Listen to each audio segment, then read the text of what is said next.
A lone warrior challenges an ancient dragon whose roar shakes the heavens themselves.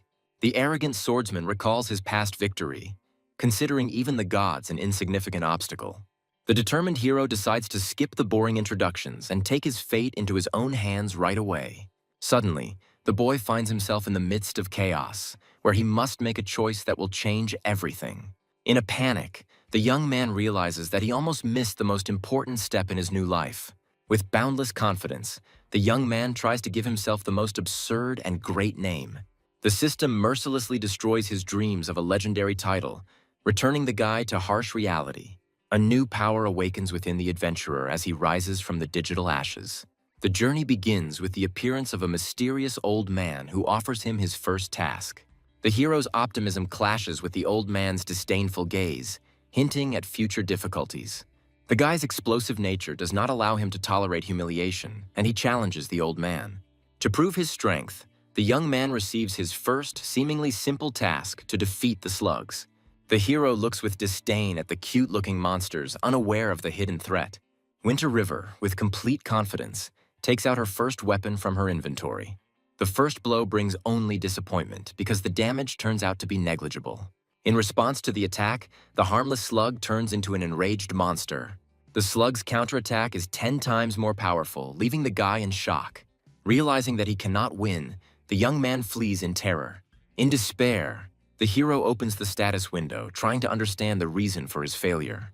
Finding himself trapped, the young man must quickly come up with a plan before other players appear. Reflecting on the weakness of the local guards, the young man sees them as a potential source of information. The first attempt to start a dialogue with the soldier fails, encountering a wall of cold indifference. The hero begins to suspect that everyone in this village is hostile to newcomers. Soldier Cairo offers valuable information for a price too high for a newbie, testing his mettle. Using clever blackmail, the guy hints that without him, the guard won't get a penny.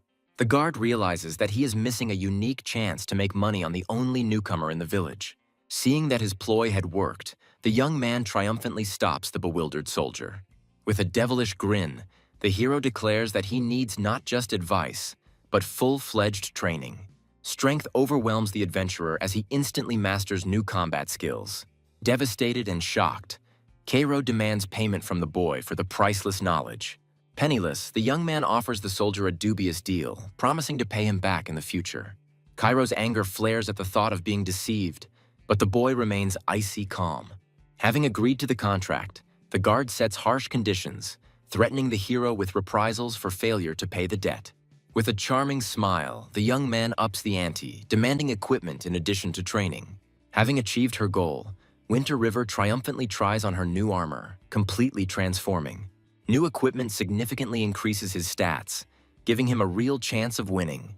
The guy realizes that even the simplest equipment in this world has its own gradation of power. Armed and confident, the hero finally decides to take revenge on the hated slug. Suddenly, the village is flooded with other players, creating chaos and crowds in the streets. Realizing that his unique advantage will soon disappear, the adventurer rushes into battle. Armed to the teeth, the hero returns to the forest to finally take revenge on his offenders. The new skill deals devastating damage, turning helplessness into pure superiority. Even an enraged slug no longer poses a threat to a dexterous and strong adventurer. The final blow puts an end to this humiliating confrontation, bringing the first sweet victory. The young man revels in his new strength, feeling how pleasant it is to have an advantage over others. Easily destroying monsters, he quickly gains experience and reaches a new level. Meanwhile, other players are desperately complaining about the invincible slimes, unable to leave the village. Winter River returns triumphantly to the headman, throwing proof of her power at his feet. The old man reluctantly admits that this daring newcomer turned out to be much more capable than the others.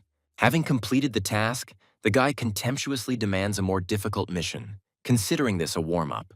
The village chief challenges them with an impossible mission to slay 10 demonic gods. The guy is stunned by the absurdity of the task, which seems impossible to complete in such a short time. The old man mocks his doubts, skillfully playing on the young man's pride and vanity. Not wanting to look like a coward, Winter River eagerly takes on the suicide quest. As a guarantee, he demands a family heirloom from the old man, understanding the danger of the undertaking. The elder happily agrees, handing him an ancient scroll that could change the course of the game. The hero's true motives are revealed. He craves not fame, but untold wealth and a bad reputation. Having accepted the task, the young man receives a powerful artifact, the Scroll of the Wrath of the God of Fire. The first enemy on his way is an ordinary wolf whose strength is no match for his. The adventurer deals with the monster without the slightest difficulty, demonstrating his overwhelming superiority. Defeating the wolf gives him a new level, strengthening his self-confidence. However, joy quickly turns to disappointment when he finds only a measly handful of coins. Doubts overwhelm the adventurer, and he seriously considers abandoning this hopeless undertaking. A sudden system message bombards him with news of a gigantic fine for deleting his account. Realizing he's trapped, the boy casts aside his panic and accepts the challenge of a whole pack of wolves. With cold determination, the young man decides to act with restraint and methodically build up his power. Showing cunning, he lures one wolf out of the pack in order to deal with it alone. A lightning attack leaves the enemy no chance of escape. With a cruel grin, the young man enjoys his victory, realizing that there is no one to turn to for help. 2 hours later, under the cold moon, only the lonely silhouette of the victor remains among the fallen enemies. Having reached level 7, the young man is relieved to discover new equipment that will strengthen him slightly.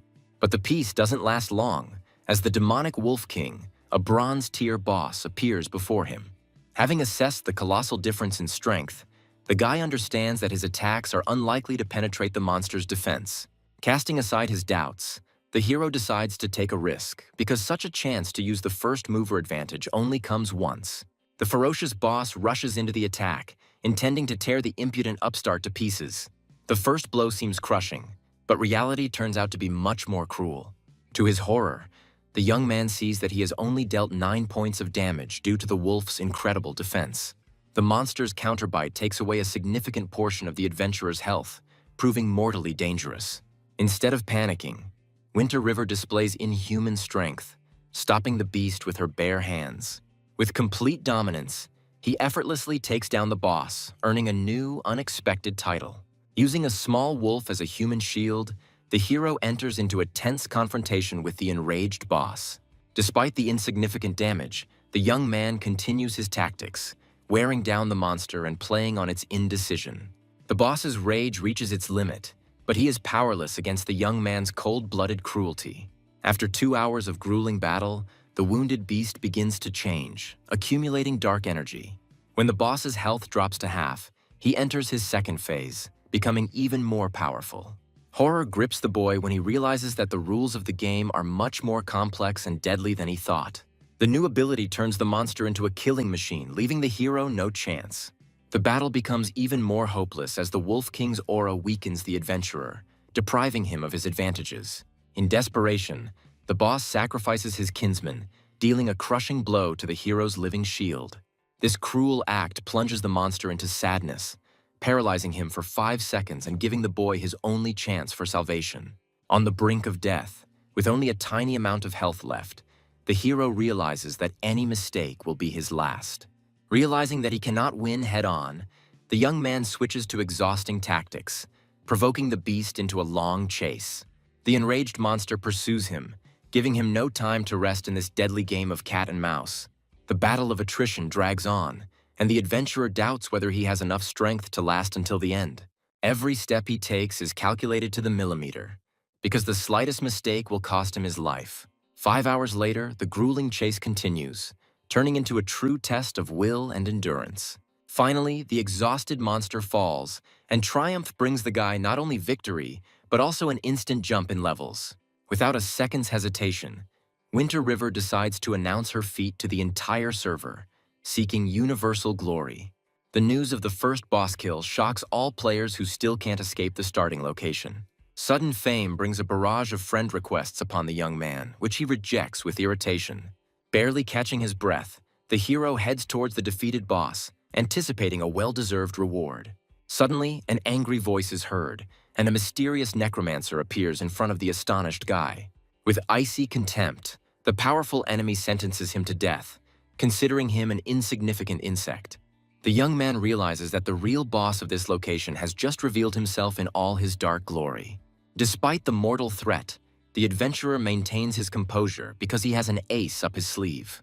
The hero is amused by the thought that such a powerful enemy is stuck in an ordinary village for newbies. The necromancer, confident of his victory, mocks the foolish adventurer, underestimating him.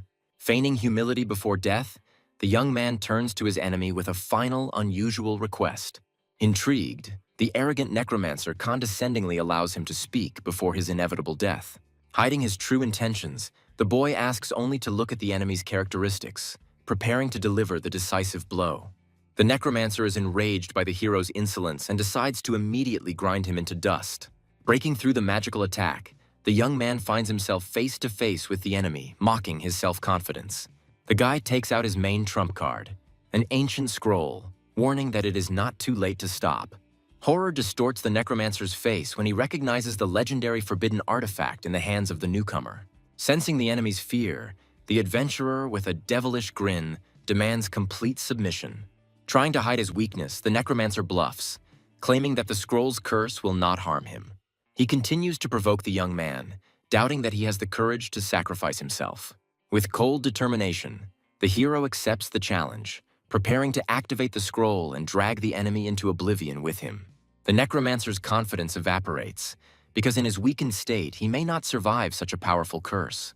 In complete confusion, he tries to understand the boy's motives, seeing no logic in his suicidal act. By proposing a deal, the guy tries to outsmart the necromancer, inwardly admiring his intellect. Daniel explains that he cannot simply give away the treasures, citing the unbreakable rules of this world. The hero is confused by the fact that the non-player character talks about mechanics as if he were a living person. Having found a loophole in the rules, the necromancer invites the young man to become his apprentice and embrace the power of darkness. The offer to join the dark faction plunges the adventurer into real shock. By concealing his interest, the young man points out the shortcomings of such a union, testing the teacher's intentions. To convince him, Daniel swears by the god of contracts to make the guy the owner of a unique hidden class. The prospects that open up amaze the hero, because the proposed role exceeds all his wildest expectations. Thoughts of a new, ruthless, and incredibly strong image finally seduce the young man. By agreeing to the deal, he embarks on a dark path, forever becoming an enemy of the light factions. The darkness consumes the hero, regenerating him into something new and powerful, changing his very essence. The rewards for being the champion are overwhelming, but his new, terrifying appearance leaves him momentarily stunned. With a hint of panic in his voice, the young man timidly asks his new teacher if it is possible to turn everything back. Daniel reassures his student with a grin, promising that with time he will learn to control his dark aura. To help the newcomer adapt, the necromancer suggests hiding his true nature from prying eyes. Concealment magic envelops the adventurer, temporarily returning them to human form and masking their dark power. Suddenly, the boy realizes that his powerful teacher is far from being at the top of the hierarchy, and his future is uncertain. The mentor challenges him, hinting that one day the student will be able to surpass him and become one of the demonic gods. The first test of loyalty to the dark faction is a brutal task that requires him to prove his devotion. Underestimating his own talent, the hero doubts his abilities, but the teacher reminds him of his uniqueness. Daniel gives his student 3 days to complete the task while he recovers his strength. A sudden fear grips the boy when he realizes that he could have lost the opportunity to be resurrected. The mentor confirms his fears with a grin, because he is no longer under the protection of the goddess of life. Panic distorts the young man's face at the thought that his death in this world could be final. However, instead of the old protection, he received the patronage of an ancient demonic god with unknown properties. Having said goodbye to his teacher, the young man sets out on a journey full of determination and new ambitions. The hero can't believe his luck, as he has gained a hidden class and powerful equipment with incredible ease. New passive skills and a rare ring of dead spirits are a welcome bonus to his dark transformation. Lack of equipment forces the adventurer to immediately go hunting to test his new powers. Having easily dealt with the wolves, he immediately receives the first part of his new dark set. Pleased with his luck, the young man is already planning how to sell his excess equipment profitably in the village. His plans are rudely interrupted by another player, who unceremoniously pushes him away from his occupied seat. It turned out that an entire guild had taken over his hunting ground, leaving no chance for the loners. The group's leader contemptuously demands that the boy leave, since this territory now belongs to them. A flash of anger seizes the hero, because he was here first and does not intend to put up with such injustice. The brazen players surround him, mocking his helplessness and not intending to give in. Having decided to teach his offenders a lesson, the adventurer prepares not only to fight back, but to expose their lawlessness for all to see. Realizing that they are being filmed, the hooligans become enraged and decide to shut up the annoying loner by force. Two swords cross on his chest, but their attacks only deal 1 point of damage, causing no harm.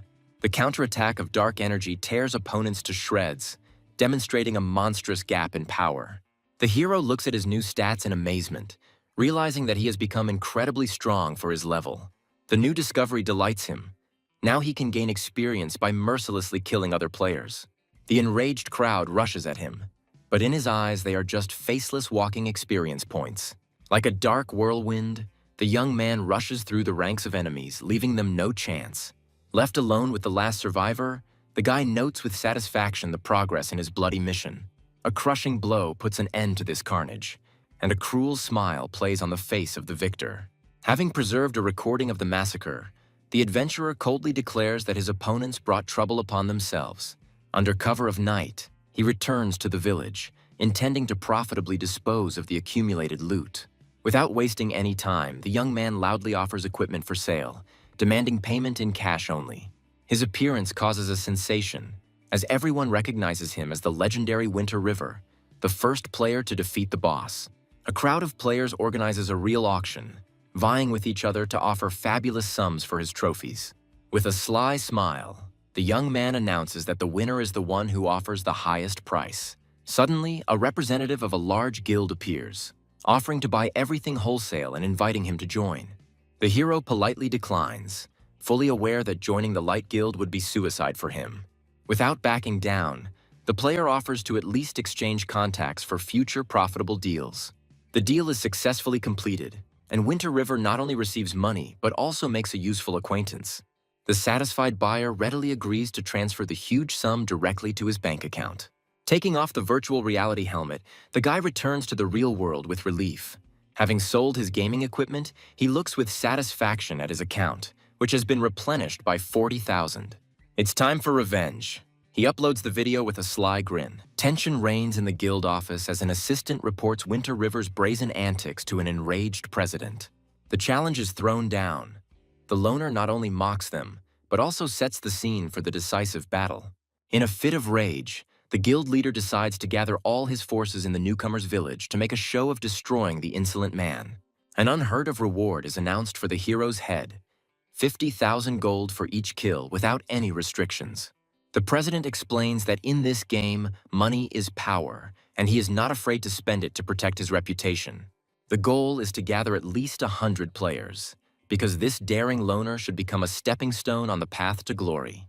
A huge army of players finally finds him, standing alone on a hill, calmly awaiting their arrival. For him, this crowd is not a threat, but only a huge amount of experience that is coming into his hands.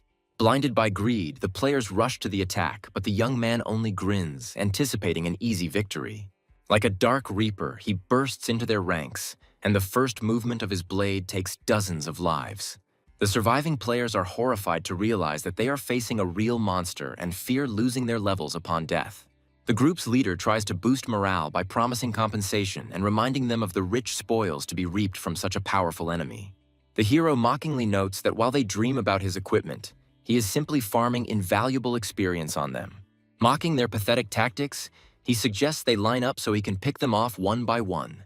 Analyzing the composition of the enemy, the young man realizes that he is dealing with a crowd of mindless melee warriors. Even when he finds himself in a tight circle, he easily withstands their attacks, receiving only scratches.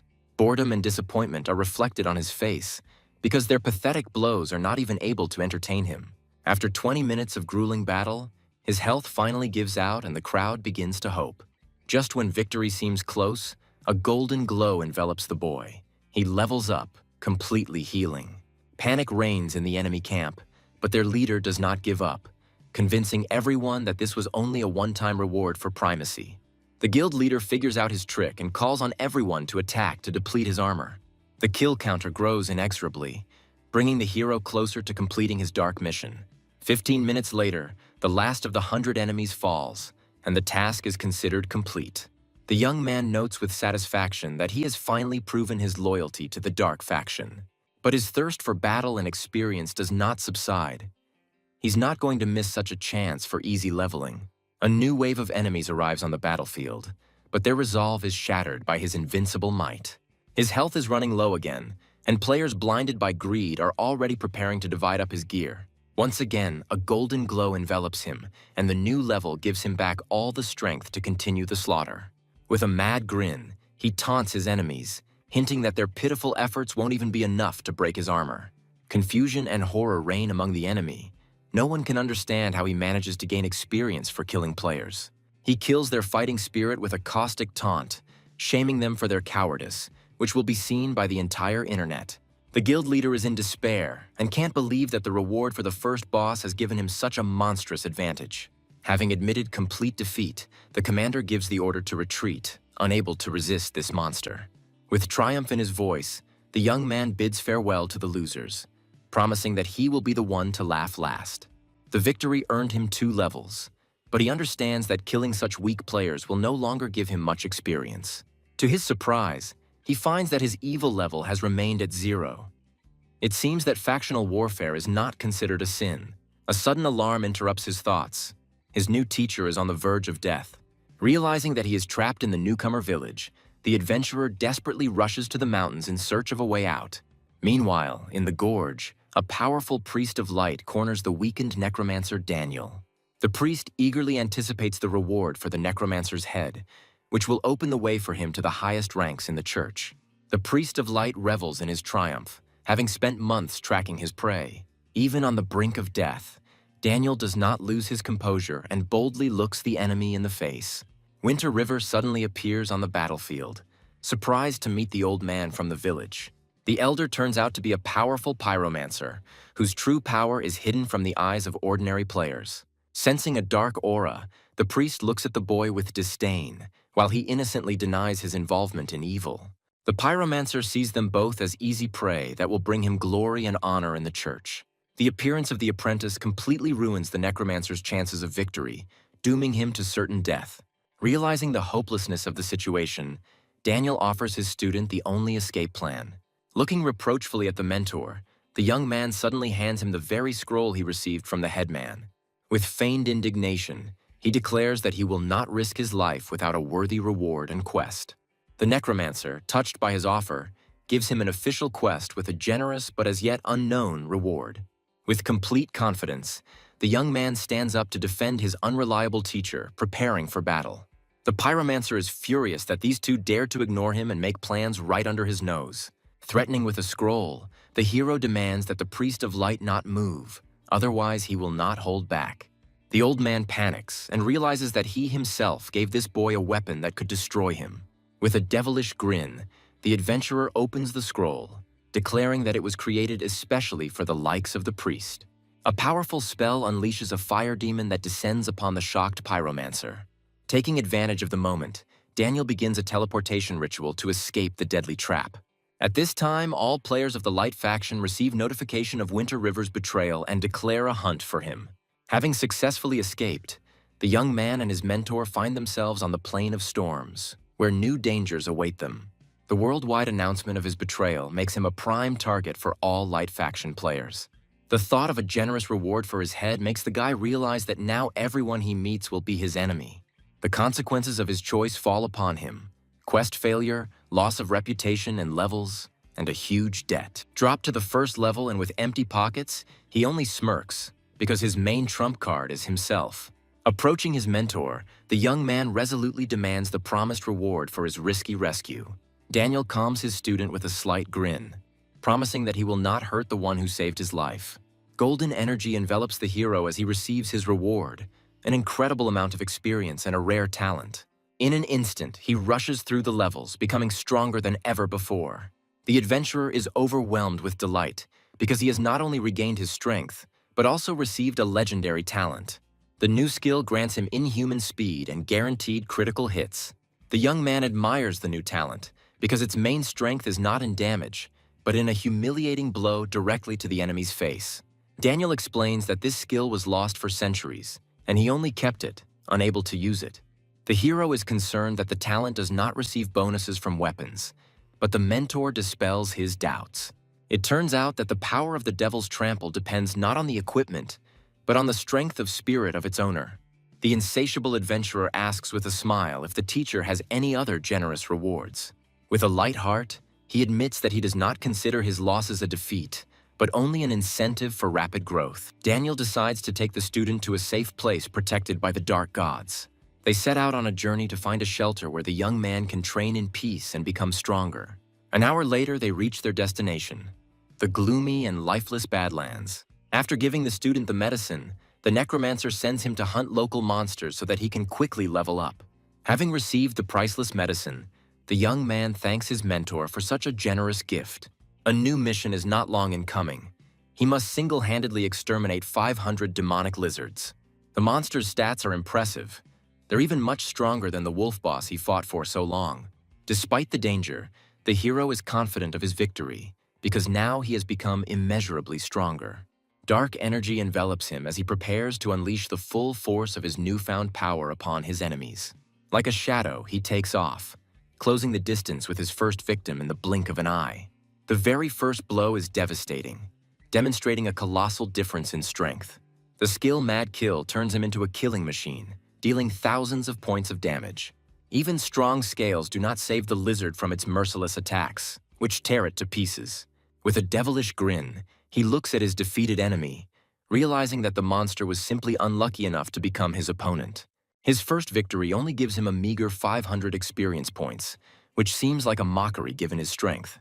The death of a fellow pack member attracts the attention of the entire pack, and now he is surrounded by dozens of enraged monsters. As if dancing, he glides between enemies, maintaining his distance and preventing them from surrounding him. Just a couple of minutes later, the battlefield is littered with lizard corpses, and he stands unharmed in the midst of this chaos. An unexpected call from an old acquaintance interrupts his triumph, reminding him of the outside world. While all the forums are buzzing about how to kill him, the hero calmly collects loot from defeated enemies. Even after mass extermination of monsters, the reward turns out to be ridiculously meager. Suddenly, he receives a strange and tempting offer to sell his unique character. A cunning plan flashes through his head, but he immediately remembers that dying in the dark faction will result in the account being deleted. The sum of 20,000 stuns him, forcing him to seriously consider this risky proposal. The temptation of immeasurable wealth fights within him with greed, because even 20 million seems too little to him. With cold determination, he rejects the deal, reminding him that for him, defeat means more than just a game. His interlocutor warns him of a constant threat, as the entire server will hunt him for such a reward. But the young man only grins because his self-confidence is unshakable. He knows that his strength is worth this price. Having seized the initiative, the hero offers a lucrative deal, instantly turning a potential enemy into a business partner. Having set his terms, he negotiates the safe transfer of the goods, demanding payment in advance and trusting no one. Without wasting a second, the adventurer returns to his bloody mission, continuing to mercilessly exterminate monsters. Every movement of his blade brings death, and the battlefield is littered with corpses as he methodically moves towards his goal. A stream of golden energy marks the achievement of a new peak, and he triumphantly greets the 15th level.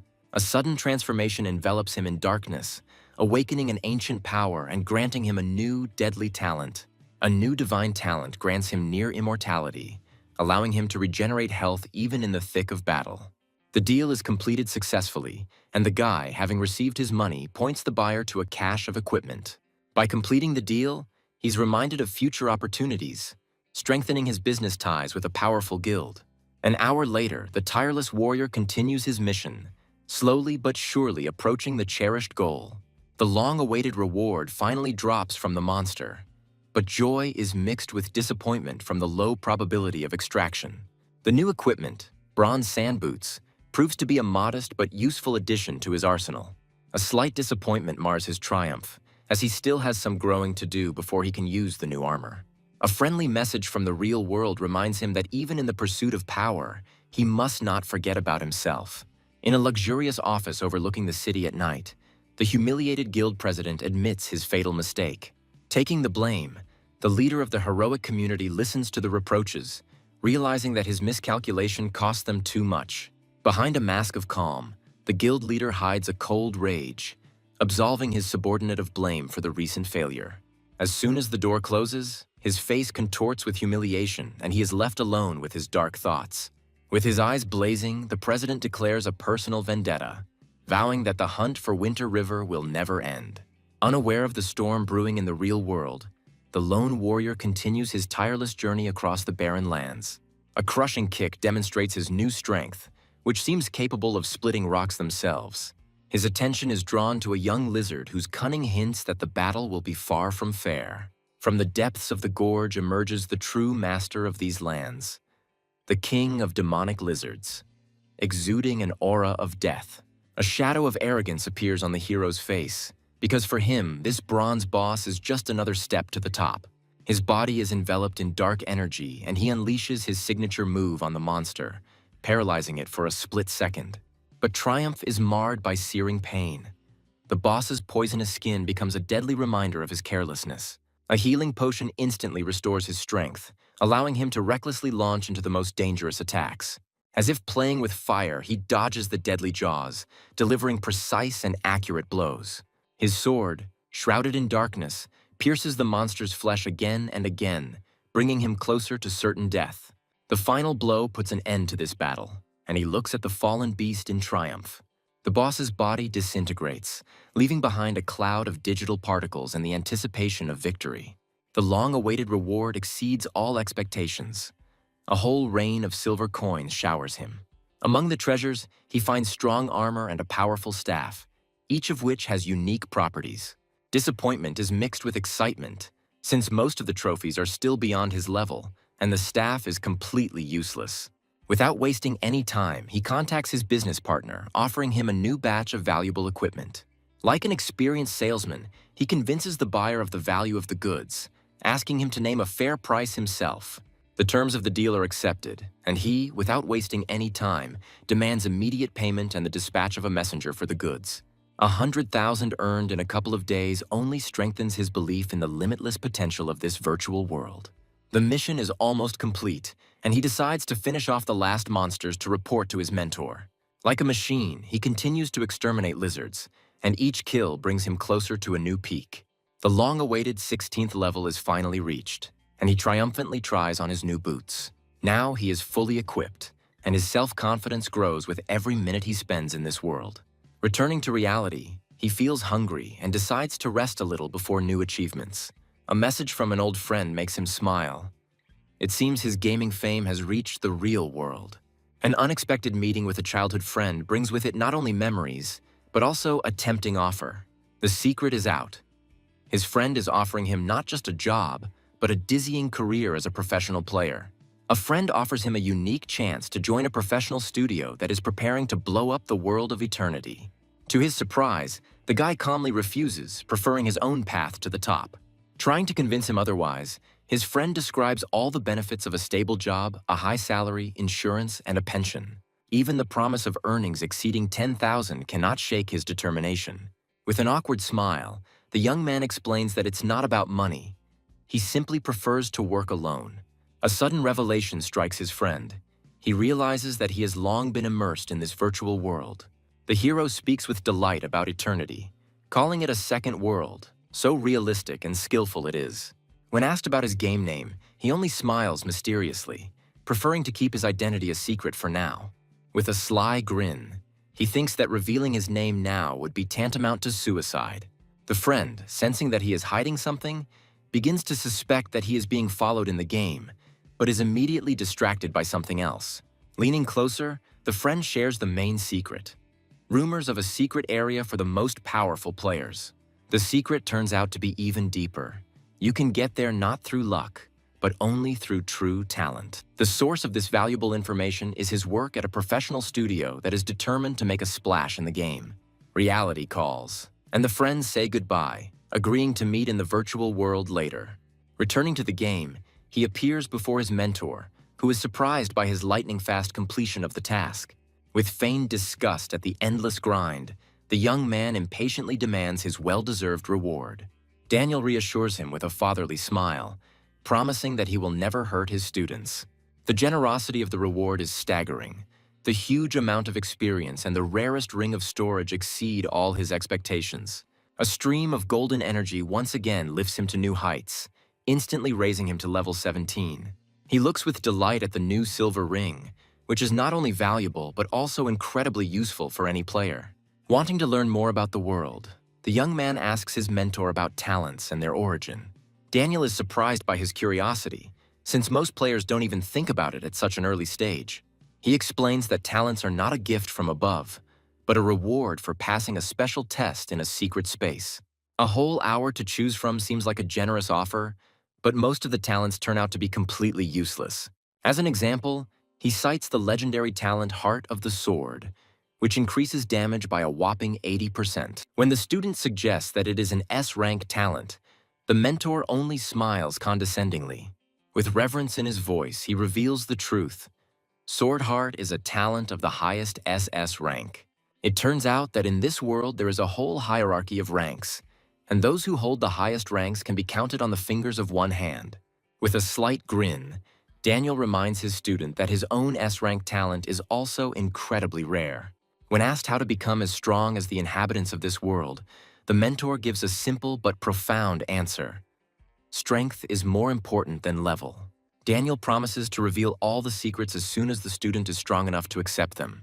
The time has come for the most important thing: receiving the promised protection of the demonic gods. Delight and impatience overwhelm the young man, because he is about to learn the secret that will replace his resurrection. The necromancer begins the ritual, calling upon the great demonic god and vouching for the loyalty of his apprentice. Dark energy envelops the hero, transforming him and granting him a new, previously unseen ability. To his surprise, instead of immortality, he receives only the ominous title of Fallen for betraying the light. But disappointment turns to triumph when he realizes that this title will double his health and turn him into a real boss. An explanation of the game mechanics reveals a cruel truth. The immortality of players upsets the balance of this world. To even the playing field, dark faction bosses like him become stronger with each death at the hands of players. With a devilish grin on his face, he admits that he is shocked, because now he is not just a player, but a real threat to the entire server. Now healed, Daniel decides they no longer need to hide and leads the apprentice to their new hideout. With a mysterious smile, he hints that his role in this world is much more significant than it seems at first glance. They climb up a sheer cliff face, and a system notification informs them of their arrival in the City of Darkness. As if on command, the great gates swing open, welcoming the return of their long-absent leader. The truth is revealed. His humble mentor turns out to be the powerful ruler of an entire city. Thoughts are swarming in the young man's head because he does not understand how the boss of the Dark Gold level could found a first-level city.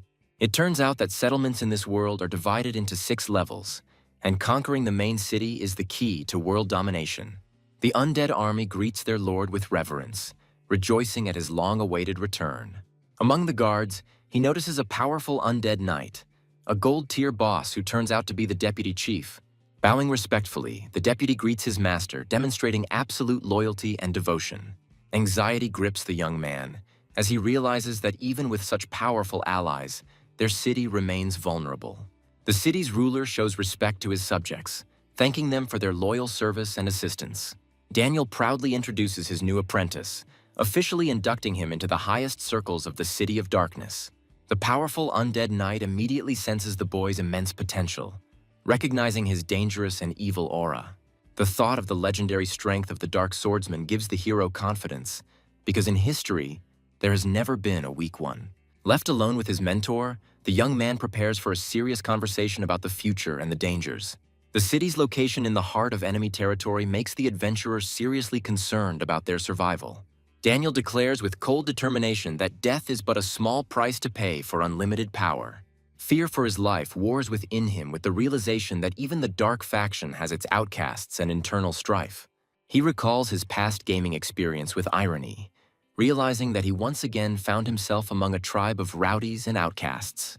Daniel explains that in this world, living beings instinctively fear the undead, making them outcasts. He is ready to drag the student into hell with him, but first he wants to give him all the benefits of his position. A global war between factions is looming, and now is only the calm before the storm. As the city's leader, He has vast resources and intends to invest them all in training his successor. The mentor's sincere concern amazes the young man, and he begins to doubt whether he is a simple NPC. Unable to simply give him equipment, Daniel offers him a new, dangerous mission. The disciple was surprised because he thought that living beings attacked by demonic energy would become part of the dark faction. It turns out that such creatures lose their minds and attack everyone indiscriminately, posing a threat to all living things. The mentor reminds him of the Dark Swordsman's bad reputation and warns him against attracting unnecessary attention. The new mission is to exterminate 500 demonic rats, and the hero, full of determination, sets out to find their lair. In search of information, the young man turns to a random skeleton soldier, unaware of the awkward situation. To his surprise, the skeleton turns out to be a girl who is outraged by such familiar treatment. Realizing his mistake, he sheepishly apologizes and, after paying a compliment, receives the information he needs. Personal and completely inappropriate details from a new acquaintance leave him speechless. Having found the lair, he freezes in amazement before the countless horde of rats with glowing eyes. The monster's stats are impressive. Each mouse is a formidable opponent in its own right. Fear grips him, as he understands that one attack will provoke the entire pack against him.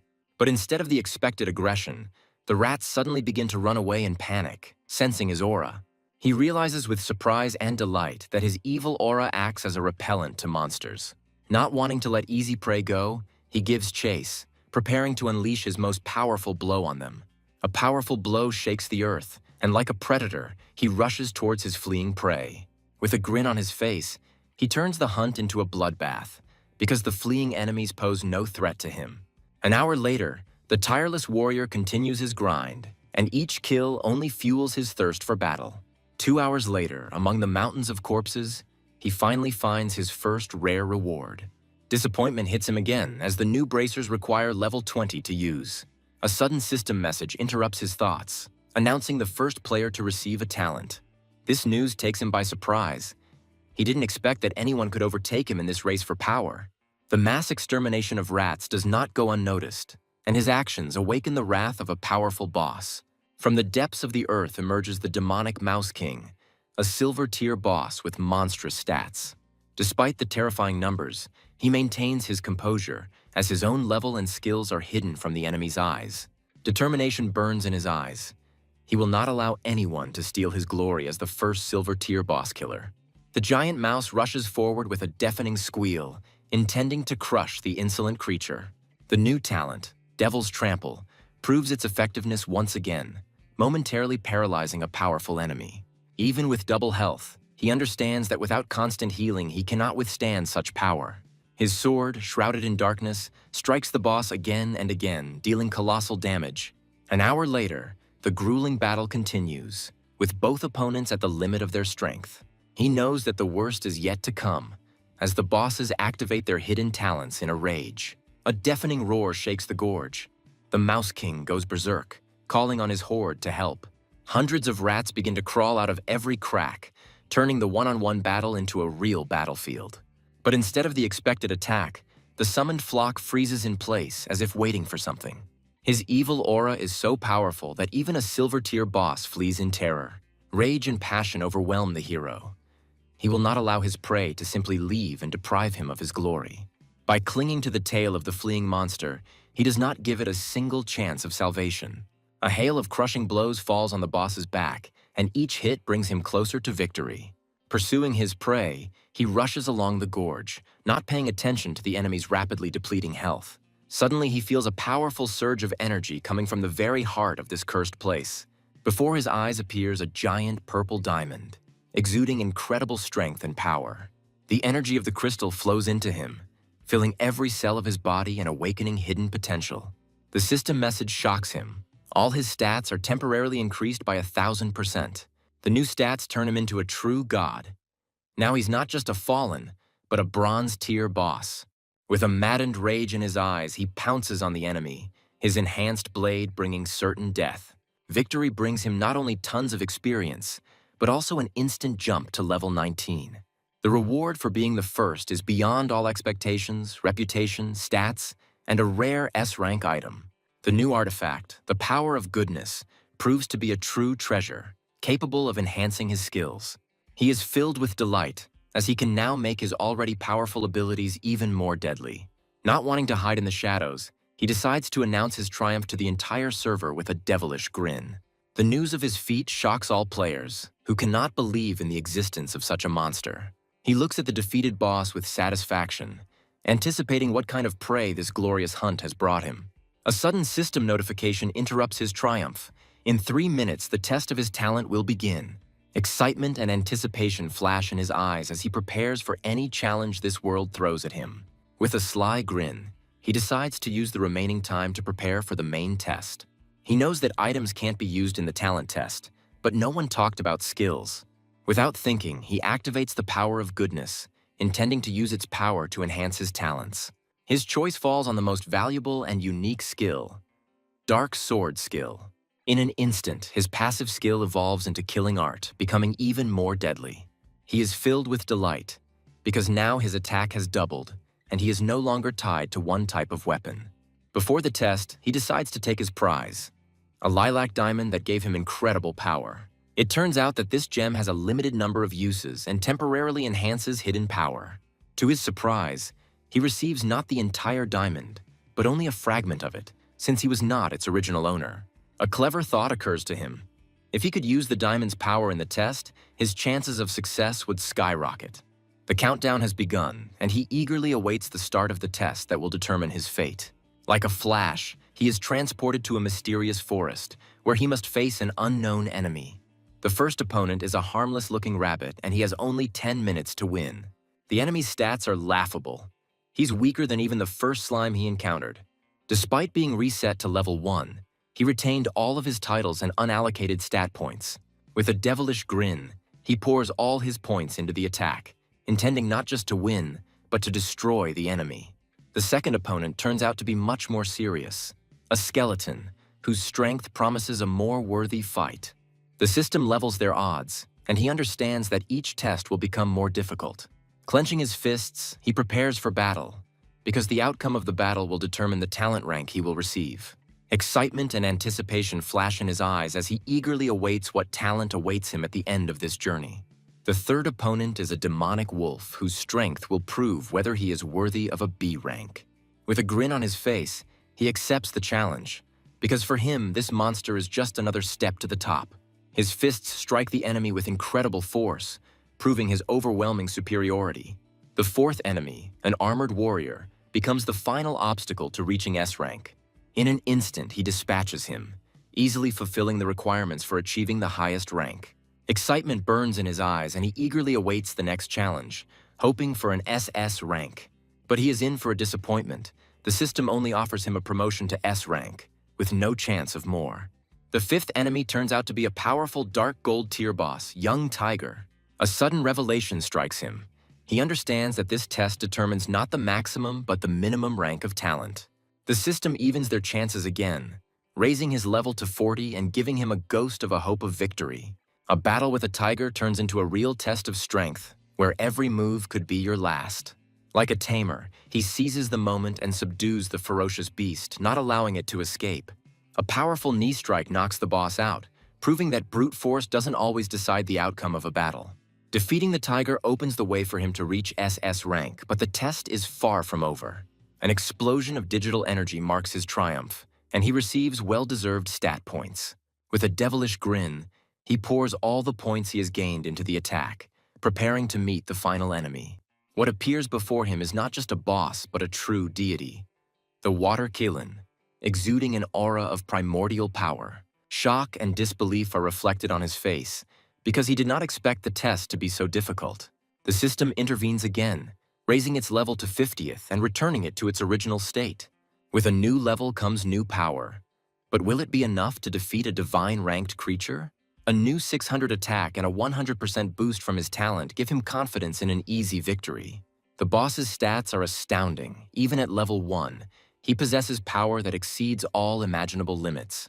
His appearance in the talent test is an event that could even affect the real world. Fear grips him, as he understands that even at level 50, his chances of winning are slim. The most frightening is the last talent, which hints at unknown and deadly curses. The boss's first attack, a powerful stream of water, hits him, forcing him to retreat. Even after dodging, he feels pain pierce his body from contact with divine energy. Shock and disbelief are reflected on his face, as he cannot believe the colossal damage from a normal attack. The second hit sends him flying back, and he looks at his rapidly depleting health bar in horror. As if toying with him, Killin prepares its next move, gathering a sphere of pure water energy in its mouth. Despair overwhelms him, as he understands that defeat is inevitable, and he can only rely on S-rank talent. But instead of giving up, he challenges fate itself, looking into the eyes of a divine being. With a cheeky grin, he reminds Killin that not only gods but also humans have innate control over the elements. His words cause the divine beast to burst into a fit of rage, and its hatred towards him increases 1,000-fold. Fear pierces him because he understands that the next blow will be his last. At this critical moment, a new hidden power of the Dark Swordsman awakens within him. An uncontrollable flow of dark energy explodes from within, and he struggles to control this destructive power. For a normal player, this skill would be suicide, but for him, it becomes a divine gift. Realizing he only has one life, he accepts his fate and prepares to start over if he fails. Enveloped in dark flames, he is reborn, ready to challenge the god and prove that even a mortal can surpass the immortals. The surprised Killin wonders where a mortal could get such powerful dark power. The shock on the hero's face turns to a devilish grin as he offers a deal. Defeat in exchange for knowledge. Scornfully rejecting his offer, the divine beast prepares for the decisive attack. A new surge of strength allows him to use Devil's Trample again, stunning the enemy for a moment. A hail of crushing blows falls upon Killin, and he is surprised to recognize the talent lost in time. With a mocking voice, the young man reminds him that not only gods but also people have hidden abilities. In response to his insolence, Killin activates its forbidden power, turning the battlefield into a raging ocean. Fear grips him, as he realizes that now he will have to fight not only the boss, but also an entire army of sea monsters. Not wanting to drag out the battle, he rushes to attack, but is immediately caught by one of the creatures. The sea snake's venomous bite is the final straw. His health is now draining with every second. Despite the mortal danger, he maintains his composure, confident that his regeneration will save him. As if playing with him, the sea creatures only lightly nibble him without causing serious damage. In a fit of rage, he rushes at Killin, desperately trying to end this grueling battle. Jumping onto the back of the divine beast, he begins to beat it with his bare hands, driving it into a frenzy. With a mad grin, he reminds him that Killin is a symbol of good luck, and he should be happy to see them again. Rage and humiliation overwhelm the divine being, who cannot believe such insolence from a mortal. He just smirks because his clever tactic worked. He simply distracted the enemy while his skills recharged. Suddenly a voice comes from the heavens, calling Killin to calmness and wisdom. Shock and bewilderment are reflected on his face because he understands that higher powers are watching their battle. Ignoring divine intervention, he decides to continue the fight, as his goal is victory at any cost. Like a shadow, he glides through the water, dodging attacks and waiting for the perfect moment to strike. He manages to interrupt one of Killin's spells, but this is not enough for victory. A giant wave, like a shark, crashes down on him and he knows this is the end. The blast of water throws him back, and he barely stays on his feet, ready for the last fight. But instead of death, triumph awaits him. He wins, and as a reward he receives 10 characteristic points. A mysterious voice from heaven praises him, but warns him that he has taken the wrong path. With a devilish grin, he replies that the light faction is not suitable for him because he was born for darkness. The voice predicts their future meeting, but he hopes that it will be a meeting of allies, not enemies. The test is over, and now he must make the most important choice in his life. Choose his talent. Disappointment overshadows his victory as he realizes that he never got a chance to obtain an SS-rank talent. He finds himself in a crystal cave where he must choose his talent from hundreds of glowing spheres. The very first talent, Solid Rock, turns out to be a powerful passive skill that increases defense by 20%. But he understands that real strength is not in defense, but in the ability to withstand blows and strike back. He rejects this path with a grin, because for him, the best defense is an attack. He knows that without a powerful attack, even the strongest tank is doomed to defeat in a protracted battle. His choice is obvious. He prefers extreme damage, which will perfectly complement his hidden skill. The abundance of talents is blinding, and he understands that a whole hour will not be enough to study them all. As he flies past the spheres, he catches glimpses of other talents, each unique in its own way. Disappointment and anger overwhelm him, as all the talents around him turn out to be only A rank. In desperation, he rushes deeper into the cave, refusing to believe that he won't even be given a chance to obtain an S-rank talent. Time passes, and he still can't find anything worthy among the endless sea of A-rank talents. Suddenly, one of the spheres flashes with a bright light, and he realizes with surprise that he has found something special. He gains control of the S-rank talent Immortal, which grants him incredible regenerative abilities. The excitement turns to mild disappointment, as this talent perfectly complements his death force, but does not increase his damage. Realizing that he might not find anything better, he decides to hold on to this talent for now, continuing his search. The minutes fly by, and he dives deeper and deeper into the crystal cave, not losing hope for a better find. And then, among hundreds of identical spheres, he sees it. The one and only S-rank talent sphere. With a sinking heart, he extends his hand to her, realizing that his entire future destiny depends on this choice. The new talent, Madness, is a double-edged sword, reducing defense but granting a massive attack boost in return. Without a second's hesitation, he accepts his choice, because for him, risk is his middle name, and madness is a way of life. Dark energy envelops him, and he triumphantly embraces his new special talent, Madness. He says goodbye to the cave with a slight sadness, regretting only that he never saw the legendary SS rank talent. A sudden system message stuns him. He becomes the second player on the server to receive the talent. But the real shock is yet to come.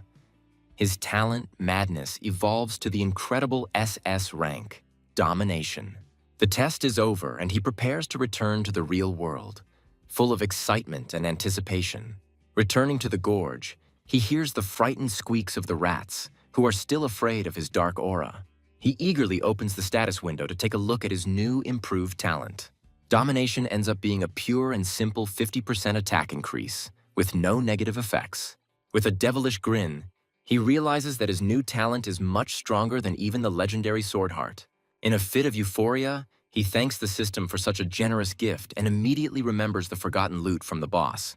A golden glow illuminates the cave, and he looks with delight at the mountain of equipment dropped by the boss. Meanwhile, the first player to receive the talent is bragging about his achievement on the forum, unaware of the real monster. Back in reality, he reads with a grin the rave reviews that only an A-rank talent received. He thinks with disdain that speed is nothing in the face of absolute crushing force. Full and satisfied, he prepares to return to the game to continue his journey to the top. Returning to the gorge, he notes with satisfaction that the mission of clearing the area of rats has finally been completed. The reward for killing the boss turns out to be truly royal: 3 silver rank items and a mountain of coins. Disappointment overtakes him again, because he lacks several levels to use the new equipment. Not wanting to wait any longer, he decides to immediately try out his new divine talent in action. With one blow, enhanced by domination, he deals monstrous damage, wiping out an entire crowd of monsters. His new power amazes even himself, and he finds it hard to believe his own potential. With a devilish grin, he decides to announce his new achievement to the entire server, wanting to sow chaos. The news of the SS rank talent shocks everyone, and the players cannot believe such injustice. Rumors of his incredible luck and strength spread across the continent, causing envy and bewilderment. An old acquaintance, the dragon, congratulates him, but there is a slight shadow of suspicion in his words. Modestly accepting the congratulations, he jokes that he was just lucky, but the dragon is not so simple. Having decided to share the secret, he understands that not only will it not harm him, but it will also help strengthen his position. The secret turns out to be simple. The chance of obtaining a high-ranking talent depends on the strength of skills and class growth stars. But even knowing this, getting an SS-class talent is almost impossible due to the incredible difficulty and requirements. Most players, even the richest and most persistent, eventually settle on S-rank talents. The sudden arrival of 100,000 yuan into his account leaves him completely perplexed. Gratitude for the valuable information is mixed with admiration. His interlocutor turns out to be an incredibly experienced player. He decides to cheat a little by downplaying his true abilities and only talking about 4 growth stars. But his lie has unexpected consequences. The dragon announces to the entire server about the creation of a new guild. An advertisement to the whole world costs a fortune, and he understands that his interlocutor is a real rich man. With a devilish grin, he realizes that his humble lie about the 4 stars was the reason for such generosity. At this time, the dragon and his people are discussing the growth stars, believing that 4 stars are just an attempt to save face. The condescending smile on his face suggests that he did not believe in the modesty of his new acquaintance. News of 4 rising stars at Winter River spreads among his people, causing shock and disbelief. For them, 4 stars is an unattainable peak, and they cannot believe that someone could achieve this. The dragon understands that raising growth stars is the key to success, and the difference in power will only grow. Not wanting to be left behind, he decides to focus on his unique class and asks for help in gathering information. The mission is complete, and the hero, having reached level 20, can finally wear the armor dropped by the Lizard King. Returning to his mentor, he shocks him with his incredibly increased attack power. Smiling modestly, he hides his true talent, because it is more advantageous for him to have everyone think that he was just lucky. Daniel looks in amazement at the student whose strength has surpassed his wildest expectations. Without insisting on revealing the secret, he offers him to choose any equipment as a reward. Shock and disbelief are reflected on the young man's face, because he did not expect such generosity from his mentor. He accepts the gift with gratitude in his voice, realizing that his teacher is truly putting all his resources into it. Holding the new weapon sheepishly in his hands, he asks for one last favor, to lower the level requirements. With a satisfied grin, the mentor hands his student a weapon that perfectly suits his fighting style. The reward for completing the mission turns out to be generous, a ton of experience and a mysterious gift sphere. A flow of golden energy lifts him to a new level, bringing him one step closer to the top. The sphere turns out to be not just a gift, but a sign of care from the teacher, capable of reducing equipment requirements. Burning with impatience, he prepares to use the artifact to finally take control of his new power. The choice is obvious. He decides to use the sphere on the most powerful weapon, the Mouse King's sword. The level requirements instantly drop, and he triumphantly takes up the blade that was recently inaccessible to him. But his ambitions know no bounds, and he decides to use another, more valuable artifact to improve his new weapon. Daniel looks at the blessing sphere in shock, not understanding where his student got such a rare treasure. With his mentor's approval, he activates the sphere without hesitation, preparing to transform his sword into a true work of art. Like an alchemist, he envelops his sword in a golden glow, preparing to transform it into something entirely new. His sword evolves to gold rank, gaining not only an attack boost but also the precious lifesteal effect. Delight fills him, because now he holds in his hands a weapon worthy of a true king. Adding up all the bonuses, he realizes that his attack has reached a completely new transcendental level. The new title of Dark Master and the title of Silver Tier Boss become the crowning achievement of his meteoric rise. He looks at his new stats with a devilish grin, doubting anyone could survive his blow. The Dark Master title grants him a monstrous health boost that will increase with each new level.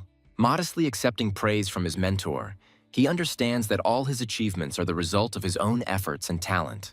Despite his incredible attacking power, Daniel points out his main weakness: low defense. Not content to rest on his laurels, he looks forward to his next mission, ready for new challenges. A new threat looms over the City of Darkness. Insidious adventurers from the Light faction are already close. Daniel gives his apprentice an order to track down and destroy his enemies, proving his loyalty. The young man accepts the mission with delight in his eyes, because killing players is the fastest way to level up. In preparation for battle, he asks his mentor for a couple of elixirs to give him an advantage in combat. But the freebie is over.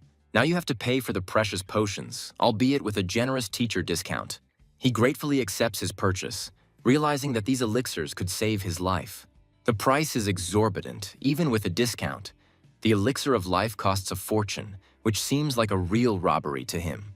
With a heavy heart, he spends almost all of his savings, realizing that without these potions he cannot survive. Having gathered everything he needs, he sets out on his first real mission as the Dark Master. But an unpleasant surprise awaits him. On his way, he meets not just a player, but a rider on a mighty dragon. The dragon, perplexed, asks his master what has caught his attention. The rider senses a powerful dark aura, but writes it off as an illusion, as such powerful demons don't live here. Not wanting to be distracted from his mission, he orders the dragon to continue on its way, leaving his doubts behind. He looks with envy at the retreating dragon, dreaming of the day when he himself will be able to ride such a creature. Suddenly, he finds himself being tracked. The master of deception, an aspiring thief, is close. The thief looks at his target in horror, realizing that Winter River is not just a player, but a true silver-tier boss. He watches his victim's reaction with a grin, anticipating what decision he will make. Coming out of the shadows, he asks with contempt why this stupid adventurer is pursuing him. The thief is speechless, as he cannot believe that players can have such different and powerful titles. He desperately tries to find a logical explanation, but all the facts point to the fact that this is not an NPC, but a real monster player. A determined thief tries to understand his target's intentions, not knowing what awaits him. Blinded by greed, he remembers the fabulous reward for his head, which would drive anyone crazy. With contempt in his voice, the hero challenges, and his blade instantly ends the insolent man's life. Respawning in the city, the thief looks at the system message in horror, not believing the monstrous damage. Shock and disbelief give way to the realization that this was not a special attack, but just an ordinary blow. Realizing that he cannot cope alone, he decides to send the coordinates of his target to all his allies. The news of a player with over 10,000 attacks shocks the entire guild, as it seems impossible. Meanwhile, the hero decides not to linger in place, because he knows that soon an entire army will come for him. Fear pierces him, because he understands that even with his strength, he will not be able to resist the forbidden curses. 10 minutes later, he is already far from the battlefield, but the shadow of impending danger follows him relentlessly. An entire army of players surrounds him, but he only grins, anticipating an easy victory. He looks at the crowd with cold confidence, realizing that for them, who have not yet received their talents, he is invincible. Meanwhile, the guild leader, Sharp Blade, arrives on the scene to personally deal with the insolent man. Burning with shame, the thief points to the site of his recent and humiliating defeat. In a rage, the leader orders a search, as the reward for capturing the only player with a hidden class is too high. A new message with precise coordinates forces him to immediately change his plans and give chase. Like hounds, they rush through the forest, driven by a thirst for revenge and a fabulous reward. Arriving at the scene, they find only traces of his recent presence. He has slipped away again. The guild leader is overcome with rage and humiliation as he realizes he is being led by the nose. He looks around in bewilderment, not understanding how there could be so many players on such a huge map. The guild leader is furious that the mobilization of tens of thousands of players was useless against one. The new message with coordinates turns out to be a trap again, and he realizes that their opponent is a real cheater. Despair overcomes him and he decides to retreat, but first he wants to use his last trump card. Even after sacrificing hundreds of his men, he cannot come to terms with the thought of defeat. Meanwhile, the hero, reveling in his power, reaches level 22, as killing players is the fastest way to the top. The kill count reaches 500, and he notes with satisfaction that the mission is finally complete. A sudden system notification interrupts his triumph, and the Light faction prepares a full-scale offensive. The mass deaths of players at the walls of the City of Darkness have attracted the attention of the entire server, and now war is inevitable. He looks anxiously at the horizon, realizing that the first battle for the city in the game's history is coming. This event will be a true test of strength for all guilds, as not only glory but also power is at stake. A new system notification shocks him, and during the battle he will be temporarily stripped of his boss status. Despair overcomes him, because he understands that without his advantages he will not be able to withstand an entire army. Returning to his mentor, he shares his concerns, and the mentor completely agrees with him. Daniel is surprised that his student has become so deeply involved in the affairs of this world, something he never expected. The mentor's strange words once again make him doubt whether he is a simple NPC. With fatherly concern, Daniel promises to help him overcome his limitations and be saved when the time comes. He explains that he is not afraid of death, because it will not be the end for him, but a kind of liberation. The mysterious words about the mission make the young man think, but he understands that he is not yet ready for this truth. With cold determination, the mentor tells him not to worry, because in the future he will understand everything. Despite all the worries and doubts, they decide to face the coming battle head-on, solving problems as they arise. Having reported on the completed mission, he eagerly awaits his reward from his mentor. Having humbly asked for only a pair of suitable shoes, he has no idea what a generous gift awaits him. The reward exceeds all expectations, experience, reputation, and silver rank speed boots.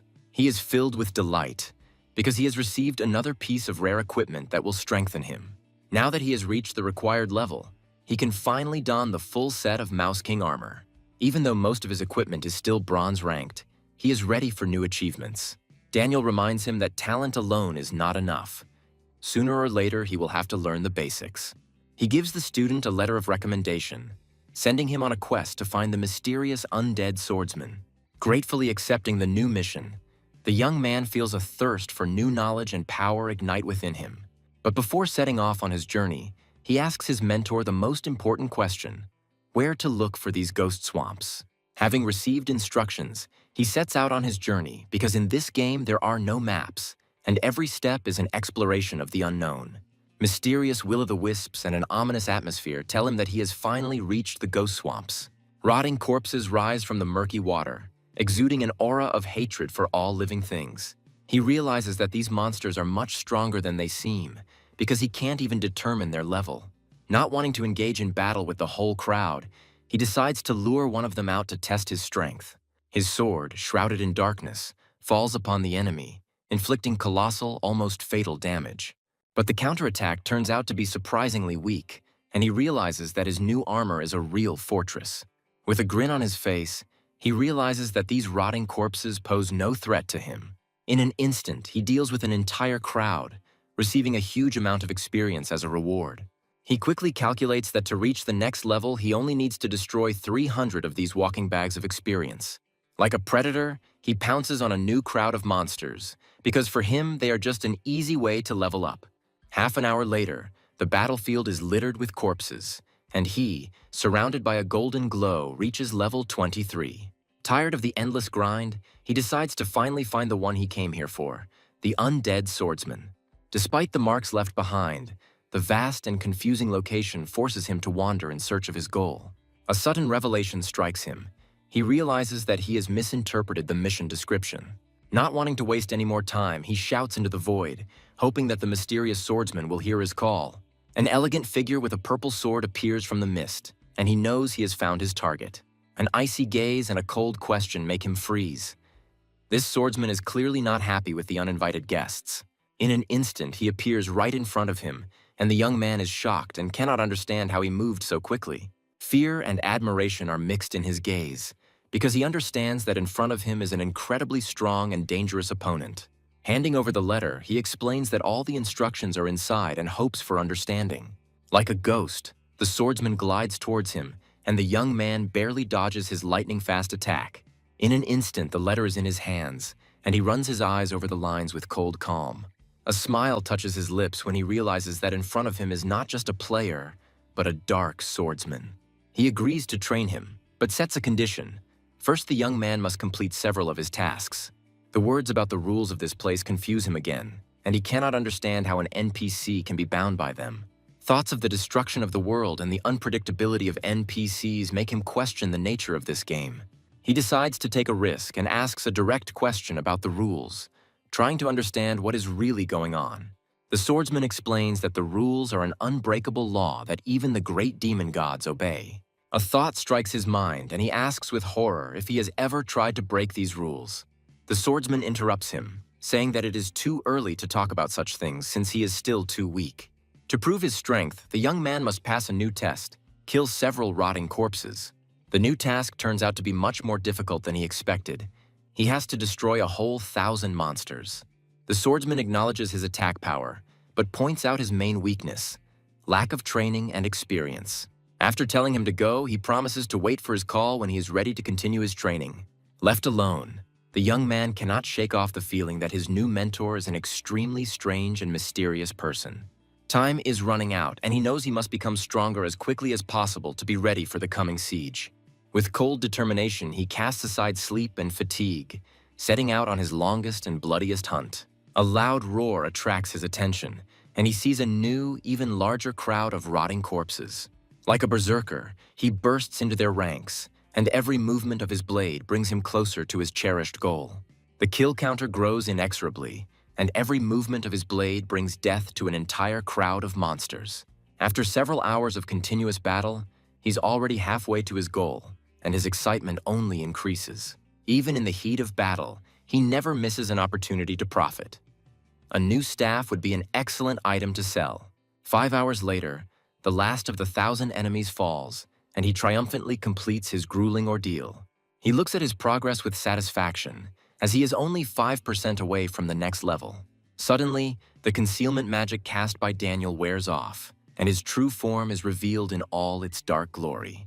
Dark energy envelops him, and he looks in surprise at his hands, covered in ominous patterns.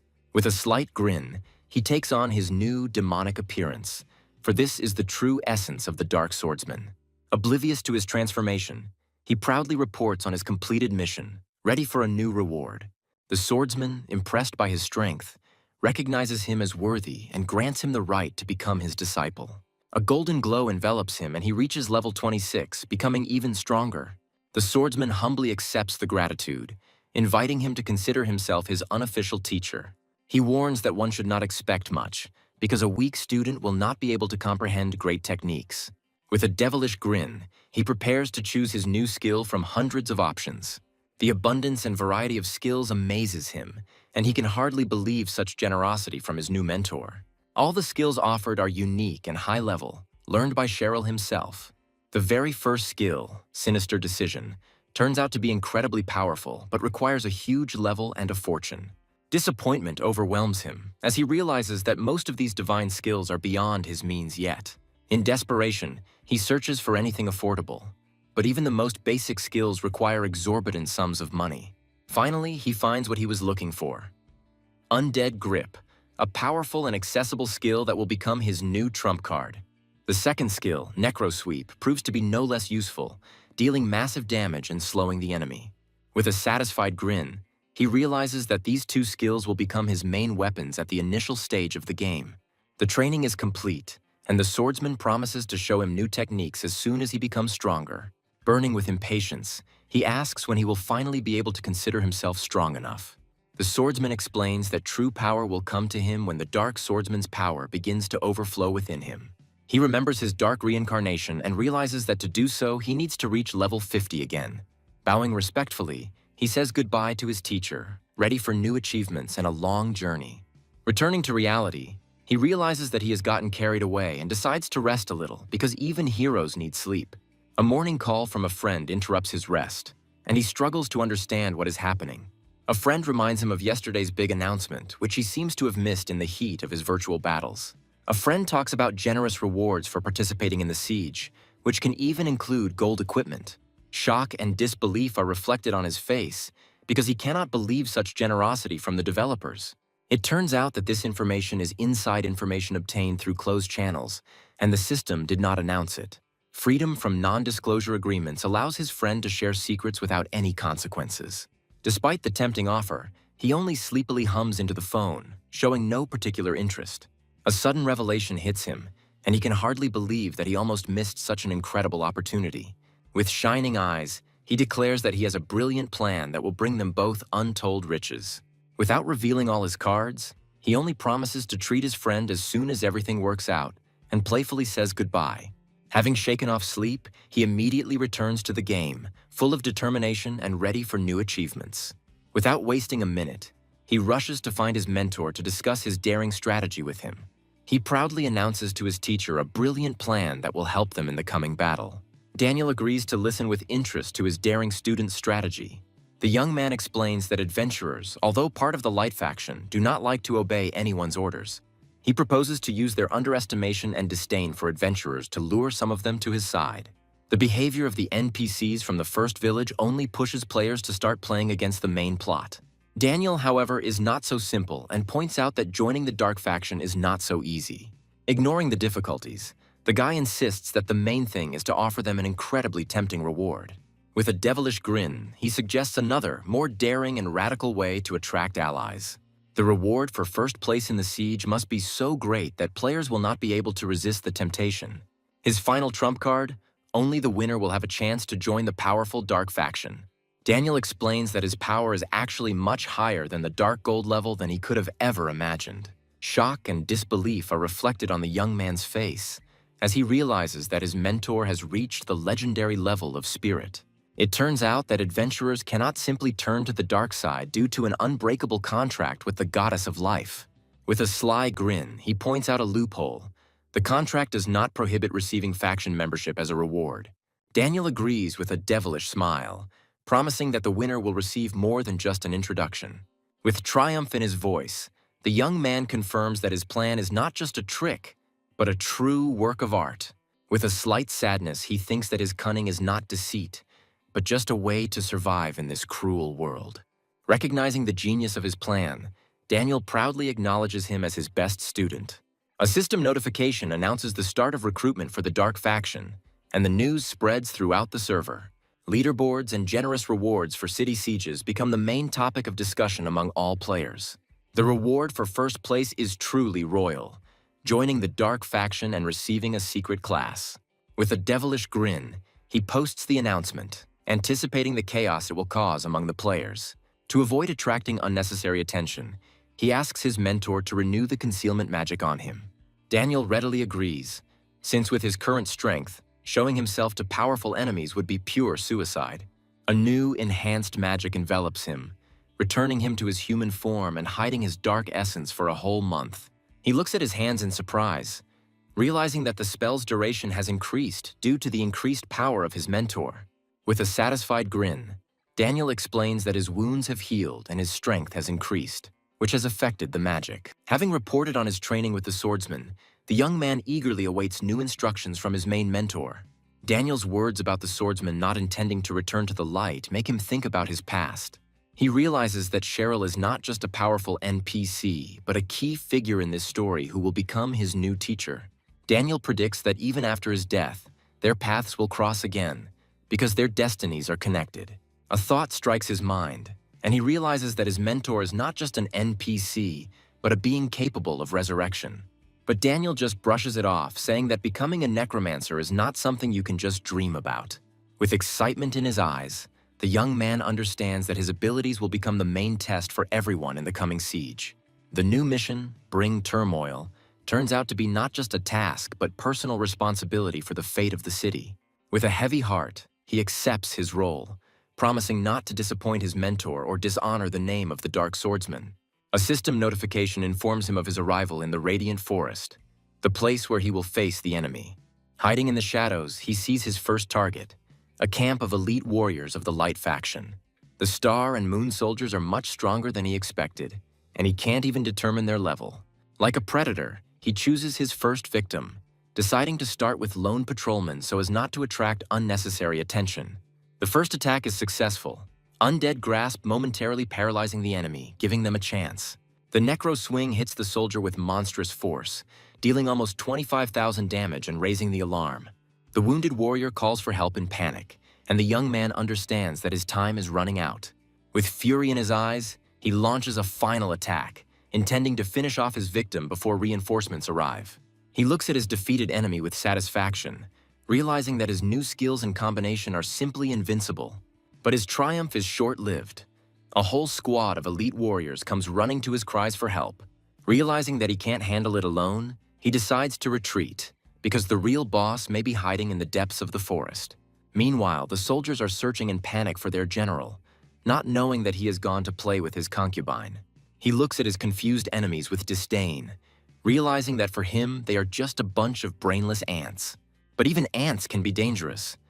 By activating star formation, they increase their strength and prepare to attack. Every blow he strikes is deadly, and he easily dispatches elite warriors, gaining tons of experience.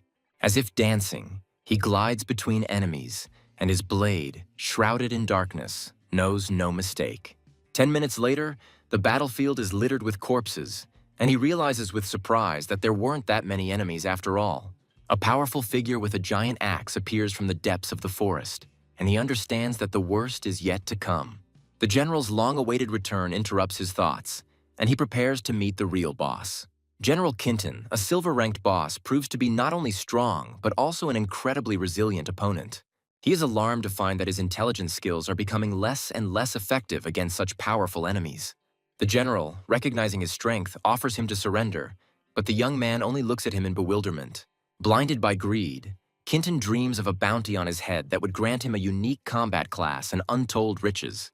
With a mocking voice, the hero doubts his masculine strength, and this mockery drives the general into indescribable rage. The first blow is devastating, but the suppression effect does not work due to the difference in levels. The axe's counterblow sends him flying back, and he stares in horror at his rapidly diminishing health bar. He understands that brute force won't help here. He needs cunning and strategy to defeat such an enemy. Like a shadow, he dodges each attack, using agility and speed to survive. The general is impressed by his reception, and a bloodthirsty grin appears on his face. He has found a worthy opponent. The battle turns into a deadly dance, where every move is honed to perfection, and the price of a mistake is life. Hiding behind a tree, the concubine watches the battle in horror, unable to believe what is happening. His health is failing, and he understands that he needs to act quickly while he still has strength. It's time for his main trump card, a healing potion that will instantly restore his strength. Taking advantage of the moment, he uses Undead Grasp, paralyzing the general for a split second and preparing for the final attack. A crushing blow from Devil's Trample falls upon the general, dealing massive damage. Rage distorts Quentin's face, as he can't believe some brat would dare treat him like that. The speed granted by his talent allows him to instantly break the distance and disappear from sight. Burning with shame, the general admits that he has missed his target, and the concubine looks at him with alarm. As if playing with him, the hero returns, full of determination and ready for a real fight. He understands that the potion's recovery effect is his main trump card, which will allow him to withstand any blow. With a furious roar, the general rushes into the attack, unable to bear such humiliation. 2 minutes later, the battle continues, and both opponents are already at the limit of their strength. Suddenly, his fist, shrouded in darkness, slams into the general's face, forcing him to retreat.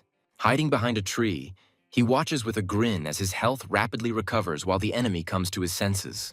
The general is furious that his enemy does not fight openly, but uses underhanded tricks. The concubine, seeing his condition, suggests retreat, but pride does not allow him to admit defeat. He understands that this is not a place worth wasting his time, but the thirst for revenge proves stronger. As if mockingly, the hero appears from the shadows, ready to continue his deadly game. With a mocking voice, he accuses the general of cowardice, because he was already ready to run away. Fury and humiliation overwhelm Kinton, who cannot believe such impudence from the brat. With a cold grin, the young man reminds him that it is he who is always running away, not fighting. Shrouded in darkness, he launches a final, decisive attack, declaring that today one of them will die. With a berserker roar, the general swings his axe, preparing to meet the enemy face to face. A powerful whirlwind of steel falls upon the hero, and he can hardly withstand the hail of crushing blows. His regenerative abilities are astounding, as he can restore health faster than the enemy can deal damage. Like a shadow, he dodges another attack, waiting for the general to run out of his deadly skill. Breathing heavily, Kinton realizes that he is exhausted, while his opponent is still full of strength. Taking advantage of the moment, the young man launches a counterattack, intending to end this grueling battle. The general, in despair, cannot believe that this brat seems to have endless stamina. With a mocking voice, he replies that he didn't even know such a parameter as endurance existed. The final crushing blow puts an end to this battle, and he looks at the defeated enemy in triumph. Victory brings him not only tons of experience and a new level, but also the completion of an important task. He approaches the general's body with impatience, anticipating the generous reward this glorious hunt has brought him. Among the trophies, he finds not only powerful equipment, but also 2 precious gold coins. Rock armor proves to be a true treasure, granting not only protection, but also a huge amount of health. The Thunder Axe, although inferior to his sword, is still a powerful silver rank weapon. With a grin, he realizes that the new equipment doesn't suit him and decides to sell it at a profit. Without wasting any time, he contacts his business partner, offering him a new batch of exclusive goods. The dragon is perplexed, because the strongest player on the server is only level 23, and the weapon requires level 35. He understands that he must get rid of the equipment as quickly as possible, because after death, he will lose everything. The bidding goes quickly, and he easily sells the unwanted junk for a whopping 200,000. The deal is completed, and he, having received his money, looks with a smirk at the honesty of his buyer. Left alone, he notices the frightened concubine, who had been hiding in the shadows all this time. He walks up to her with a devilish grin, as he's always been curious about how realistic the NPCs in this game are. Like a predator, he stalks his prey, but his diabolical plans are interrupted by an unexpected system message. It turns out that any violent actions will be considered brutal behavior and will result in a hunt by all factions. He realizes with disappointment that the developers will not allow him to do something disgusting in the game. Instead of killing her, he decides to use her as a messenger, conveying a daring message to the Light faction through her. After watching her go, he realizes that it is time to return to his mentor and report on his successes. Having reported on the completed mission, he eagerly awaits his reward, ready for new achievements. With a cheeky smile, he asks his mentor for another gift sphere to strengthen his new armor. Daniel readily agrees, as there is nothing more important to him than helping his talented student. Without thinking, he uses the sphere on the rock armor, transforming it into something entirely new. He triumphantly tries on his new, improved armor, which not only shines, but also grants him incredible strength. A new system notification gives him access to the Dark Faction's power rankings. He eagerly searches for his name on the list of the most powerful beings in this world.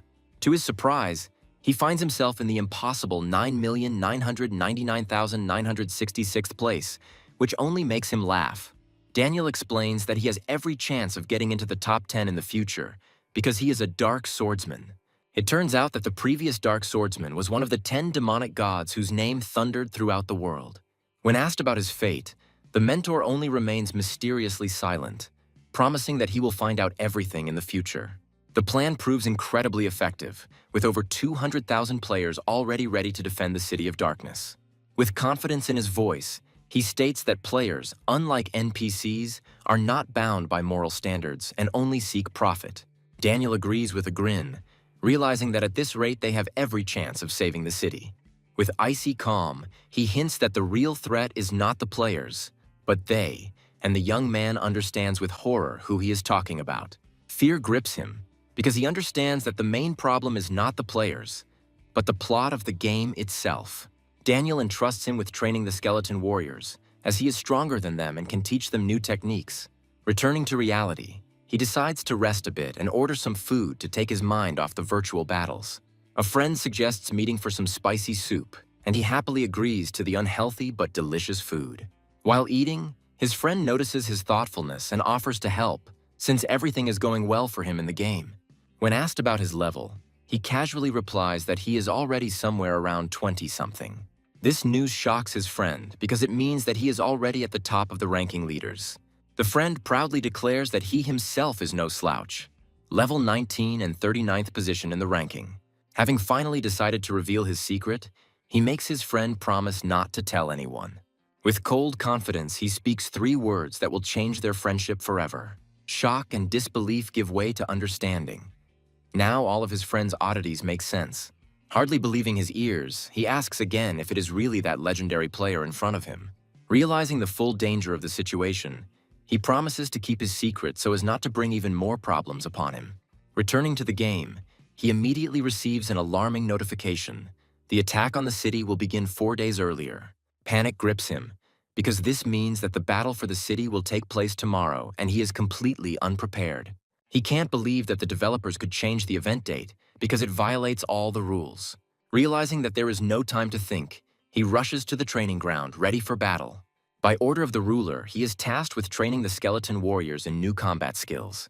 Having gathered an army of the undead, he wonders how he, the player, can teach the NPCs anything. A sudden revelation strikes him, and he realizes that he can teach them his own deadly skills. Having gathered his army, he prepares to demonstrate to them the most effective and humiliating technique. Like a meteor, he falls to the ground, his body enveloped in dark energy. He explains that the main purpose of this technique is not just to inflict damage, but to crush the enemy's will. With a devilish grin, he imagines an entire army of skeletons using this technique against players. One of the skeletons, who missed the demonstration, timidly asks to see it again.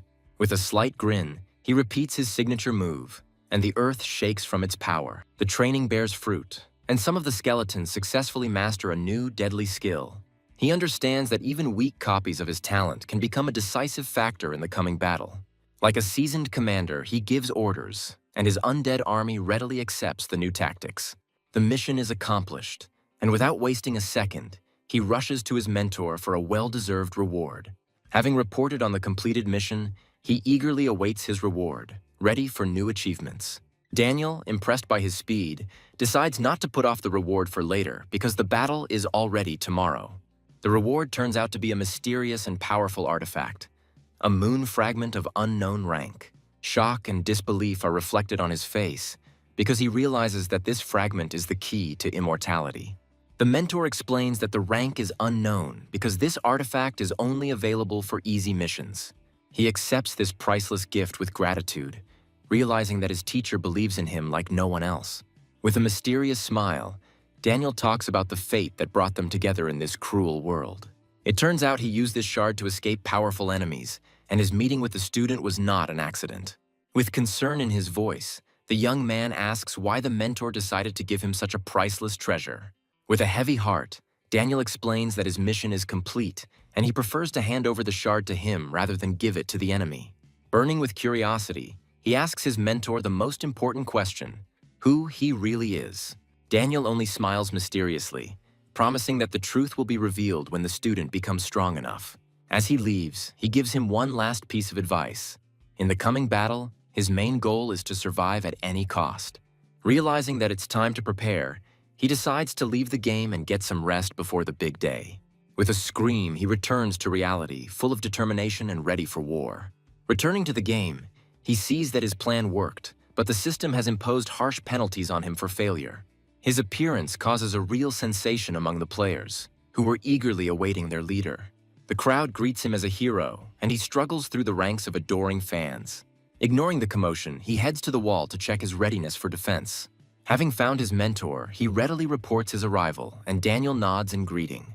The battle for the city has officially begun, but a system notification prevents him from joining the fight ahead of time. The first wave of attackers is led by challenger Xia Zuo, a bronze-ranked boss full of determination and fury.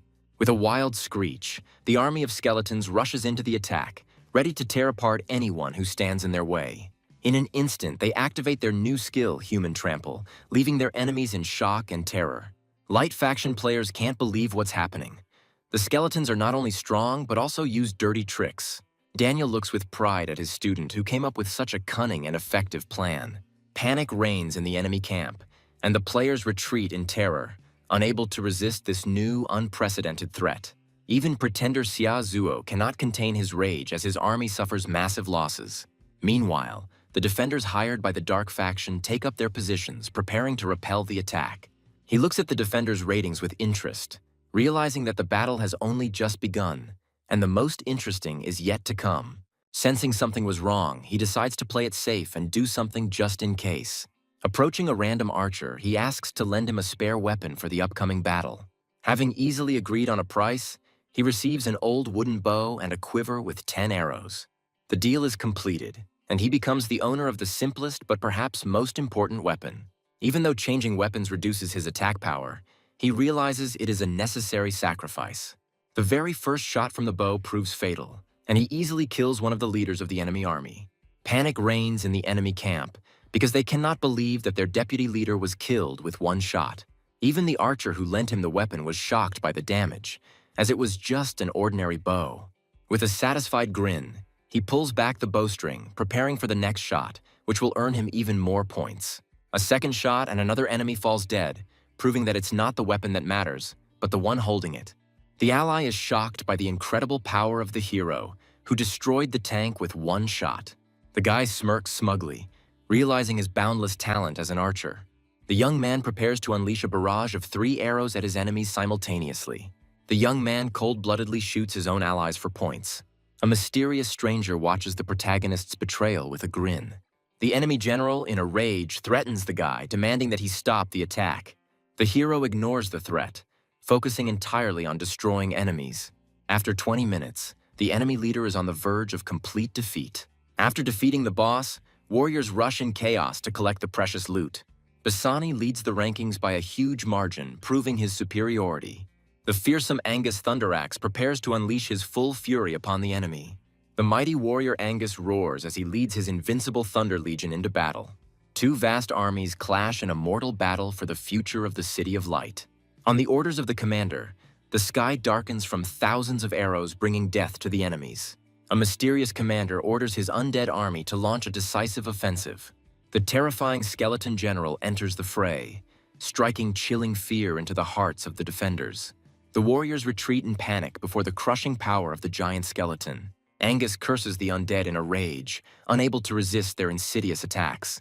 In a blinding flash, General Skeleton deals the warrior a fatal blow. The soldiers cry out in despair, seeing the inglorious death of their invincible master. Without a leader, the warriors rush in chaos to collect the heads of fallen enemies. The joy of victory gives way to horror at the sight of a system window about a new, even stronger wave. The protagonist is alarmed when he learns the name of the new boss, which foreshadows serious trouble. While the young man tries to unravel the identity of the enemy, his allies perish in a tornado of steel. Cairo's furious soldier, revealed to be the player, Winter River enters the battle, displaying his might. One of the fighters is shocked to recognize the powerful boss as his longtime debtor. Cairo easily deflects the attacks, showing the gap in power between him and the others. The new boss destroys General Skeleton with one blow, leaving everyone in amazement. Winter River fearlessly leads the surviving warriors in a suicidal charge against the undead hordes. The guy realizes that the time has come for him to enter the battle and show his true strength. The mentor gives his final instructions to his student, urging him to remain calm in battle. Sleepless feels a surge of power as he prepares to face the new boss, Dark Master Pharmala. Greedy players anticipate an easy victory and untold riches for Winter River's head. The guy realizes the complexity of the situation because the system forces him to survive for a whole 20 minutes. The hero engages in a fierce battle with the assassin, parrying deadly blows. A young man puts a bounty on Winter River's head, pitting all the players against each other. The young man grins maliciously, having figured out the insidious plan of his enemies who sent spies to him. Surrounded by thousands of enemies, the hero receives an incredible boost from the system. Sleepless realizes that his strength grows with each new opponent, and he fearlessly rushes into battle. With one crushing blow, the guy destroys a crowd of enemies, achieving a triumphant victory. The players are perplexed by the incredible power of the Winter River, which surpasses all imaginable limits. Sleepless slashes at his enemies in a rage, gaining points for each new victory. A young man with a devilish grin rushes through the crowd, leaving behind mountains of corpses. Suddenly, an old acquaintance emerges from the crowd, burning with a thirst for revenge. The guy contemptuously recognizes him as the same loser from the newcomer's village. The offended player angrily accuses the hero of a long-standing deception and demands retribution. The young man, with a cold grin, suggests that his opponent take the money and get out of here as quickly as possible. The warrior retreats in horror, because his most powerful blow did practically no damage to the hero. Sleepless looks at his almost full health bar with mockery, enjoying his invulnerability. Mad with rage, Cairo launches a final attack, putting all his strength into the blow. The guy unleashes a barrage of blows on Cairo, dealing colossal damage. Observers are horrified to realize that this is a suicidal battle of attrition. After 2 minutes, Sleepless uses dark magic, immobilizing the enemy. Cairo screams in rage, not believing he was defeated so easily. The young man kills another player in cold blood without even looking in his direction. Surrounded by a golden glow, the hero reaches a new level right in the midst of battle. The opponents exchange barbs, their mutual hatred reaching its limit. The young man crushes Cairo with a powerful kick, interrupting his attack. Their battle turns into a mad dance of death, full of fury and cruelty. Anticipating a protracted battle, the guy prudently drinks a health potion. Furious soldier Cairo goes berserk, engulfing himself in flames. Sleepless, with a cold grin, summons his army of undead, preparing for defense.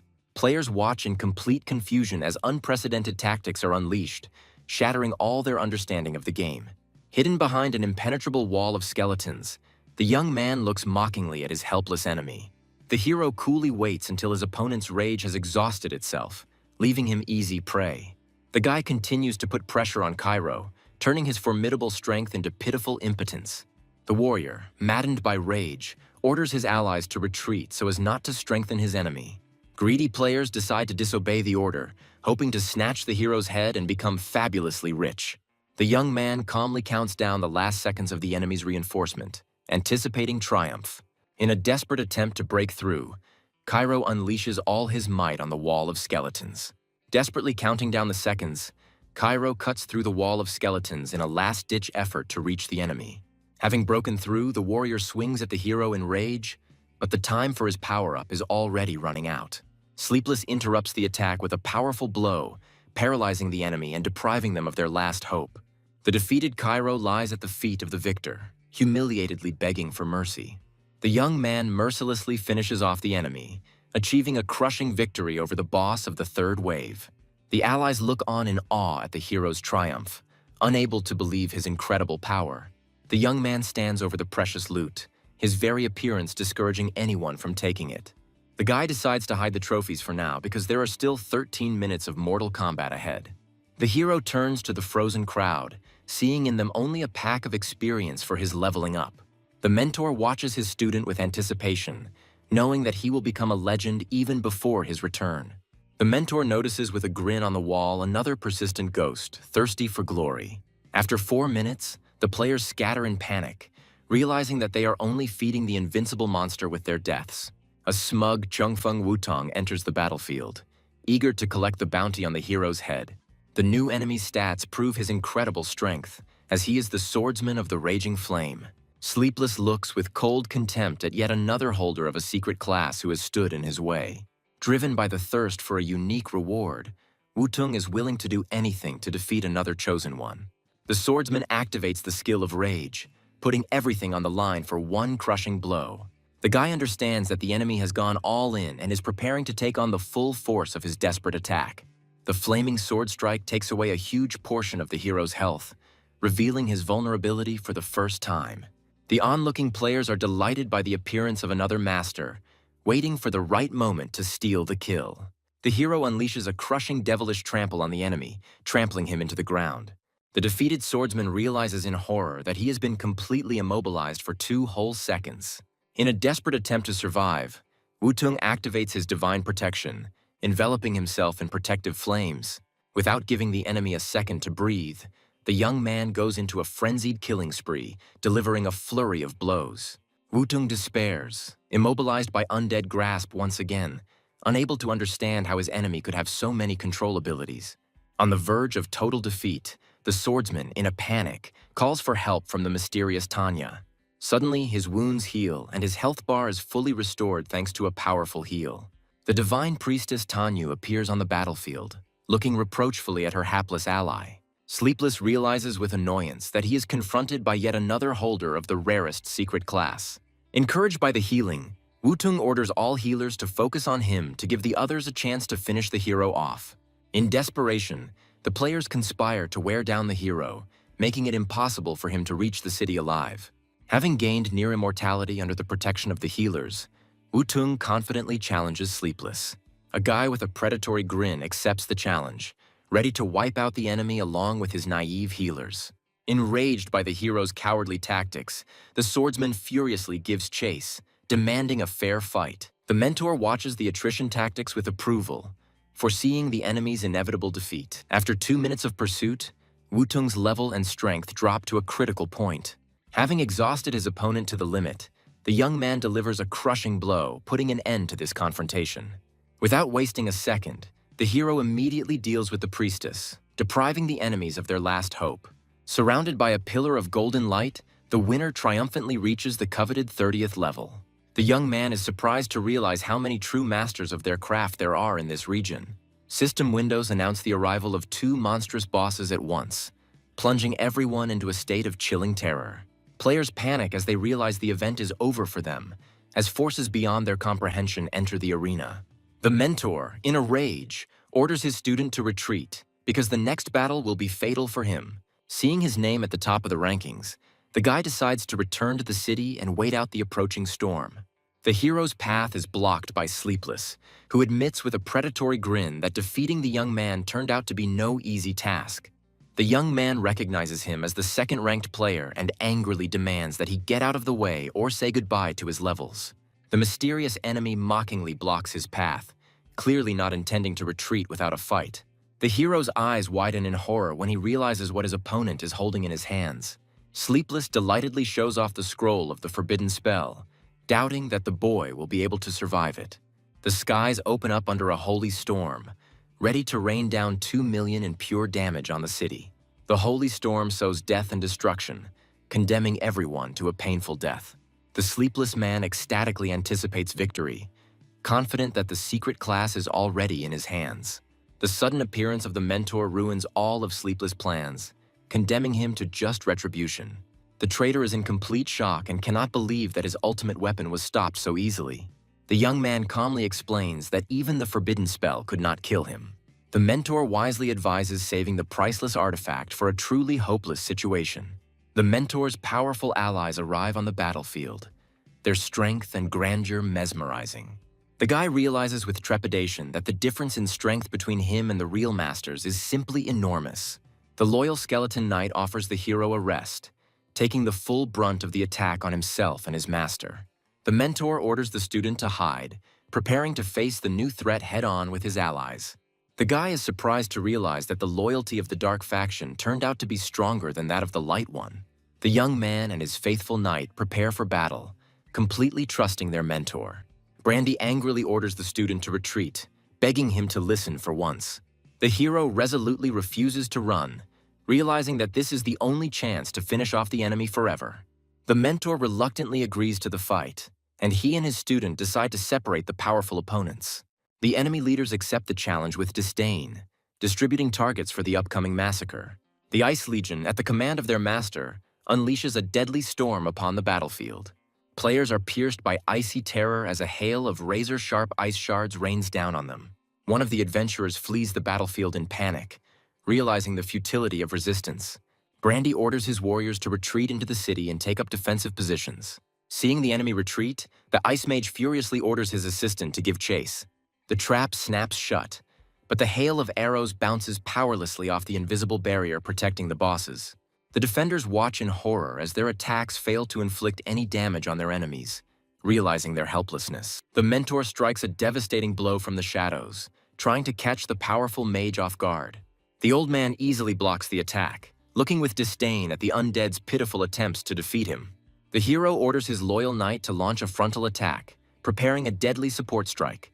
The undead knight Cantor rushes towards the enemy at breakneck speed, ready to sweep away everything in his path. The mighty warrior erects an impenetrable wall of ice, blocking the path of the furious attacker. The hero's crushing blow is blocked, dealing only 1 point of damage to the enemy. The woman, with a haughty smirk, humiliates the young man, calling him too weak to break through her defenses. A loyal knight distracts a powerful witch, boldly challenging her to a duel. Cantor fearlessly rushes into the attack, bringing down the full force of his spear on the enemy. The hero realizes in horror that even his strongest ally was powerless against this ice sorceress. The woman looks down at the fallen enemy with disdain, mocking their pathetic attempts at resistance. Despite his wounds, the indomitable knight rises to his feet again, enraging the powerful witch. The enraged sorceress unleashes a barrage of deadly ice shards on the pesky enemy. With cold cruelty, she fulfills his wish, piercing the knight's body with razor-sharp spikes. The young man suddenly appears behind her and strikes, but the witch only smirks, confident in her defense. Dark energy flashes in the guy's eyes as he puts all his pent-up rage into the blow. A minute ago, the hero was desperately hitting the ice wall, realizing the futility of his attempts. Looking at the self-sacrifice of his allies, the young man feels an unbearable burden of guilt for their possible death. The guy's gaze fills with rage, because it was because of his weakness that they all found themselves on the brink of death. In despair, he refuses to accept defeat, because his only life and all his achievements are at stake. In this battle for life and death, the young man decides to take one last desperate step. A lilac diamond flashes in his hand, containing the last hope for salvation. Unleashing his hidden potential, the hero transforms into an avatar of destruction, shrouded in roaring purple energy. The observers look at the monstrous force in awe, unable to understand the source of its power. The witch's self-confident grin turns into panic at the sight of his incredible transformation. Sleepless raises his sword for a crushing blow, ready to crush the arrogant sorceress into dust. He unleashes a barrage of blows on the enemy, each of which carries incredible destructive power. The loyal skeleton knight looks at his master with admiration, ready to carry out any of his orders. Obeying his master's will, Cantor throws his spear with incredible force at an unsuspecting target. A deadly spear pierces the witch, and in agony, she cries out for help to her stunned master. The light mage is furious and can't believe that some boy could bring his assistant to such a deplorable state. Consumed with anger, the old man rushes forward, creating a vortex of light to protect his comrade. The young man looks coldly at the fallen sorceress as she comes to her senses, ready to deliver the finishing blow. A new attack, Undead Grip, binds the witch again, plunging her into an abyss of chilling horror. The witch desperately begs Brandy to save her from the demon god, but he realizes it is too late. The powerful mage burns in a pillar of sacred flame, his screams of agony echoing across the battlefield. With ruthless determination, the boy delivers the final blow, forever erasing the shadow of a powerful enemy from the face of the earth. Surrounded by a golden glow of triumph, the hero reaches a new peak of his power, reaching level 33. The young man, without hesitation, decides to announce his incredible achievement to the entire continent, thirsting for fame. Allies and enemies alike discuss his impossible victory in amazement, tormented by envy and conjecture. The final boss becomes enraged as he watches the guy shamelessly loot his fallen ally. The indestructible flame shield envelops the mage, making him completely invulnerable to any physical attacks. Time is running out, and the boy, in desperation, rushes into attack while his enhancement is still in effect. A cold horror grips the hero when he realizes that even his ultimate power is powerless against this defense. The mentor suddenly appears and orders the student to retreat, seeing the complete hopelessness of his situation. Surrounded by healing energy, the mentor struggles to recover his strength after a difficult battle. Maddened with rage, the fire mage pronounces a death sentence on everyone, promising to incinerate them to ashes. A sea of all-consuming flame descends upon the battlefield, bringing death and destruction to all living things. Agony and death screams fill the air as the fire mercilessly consumes warriors and undead. Surrounded by flames, the hero painfully realizes that his power has run out at the most inopportune moment. The boy drinks the potion in despair, realizing the futility of his efforts against the overwhelming power of the enemy. The mentor orders the student to run, ready to sacrifice himself to save him from the fiery hell. Refusing to abandon his teacher, the young man proposes a risky plan of attack from two sides as a last hope. The fire mage watches their touching drama with disdain, reveling in his superiority. With a sadistic grin, he creates a giant fire tornado to finish off the pathetic ants in one fell swoop. Faithful Knight Cantor takes the full force of the blow, his body torn apart by the monstrous damage. As he burns alive, the devoted servant cries out to his master, reminding him of the great destiny that awaits him. In a last desperate attempt to save the teacher, the young man hands him a priceless artifact. With bitterness in his voice, the mentor rejects help, accepting his dark fate. The fire dragon descends upon the necromancer, bringing with it inevitable death. The fire mage revels in his superiority, but even on the brink of death, the teacher does not lose his pride. Helplessness and despair grip the boy as he watches his mentor's death throes. Clinging to his last hope, the young man frantically rummages through his inventory. A sudden discovery, a skill book for defeating a boss, becomes his only chance for salvation. Without wasting a second, the hero learns a new skill without hesitation, putting all his hopes into it. The new skill reveals the enemy's monstrous characteristics, leaving the young man shocked by the difference in strength. Amidst the terrifying numbers, the system suddenly reveals a vulnerability, igniting a spark of hope in the boy's heart. The only vulnerability of the powerful magician is his senile infirmity and low endurance.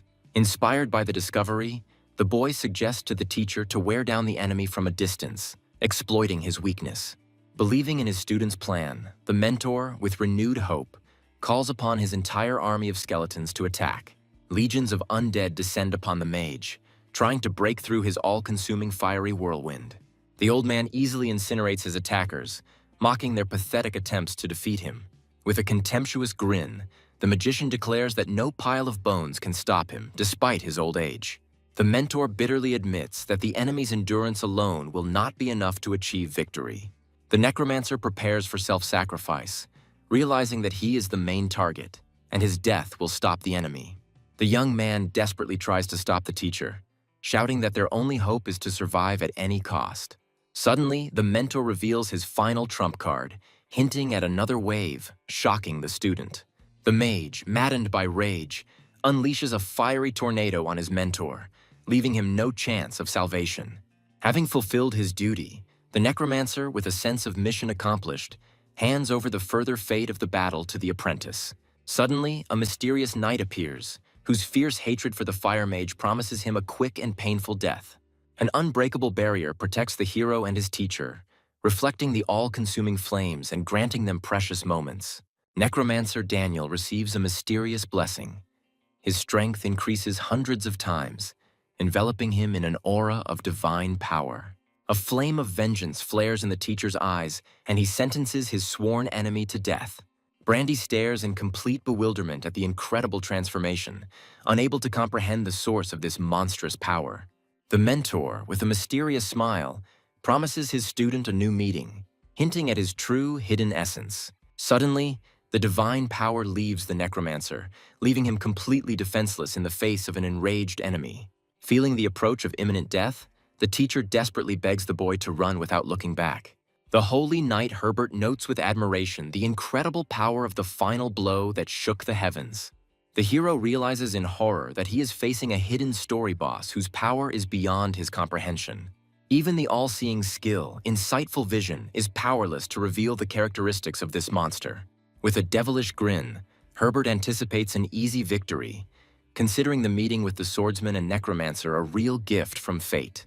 The mentor furiously accuses the Church of Light of collecting the remains of necromancers, predicting a coming catastrophe. The knight denies the accusations with cold contempt, enveloping his spear in sacred flame. Herbert, with feigned regret, offers the boy the last word, admiring his loyalty to the doomed faction. Without waiting for an answer, the holy knight unleashes the full force of his divine wrath on the youth. At the last moment, the mentor takes the blow himself, saving his student at the cost of his own life.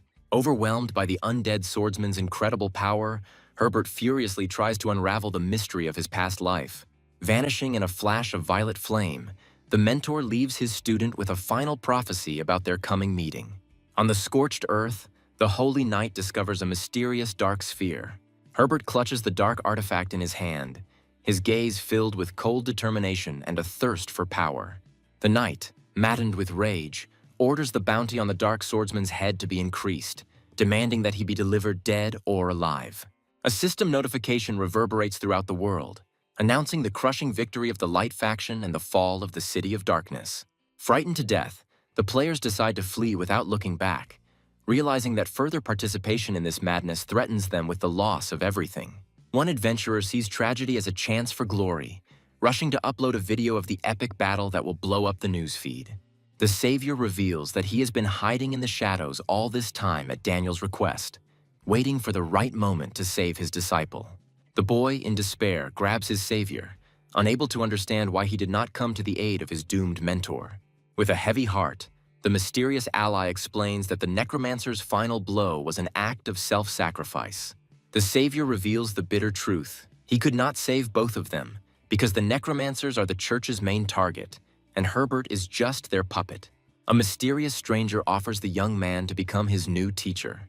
Driven by grief and a thirst for revenge, the boy accepts a new mission. A teacher and his new student set out on a journey full of dangers and an unknown future. Despite the defeat, the system generously rewards the hero for his valor, granting him the legendary hidden class Dark Swordsman. Surrounded by a pillar of golden light, the young man reaches level 36, his strength growing along with his determination. A sudden system announcement places an incredible reward on the hero's head. Crowds of players look with greed in their eyes at the tempting reward, turning from allies into ruthless hunters. The boy realizes with horror that killing Brandy did not solve his problems, but only fanned the flames of a worldwide hunt for him. The young man's face contorts with rage, and he swears that the next time they meet he will crush the smug Herbert into dust. To prepare for the coming battles, the hero decides to immediately check and improve his equipment. The first thing the guy does is examine the trophies he received after defeating the powerful warrior Cairo. With a satisfied grin, the young man thanks his defeated enemy for the generous gift, which will significantly increase his strength. He decides to sell his heroic ring and sword, which he no longer needs, leaving himself only the new boots. The young man eagerly moves on to the rewards for defending the city, anticipating even more valuable treasures. The legendary wind ring, with incredible characteristics, exceeds all his wildest expectations. The hero's eyes light up with delight, as the new artifact perfectly complements his Mouse King sword. The young man happily replaces the old Necro ring with a new one, and then moves on to inspecting the bracers. The gold-rank black-scale bracers prove to be another priceless treasure, greatly increasing his defense. Donning his new gear, the boy feels an incredible surge of strength, ready to challenge the whole world. The young man, with a mad grin, enjoys his incredible power. His attack has exceeded all imaginable limits. The boy resolutely rejects the change of class, not wanting to betray the path that made him so strong. The system offers generous compensation for loyalty, giving him a choice between powerful skills or equipment. Realizing that skills are more valuable than temporary equipment, the hero makes a fateful choice in favor of a new power. For his achievements, he receives the legendary S-Class skill Battlefield, capable of turning the tide of any battle. Amazed by the power of the new skill, he studies it without hesitation, preparing for new challenges in the fiery lands. With a map in hand and a new purpose in his heart, the young man sets out on a dangerous journey to fulfill his teacher's task. The system announces his arrival in the floating mountains, an ominous location permeated with the smell of sulfur and danger. Cold sweat breaks out on his forehead as he realizes that the treasure is hidden at the very top of the deadly volcano. From the red-hot depths of the earth rises a giant lava golem, ready to incinerate anyone who dares to encroach on its treasures. Standing steadfast in the face of the giant monster, the hero prepares for battle, his resolve stronger than stone. Having studied the enemy's characteristics, the guy realizes that in front of him is not just a mountain of muscle, but a real impenetrable tank. With a devilish grin, the young man activates his battlefield, seeing the hulking monster as the perfect target for training. Shrouded in a purple aura, he unleashes a barrage of blows on the enemy, each one shaking the ground. The lava monster panics and goes into a defensive stance, its stone skin growing even stronger under the onslaught of vicious attacks. With a mocking voice, the hero scoffs at the monster's cowardly tactics, promising to tear him to pieces. With one crushing blow, he breaks through the defense and destroys the enemy, receiving a well-deserved reward. Realizing that to reach the next level he will have to exterminate hundreds more of these monsters, he decides to go higher. The higher he climbs, the more unbearable the heat becomes, but his determination only grows stronger with each step. At the top of the cliff, he is met by a flock of fire monkeys, their evil eyes watching his every move. The hero encounters a new kind of monster, the toothy fire monkey whose impudence knows no bounds. The guy is perplexed to realize that these vile creatures are mocking him, one of the strongest players. The leader of the pack mockingly calls him over, preparing to teach the impudent fellow a harsh lesson. The entire pack bursts into laughter, insulting his appearance and questioning his strength. The monkeys look at the weakling with disdain, not understanding how he managed to get to their lair at all. The young man's face is distorted with rage, his patience snapping under the hail of endless humiliations. He rushes into the thick of his enemies, ready to grind these stinking monkeys into dust. With a mad gleam in his eyes, he pronounces the death sentence on them, promising a cruel and painful reprisal. Activating Battlefield, he unleashes a barrage of blows on his enemies, reveling in their dying cries. Despite his power, he takes serious damage, underestimating the fury and strength of the desperate pack. With a contemptuous grin, the hero declares that their pathetic attacks are not capable of causing him even the slightest pain. He gives them one last chance to atone, his voice ringing out like a sentence, leaving no doubt about his intentions. The leader, terrified to death, humbly begs for mercy, ready to do anything to save his worthless life. With a cold grin, the boy orders the monkey to show him the way, and his plan for revenge begins to come to fruition. A sudden system notification unlocks his access to top-tier talent, elevating him to a new level of power. Realizing his unique superiority, he feels a surge of incredible strength and self-confidence. He returns to the pack, his aura pressing on them with unbearable force, causing them to tremble in terror. With one crushing blow, he ends the life of the monster that mocked him. 2 minutes later, the monkey returns, dragging the headless body of his fellow monkey, his eyes full of fear. Grabbing the fallen enemy by the head, the hero leads his new slaves to their next target with cold determination. A furious roar shakes the mountains when the enraged king learns of the death of his kin. The hero comes face to face with the powerful king of the toothy fire monkeys, a gold-tier boss. He soberly assesses his chances, realizing that without his ultimate enhancement, he will not be able to defeat this monster. A devoted slave, terrified, tries to warn his king of the attacker's incredible strength. With one movement, the hero silences the traitor, his eyes burning with cold fury and determination. The king, maddened with rage, unleashes the full force of his gigantic fists on him. He dodges the crushing blow, the ground beneath his feet cracking with incredible force. With lightning speed, he strikes back, putting all his accumulated power into it. The king sneered at his pathetic attack, activating his special ability. Looking with admiration at the enemy's strength, the boy offers him a deal, promising the safety of his clan. With a devilish grin, the hero realizes that he has found the king's weak spot: his immoderate pride. He continues his taunts, slowly but surely making a hole in the enraged monster's defenses. The king bursts into laughter, confident that the pathetic little man cannot harm him. The boy is perplexed when he realizes that his domination talent completely neutralizes the enemy's mental attacks. With a mocking voice, he continues to humiliate the king, hitting him where it hurts most: loneliness. Enraged beyond measure, the king charges forward, his rage clouding his judgment and leaving him vulnerable. At the last moment, the hero activates Wind Guard, realizing that he will not be able to dodge the crushing blow. Looking with disdain at the damage he had received, he calls the king a weakling, advising him to go home and drink some milk. He continues to shower the monster with insults, driving him to a white heat and complete frenzy. Each humiliation makes the king 300% more vulnerable, turning him from a formidable predator into easy prey. With a predatory grin, the young man enjoys a complete moral victory, having broken the enemy's will even before the battle began. With one crushing blow, he ends the king's life, absorbing his monstrous strength and experience. The new title of King of Ridicule becomes the crowning achievement of his triumph, the perfect tool for future psychological duels. Watching the enemy's body melt in the flames, the hero feels a surge of new strength, reaching level 37. Amidst the golden radiance, he finds priceless treasures, a fiery helmet and dagger worthy of a conqueror of the king. The guy soberly assesses the loot, realizing that true strength lies not in the glitter of gold, but in fidelity to one's path. Without stopping for a second, the young man rushes up the slope of the volcano towards the unbearable heat. Gritting his teeth, he fights the scorching heat, his death power giving him a tiny chance to survive this hell. At the top, instead of countless treasures, only a pitiful wooden stick awaits him, mocking his titanic efforts. He ends up with a useless piece of wood in his hands, and the guy tries to figure out if this cruel joke was part of the test. Disappointed but unbroken, the hero decides to return and complete the quest, leaving his empty hopes behind. Suddenly, his body is enveloped in purple flames, awakening the dark swordsman's dormant potential.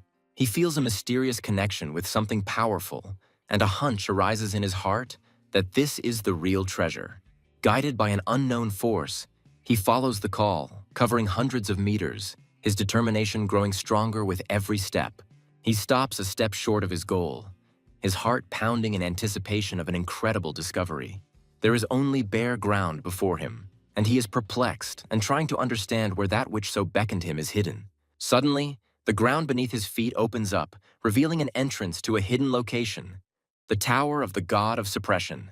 A cold horror grips him as he realizes that this place is a battlefield for the strongest warriors.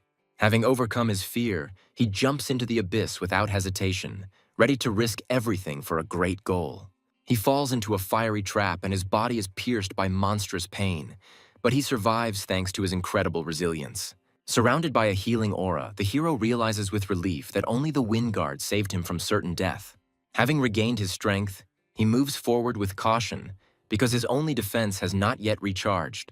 Suddenly, a fiery whirlwind blocks his path, and he curses the fire demon god's treachery and rage. Gritting his teeth against the pain, he endures another blow, his body burning, but his resolve only growing stronger.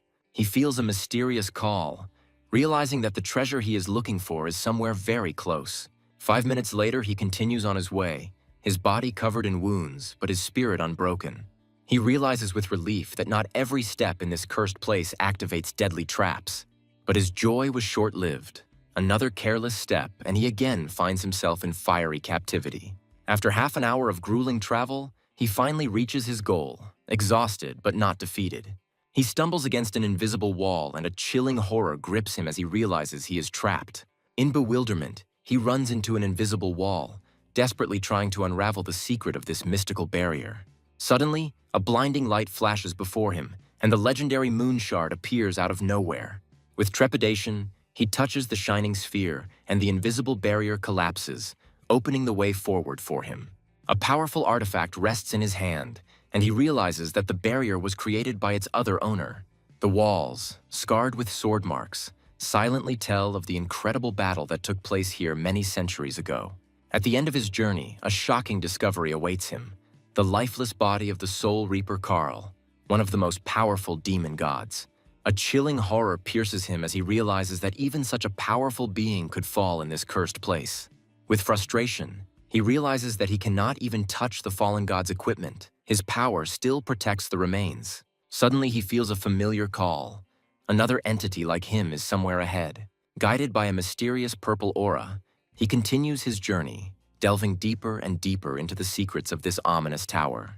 He steps on a carpet of bones, and a cold horror grips him at the sight of countless fallen warriors. With every step he takes, he becomes increasingly aware of how deadly this tower is, and how slim the chances of survival are. Suddenly, purple chains entangle him, their icy touch draining the life force from him.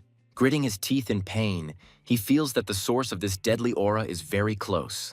He follows the call, his heart pounding in anticipation of meeting whoever is behind this deadly trap. A powerful skeletal warrior appears before him, his armor emitting the same ominous aura as his own. He realizes that before him stands the former dark swordsman, whose soul still yearns for battle. A crazy thought flashes through his mind that he can simply take the legendary armor from the body of a fallen warrior. With trepidation, he extends his hand, vowing to continue the legacy of his fallen brother and carry out his will. Suddenly, his hand passes through the armor, and he realizes in shock that in front of him is only a disembodied ghost. The ghost speaks to him, its voice an echo from the past, full of strength and wisdom. He introduces himself as the remnant of the soul of Luo Yi, the first dark swordsman whose legacy he now carries on. Confused, the hero tries to justify himself, but the ghost reminds him with a grin that the dead don't care. Luo Yi challenges him to prove his right to the legendary armor in a mortal battle. With a heavy heart, the young man accepts the task, cursing the greed of the gaming system that gives nothing for free. Before him stands the dark swordsman Luo Yi in all his might, a gold-tier boss eager for battle. He prepares to fight, but the ghost suddenly stops him, pointing out a glaring discrepancy. The guy is shocked to realize that his opponent is using a skill available only to level 50 swordsmen. Luo Yi pretends not to remember anything due to his ghostly nature, but the hero senses a catch. Not wanting to be deceived, he immediately activates Battlefield, leveling their odds in this unfair duel. The ghost admires the boy's incredible skills, trying to unravel the secret of their origin. With pride in his voice, the guy declares his innate talent, which he developed in complete solitude. He charges forward, his blade wreathed in purple flame, each blow carrying fury and power. Entering a frenzied killing spree, he unleashes a barrage of blows on the ghost, which it easily parries. Luo Yi easily analyzes his fighting style, noting that his strength lies not in his equipment, but in his perfect technique. With burning eyes, the young man shouts about his duty: to revive the former glory of the dark swordsman. The ghost decides to up the ante, his aura changing, becoming much more powerful and dangerous. He delivers a crushing blow, his new power catching the boy off guard, leaving no chance to dodge. At the last moment, he manages to activate Wind Guard, but even it does not save him from serious injury. Realizing that his life is on the line, he desperately drinks the potion, restoring his health to continue this deadly battle. Luo Yi explains with disdain that the previous dark swordsman was 1,000 times stronger than his pathetic parody. He unleashes his full might upon the youth, his blade shrouded in a purple vortex of pure destructive energy. In one hit, it takes away a huge chunk of his health, showing the gap in their power levels. In a panic, the boy drinks the potion, horrified to realize that even after being strengthened, he is still too weak. He understands that his speed is insignificant compared to the ghost, and he is not even able to reflect its attacks. In a desperate attempt to turn the tide of battle, he uses evil steps, increasing his speed several times. He strikes with all his strength in hopes of slowing down the otherwise invulnerable opponent. He is relieved to see that his attack has worked and the ghost has finally slowed down, giving him a chance. Without wasting a second, he uses undead capture to completely immobilize and control the enemy. Luo Yi acknowledges his cunning with an approving smirk, impressed by his ability to use his skills. He realizes that all of the ghost's skills are predictable and decides to move to a safe distance to wait out the control. Luo Yi unleashes a barrage of air blades at him, leaving no chance for evasion. At the last second, he dodges, and the deadly blades crash into the wall behind him. Cold sweat runs down his face, and he realizes in horror that he was on the brink of death. Without giving him a break, the ghost deals another crushing blow, taking away a huge portion of his health. With a devilish grin, Luo Yi mockingly asks what he plans to do in such a hopeless situation. Gritting his teeth in pain, the boy eagerly awaits the recharge of his only salvation, the Steps of Evil. He uses his signature move again, delivering a crushing blow and crushing the will of the powerful ghost. Luo Yi tries to strike back, but his movements are constrained, and he can only helplessly watch his death approaching. Without wasting a second, the hero uses undead capture, completely subjugating the will of the legendary Dark Swordsman. He unleashes a furious strike on the immobilized ghost, pouring all his remaining strength into it. He realizes that his control is about to end and he needs to retreat before it's too late. Suddenly, Luo Yi gains incredible resistance to control, his eyes lighting up with rage. He strikes back, and the young man is pierced by terrible pain. His life hangs by a thread. He looks at his health bar in shock, unable to believe that he survived that fatal blow. Suddenly, the ghost power is exhausted. Its level drops by 10 points, depriving it of its former might. The guy is relieved to realize that their strength is now equal and he has a real chance of winning. Their blades cross again. Now it is a battle of equals, where everything will be decided not by strength, but by skill and will. With a predatory grin, he rushes into the attack, confident that the weakened ghost will no longer be able to stop him. He unleashes all his might on Luo Yi, and the purple flames decide the outcome of this epic battle. Enveloped in the purple glow of victory, he gains 1,000,000 experience points, his strength growing exponentially.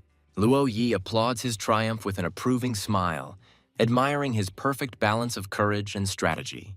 With eyes shining with joy, the hero announces his victory, filled with pride for the task he has accomplished.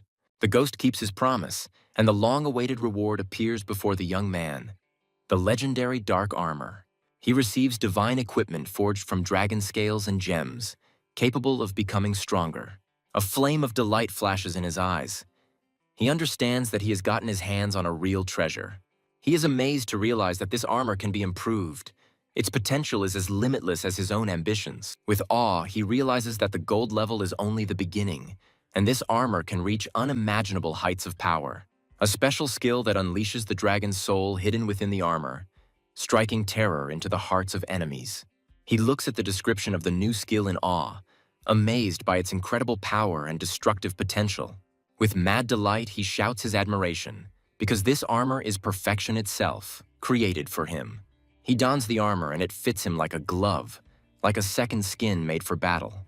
Luo Yi is relieved to see that the armor has found its true owner, ready to continue his work.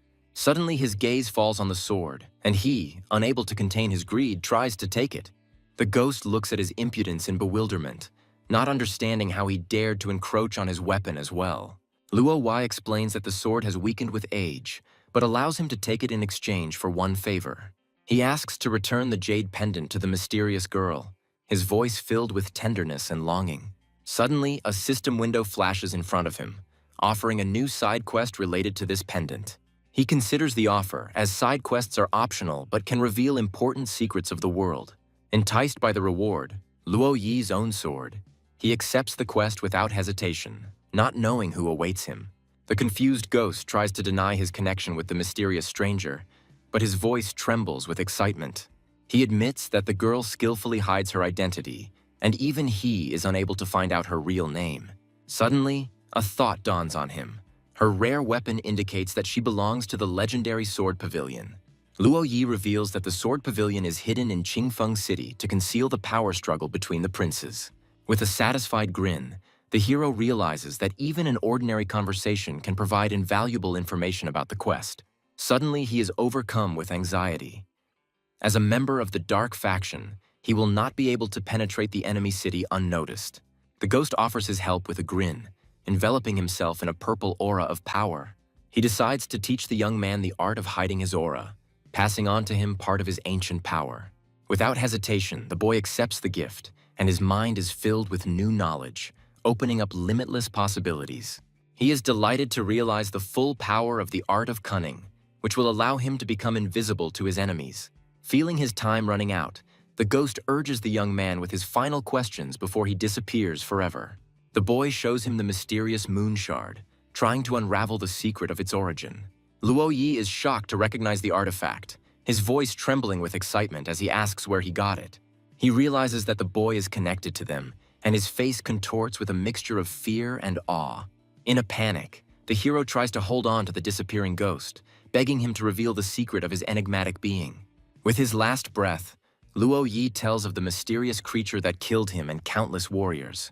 The shocking truth about Daniel's incredible strength hits the boy, forcing him to look at his teacher in a new way. He is tormented by doubts. If Daniel killed Luo Yi, why didn't he kill him, but instead became his mentor? With a heavy heart, he lets go of his questions, trusting that the future itself will put everything in its place. Before leaving the tower, he returns to the remains of the fallen demon god to fulfill his duty. He looks at the ghostly sword with awe, feeling its incredible power and thirst for blood. The legendary blood sword, weakened by time but still holding divine power within. Clutching the powerful weapon in his hands, he feels his own power merge with the blade, creating something new. With a mad grin, he realizes that this sword is not just a weapon, but the key to his future greatness.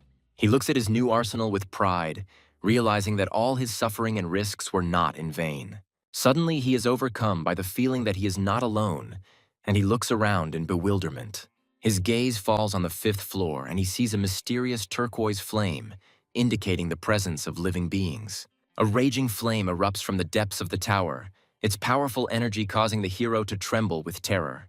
He understands that he cannot stay here, because this force is capable of incinerating him in an instant. With a heavy heart, he decides to retreat, realizing that his victory today is only the beginning of a long and dangerous journey. Half an hour later, exhausted but satisfied, the hero finally emerges from the mouth of the volcano. He decides to mark the place on the map to return here later, but his plans are interrupted by an unexpected encounter. A giant lava python appears before him, its eyes burning with hellish fire, ready to incinerate the intruder. With a devilish grin, the young man realizes that before him is the ruler of these lands, and his thirst for battle flares up with renewed vigor.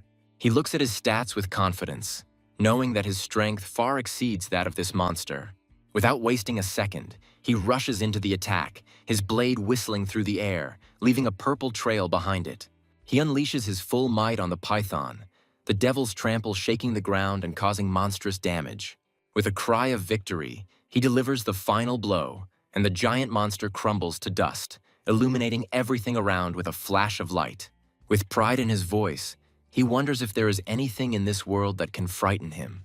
After 2 nights spent in the tower, he finally returns to the real world, ready for new challenges. With a sense of duty fulfilled, he returns to the teacher, his fatigue mixed with pride for the path he has traveled. The mentor greets him with a calm smile, knowing that he has passed this deadly test with honor. A system notification confirms his success, generously rewarding him for his courage and perseverance. Surrounded by a pillar of golden light, he reaches level 39, his strength growing along with his confidence. The teacher admits with a sly grin that this was all part of his plan to speed up the student's growth. He informs his mentor of a new task received from the ghost, unaware of the storm it will cause. He shows him a jade pendant, simple but at the same time holding a deep secret. The teacher's face distorts with horror when he recognizes the pendant as a relic of the legendary sword pavilion. With a sinking heart, the hero realizes that his mentor knows more about the pendant than he is saying. After a long silence, the teacher confesses with a heavy sigh that he was once a disciple of the sword pavilion. A shocking thought flashed through his mind. Cheryl had been connected to the sword pavilion even before his death. The teacher reveals to him an ancient tradition. Every girl in the pavilion wears such a pendant as a symbol of her status. He says with sadness in his voice that giving the pendant to a man means confessing your love to him, breaking all the rules.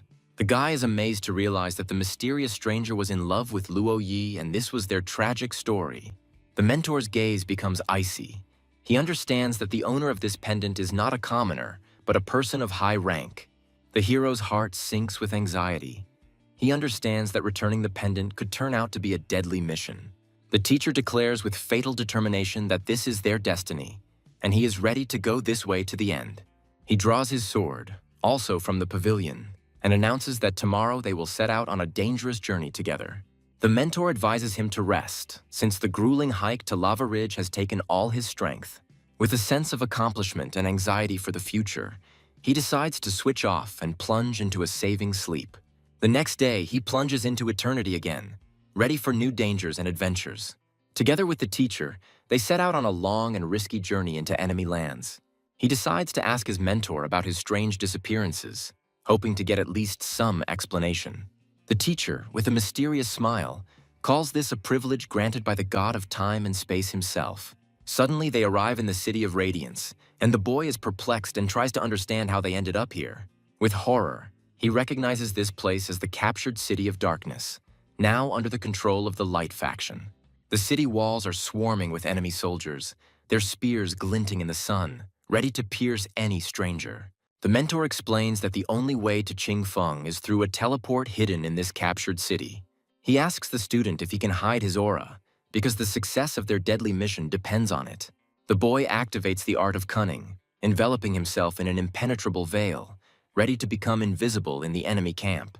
Using the art of cunning, he transforms himself into a bald newcomer with a ridiculous name, causing confusion in his mentor. The teacher laughs and approves of his disguise, confident that low-level soldiers will not be able to recognize him. Under a hail of ridicule and surprised glances, he feels deceived, but continues to play his role. They approach the teleport, and the guy, hiding under the guise of a merchant, pays for passage to the city of Qingfeng.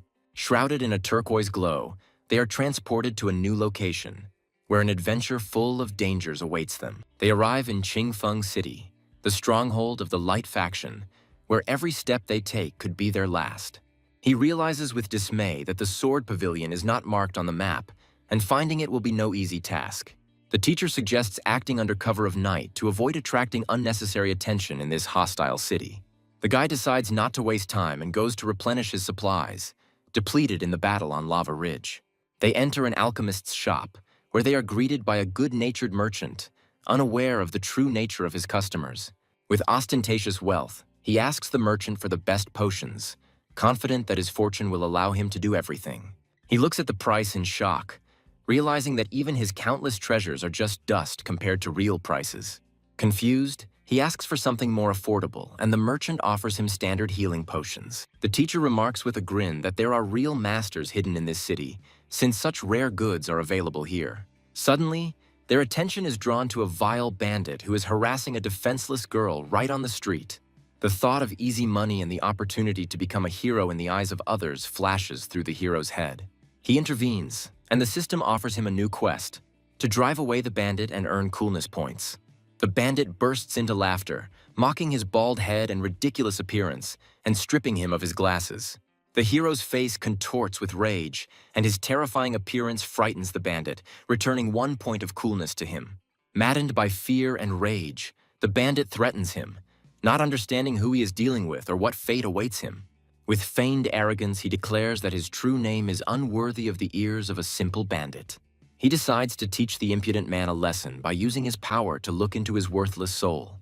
Before him appears the infamous Bei Fu, a dark gold-level boss and former disciple of the Sword Pavilion. In horror, he realizes that a simple task of 0 difficulty turned out to be a trap with a boss of incredible power. His feigned confidence makes the bandit doubt, and he gets another 5 coolness points. The teacher decides to intervene, his aura pressing on the bandit, causing him to tremble with fear. Scared to death, the bandit and the girl feel an incredible power emanating from the mysterious stranger. Humiliated and crushed, Bei Fu flees, promising to return with reinforcements and avenge his humiliation. The rescued girl looks at him with admiration, but the hero, fearing problems, decides to quickly leave. She desperately begs him to tell her his real name. her heart full of gratitude and budding love. He proudly shouts out the name of his fallen teacher, receiving a generous reward and coolness points for this. He decides to go to an auction to sell his unwanted items and prepare for the upcoming journey. Under cover of night, they approach the mysterious building, ready to penetrate into the heart of enemy territory. Using magic, they pass through the wall, finding themselves inside the legendary sword pavilion. He looks at the majestic Chinese architecture in amazement, not expecting to see such a thing in the city of Qingfeng. The teacher suggests that they split up. He will go to the forging pool and the student will be sent to the sword storage. Anxiety arises in his heart at the thought of separation. He is afraid of being left alone in this deadly, dangerous place. The mentor, with a serious expression, pronounces a name that strikes terror into the hearts of warriors, the God of the Sword. He listens to the teacher with disbelief, doubting that an S-level task could be so simple. With a heavy heart, he says goodbye to his mentor, realizing that he must be extremely careful not to catch the eye of the NPC. A few minutes later, he finds himself before the majestic vault of swords, his heart pounding with fear and anticipation. With bated breath, he ponders his fate, wondering if instant death awaits him behind these doors. He decides to be honest, realizing that the all-seeing sword god already knows of his arrival and intentions. Suddenly, his disguise crumbles, a powerful aura blocking his art of cunning, leaving him defenseless. Instead of a formidable warrior, he is met by a beautiful girl, immersed in reading. Her calmness confuses him. In complete shock, he cannot believe his eyes. The legendary sword god turned out to be a fragile and graceful girl. He is perplexed and tries to understand where she knows him from because he hears about her for the first time from his mentor. With a slight smile, she admits that she knows him and that in the City of Darkness, she was the next target after Cheryl. His mind is exploding with guesses. He begins to see a connection between the Light faction, the necromancers, and the mysterious power of the pavilion. He is surprised to see her reading a romantic novel, and his idea of the sword god is completely shattered. He gets down to business, showing her a jade pendant and asking if she knows its owner. Her eyes widen in horror as she recognizes the pendant as a relic she thought was lost forever. With trepidation, she accepts the pendant from his hands, her heart filling with a mixture of joy and unbearable pain. With a trembling voice, she asks where he got it from, afraid to hear the truth that she already knows. Suddenly, hope flashes in her eyes, and in a breaking voice, she asks if her lover is still alive. She realizes with bitterness that he is dead. Otherwise, he would not have been able to pass on his legacy as a dark warrior to him. He confirms her guess by telling her about meeting the remnant of Luo Yi's soul in the Cursed Tower. He tries to leave, but suddenly feels the cold touch of steel on his neck. His way is blocked. With icy calm, she declares that since he came, he must leave something in return, and her eyes burn with a dangerous fire. With a devilish grin, he accepts her challenge, realizing that a battle with the sword god is the perfect way to test his new power. With a sly smile, she accepts his offer, warning that the price for her services will be high. In a panic, he tries to make a deal. One blow, and if he survives, she will let him go in peace. She rejects his offer, explaining that it is her duty as a member of the Light faction to not let her enemies go. He appeals to her conscience, assuring her that he has no evil intentions, and asks her not to make him suffer. She looks at him in bewilderment, not understanding what strange illness he means. Suddenly, she bursts out laughing, realizing that if his goal is only to get the pendant back, then there is no point in killing him. With a devilish grin, she offers him a deal, a fight on equal terms, where his life will be on the line. Reluctantly, he accepts her challenge, realizing that this is the only way to get out of here alive. They find themselves in an arena where they must fight to the death, in a battle of equals. With a cold determination in her eyes, she prepares for battle, her aura blazing, foreshadowing a brutal and uncompromising fight. He looks at her aura with awe, realizing that before him is a super powerful skill that can decide the outcome of the battle. She rises into the air, her sword blazing, ready to unleash all its divine fury upon him. In a desperate attempt to defend himself, he uses Undead Grasp, attempting to rip the sword from her hands. He activates Evil Steps, his body engulfed in purple flames, ready for a lightning attack. With a slight smile, she acknowledges his skill, noting that his movements have become refined and deadly. He activates the battlefield, leveling the playing field and preparing for a decisive showdown on equal terms. Suddenly, her blade pierces his shoulder and he cries out in pain, not expecting such speed and accuracy. With a devilish grin, he catches her sword. His eyes shining with excitement, he enjoys this deadly game. They engage in a frantic dance of blades, their blows shaking the ground, each trying to find a hole in the other's defense. He unleashes a terrifying presence, his aura pressing down on her with unbearable force, striking terror into her heart. A ghostly dragon bursts out from his armor, dealing devastating damage and striking terror into her heart. He rushes in to attack, knowing this is his only chance to strike while she is slowed and vulnerable. She easily blocks his attack using Interrupt Strike, and he looks on in shock at her incredible skill. She tosses him aside, her sword glowing with divine light, ready to deliver the finishing blow. She unleashes all her might on him, and the fiery blade flies towards him, bringing with it certain death. He takes the blow and his body is pierced by monstrous pain, but he endures it. His will is stronger than steel. She looks at him in confusion, not understanding how her attack did so little damage, and begins to doubt. With a heavy heart, she acknowledges his superiority, admiring his incredible talent and strength of spirit. Surrounded by a pillar of golden light, he reaches level 40, his triumph marking the end of this epic battle.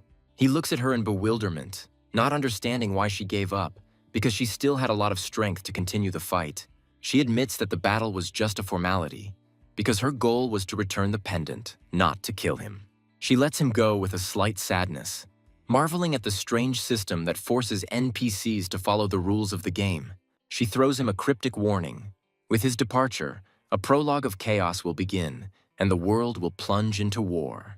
Confused, he tries to understand her words, but she only silently leaves, leaving him with questions. She reveals to him the bitter truth. The enmity between the factions is just a game, and his actions are just a trick of fate. Alarmed by her words, he decides to leave this place as soon as possible before it is too late. He returns to the teacher, noticing his unusually good mood, and his heart fills with suspicion. With a devilish grin, the mentor announces that they are returning, his eyes glowing with anticipation of something sinister. 2 hours later, in the Swamp of Ghosts, the teacher thanks him, and the boy is perplexed and does not understand why. He reveals his insidious plan. By returning the sword, he's no longer a disciple of the pavilion and can easily join the dark faction. Confused, he tries to understand why his teacher, a former member of the light faction, has not yet joined the darkness. With cold determination, the mentor explains that he is now free from his vows and is ready to settle old scores. A sudden system notification announces the start of a global event. Eternity, the first expansion, Light versus Darkness. Players around the world stare at their screens in shock, realizing that a war of epic proportions awaits them. With horror, he realizes that it was his action that became the catalyst for this war, setting off the prelude to chaos. The armies of darkness, led by immortal bosses, are preparing to attack the main cities of the light factions. Vampires, undead, and sinners. All the forces of hell unite to bring eternal night upon the world. Amidst the chaos and panic, he decides to help his mentor in the attack on Sea Heart City. Meanwhile, players in another corner of the world are horrified to learn that their former ally has become a powerful gold boss. He receives an S-rank mission to lead an army as a boss and capture Snowtown, with the price of failure being death. With a slight smile, the teacher wishes him luck, confident that his fearless student will return victorious. With a devilish grin, he bids farewell to his mentor, looking forward to revealing the full power of the Golden Boss to the players of Snowtown. Having reached level 40, he can finally put on his new equipment and become even stronger. With a self-confident smile, he expects to see himself at the top, but he is in for a cruel disappointment. He looks at his ranking in shock, unable to believe that there are so many incredibly cool players in the forces of darkness. The next day, he excitedly discusses his new position with a friend, anticipating the battles to come. His friend warns him of danger. The entire romance region is gathering in Snowtown to collect the reward for his head. At the same time, a group of players recognizes their sworn enemy with horror and decides to flee. But their leader, blinded by the thirst for revenge and glory, decides to challenge the powerful boss. Inspired by his speech, they prepare for battle, confident that their tactics and strength will help them defeat the invincible enemy. With perfect coordination, they rush into the attack, their refined tactics leaving him no chance. He easily repels their coordinated attack, his blade moving with inhuman speed and precision. His shadow assassin paralyzes them, and they realize in horror that they have been trapped by a deadly predator.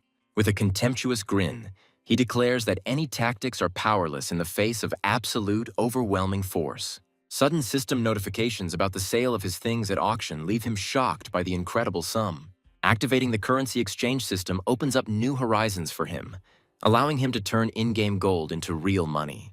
With a devilish grin, he decides to play for high stakes, converting part of his fortune into real currency. He decides to go hunting to level up and prepare for the upcoming siege of Snowtown.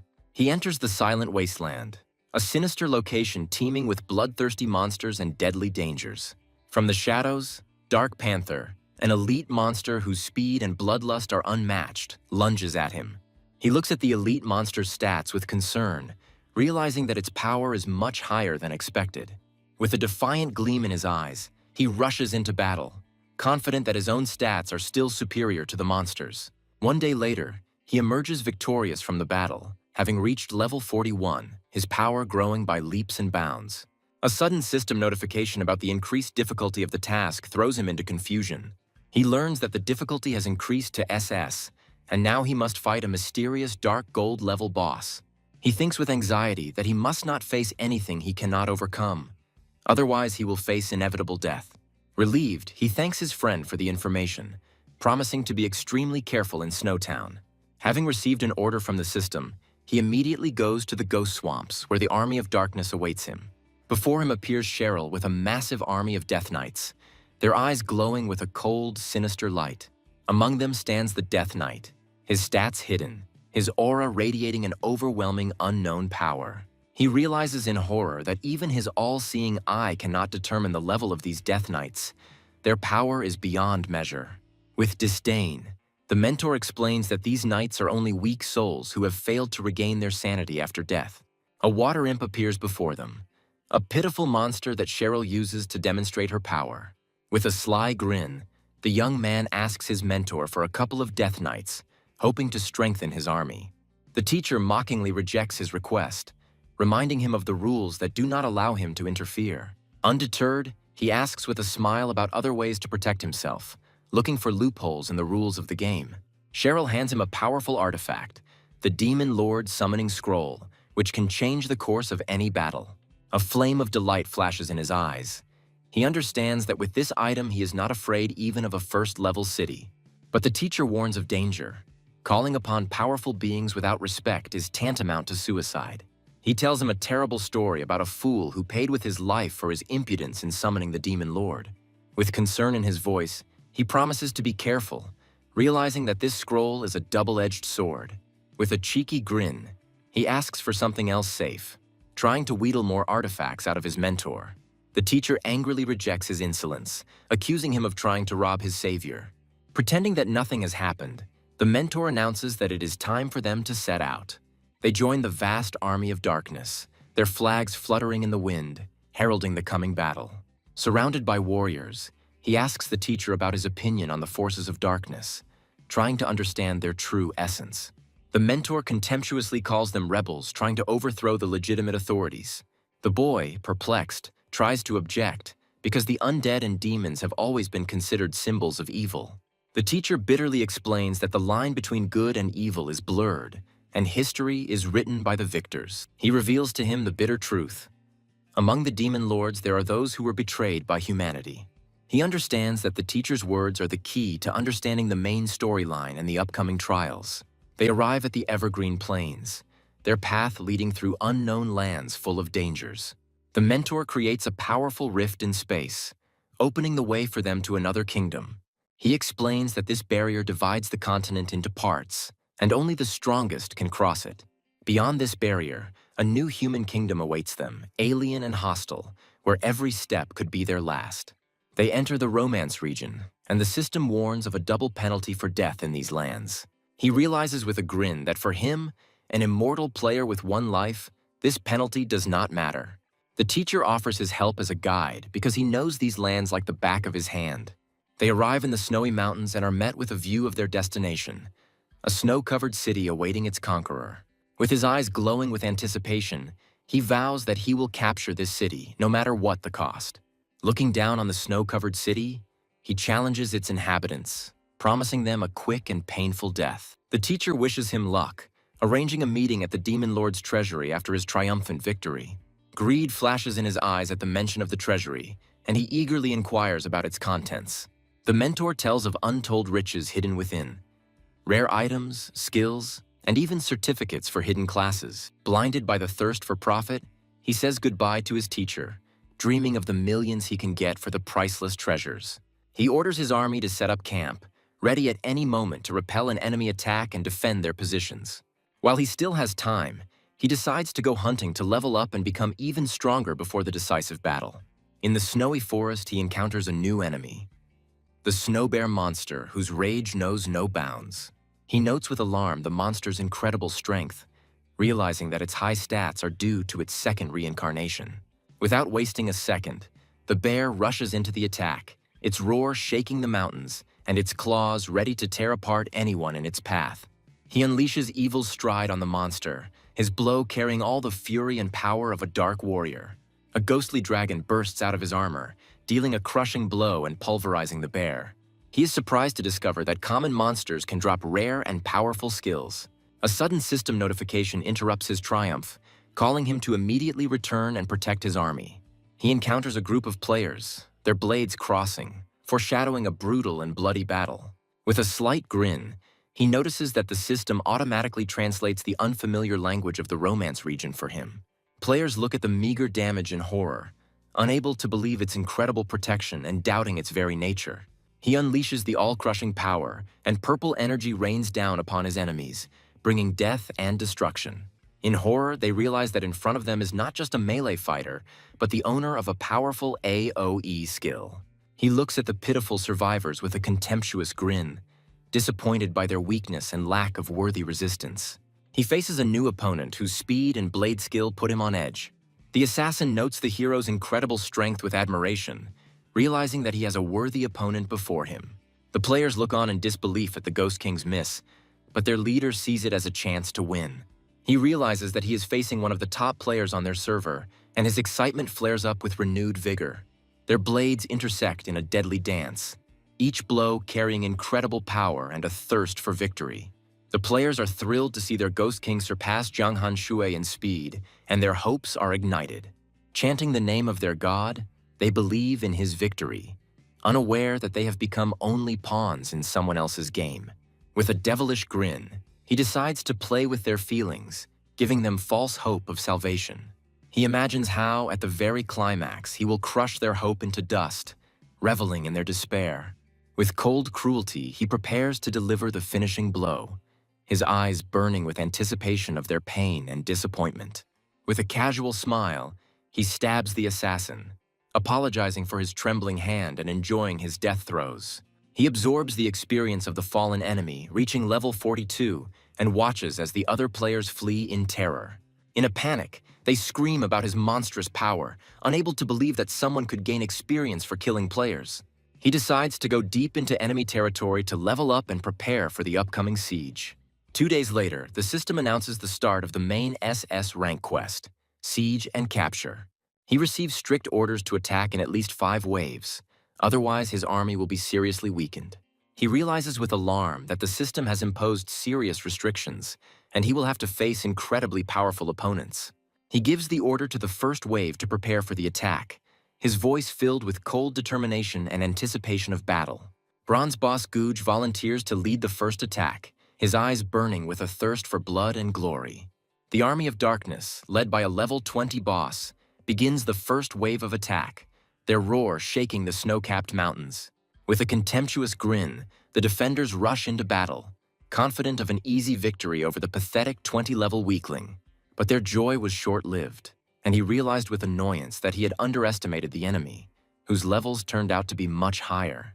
Without wasting a second, he gives the order to begin the second wave, his voice filled with cold determination. The Army of Darkness, led by the 25-level boss Seth, rushes into attack, bringing death and destruction with them. The defenders panic and scream about the increasing level of the undead, their confidence giving way to fear and despair. He gives the order to start the third wave, His ruthlessness knows no bounds. He's ready to wipe this city into dust. Exhausted and almost without mana, the defenders look on in horror at the endless hordes of the damned undead. The system gives them a 5-minute break, and he chuckles at how realistic the game is. He learns that millions are watching his battle live, and his heart fills with pride and determination. 5 minutes later, the fourth wave, led by the level 40 boss Blood Axe, descends upon the city. The defenders are terrified to realize they cannot cope with the fourth wave. Their morale is broken and hope is fading. In panic, they flee, realizing that even their strongest warriors are powerless against this army. But a brave archer stands in their way, her voice filled with unwavering determination, ready to fight to the end. He looks at her incredible damage and admiration, wondering if she is a player or an NPC who dared to challenge the darkness. The city guard enters the fray, their desperate bravery the last hope of this doomed city. 20 minutes later, the Blood Axe army was completely routed, but the price of this victory was too high. With a devilish grin, he steps onto the battlefield, ready to personally lead the fifth decisive wave of attack. With a roar, he leads his army into battle, his goal being to capture the enemy commander and crush their will to resist. At the sight of his name, the defenders panic, remembering the videos of his bloody massacres, and start to flee. The archer looks at the cowardly traitors with fury, not understanding what broke their fighting spirit and forced them to flee. With courage in her voice, she urges the warriors not to be afraid, because he is just a lonely golden boss. Inspired by her words and the promise of a generous reward, the players launch a suicidal attack. Harold Stormsword, blinded by his thirst for glory, rushes at him first, his blade thirsty for blood. With one blow of Evil's step, he crushes the insolent man into dust, leaving him no chance. He activates War Domain, his aura enveloping the battlefield, strengthening allies and weakening enemies. The players watch in horror as his army grows stronger, while they themselves become mere cannon fodder in this bloody massacre. He cuts through the crowd, his blood sword singing a song of death as it consumes the souls of his fallen enemies. With horror, they realize that his weapon not only kills, but also sucks the life force out of them. With a devilish grin, he relishes in their fear, his thirst for blood making him like a true demon lord. He bursts into the ranks of the enemy, his cries sounding like a sentence, leaving them no chance of salvation. Iceblade Lant, the golden boss and son of the Snow City's leader, bursts onto the battlefield, thirsting for the traitor's blood. He feels the enemy's protective aura and his heart tightens with a sense of foreboding. This battle will not be easy. An ice spear pierces him, dealing massive damage and slowing him down, removing his speed advantage. He notes with alarm the incredible strength of his opponent, realizing that his mount gives him a huge advantage. The players greet their golden boss with delight, confident that today they will wipe the arrogance of the eastern region off the face of the earth. A flame of envy and rage flares in his eyes. He swears that this impudent man will die for his insolence. With a mocking voice, Lant taunts him, humiliating him for not having a mount. In response, he unleashes terrifying presence, and a gigantic ghostly dragon strikes terror into the enemy's heart. Lant dismisses it as a cheap trick, but his eyes flash with fear at the sheer force of it. He uses Undead Grasp on the mount, immobilizing it and taking away Lant's main advantage. The hero coldly orders the rider to dismount, issuing a daring challenge. The guy delivers a crushing blow, causing the opponent to stagger. The young man realizes that his enemy has turned out to be an unexpectedly tough nut to crack. The rider realizes that surrounded by monsters, his spear becomes useless. The young man, with a grin, sets his creepy minions on the enemy. The aristocrat's pride is hurt. He does not believe in the insolence of a simple warrior.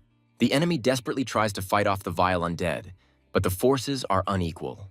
The defeated knight looks helplessly at the vile creature before dying. The hero receives a well-deserved reward, becoming even more powerful after victory. The girl suddenly appeared in tears and swears to avenge her brother. A female archer, blinded by a thirst for revenge, rushes into battle, but is held back by the cold calculation of an ally.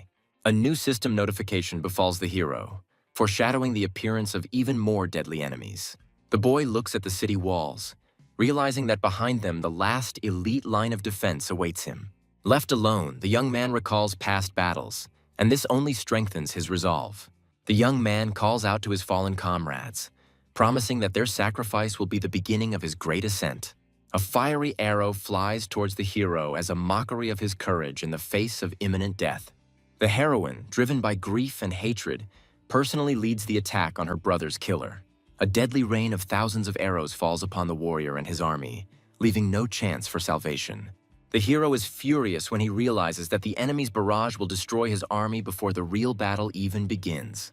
In a desperate attempt to turn the tide of the battle, the boy rushes forward to become a living target. The enemies scream in panic as they see the guy soar into the sky at incredible speed. The giant dragon summoned by the hero unleashes all its primal fury on the enemy line. A young man rushes into the thick of battle, his blade sowing death and destruction. The girl watches in horror as her elite warriors fall one after another at the hands of a single young man. Having restored his health, the hero realizes that hidden threats are preventing him from reaching his full potential. The guy cleverly uses his minions to distract enemies and buy precious time. The activated skill radically changes the balance of power, giving allies a huge advantage. The heroine looks with disgust at the vile monster who dared to block her path. The archer decides to deal with the annoying undead first, putting off revenge on the main enemy for later. The unexpected blow takes the warrior by surprise, leaving him vulnerable and helpless for a moment. The sudden appearance of the Ghost King takes the hero by surprise, inflicting painful and significant damage on him. The young man uses a shadow skill to evade a deadly attack and disappear from sight. The crowd of onlookers gloat, believing that the overconfident upstart has finally been defeated. The guy is desperate and realizes that with half his health, he won't be able to defeat two powerful bosses. The influential old man looks at what is happening with regret, disappointed in his protege. Subordinates suggest getting rid of the young man who has not lived up to the expectations placed on him. Despite the hopelessness of the situation, the old man still secretly hopes for an incredible miracle. The young man proves he was written off too early by taking out an elite guard with one blow. Another enemy attack hits its target, taking away the last remnants of the warrior's strength. Wounded but not broken, the hero stands before two bosses, ready for his final battle. The heroine looks at the traitor in shock, unable to believe his treachery. One of the bosses orders his men to retreat in order to personally avenge his brother. The warriors, hungry for glory, pounce on the guy in a crowd, wanting to be the first to receive the reward. The young man scatters his opponents in a deadly whirlwind, clearing a path for himself to retreat. Using a stunning move, the young man immobilizes the enemy and rushes to the second floor. The sudden appearance of a warrior on the floor sows panic among unsuspecting enemies. The guy jumps out of the window, disappearing from sight again and leaving his pursuers perplexed.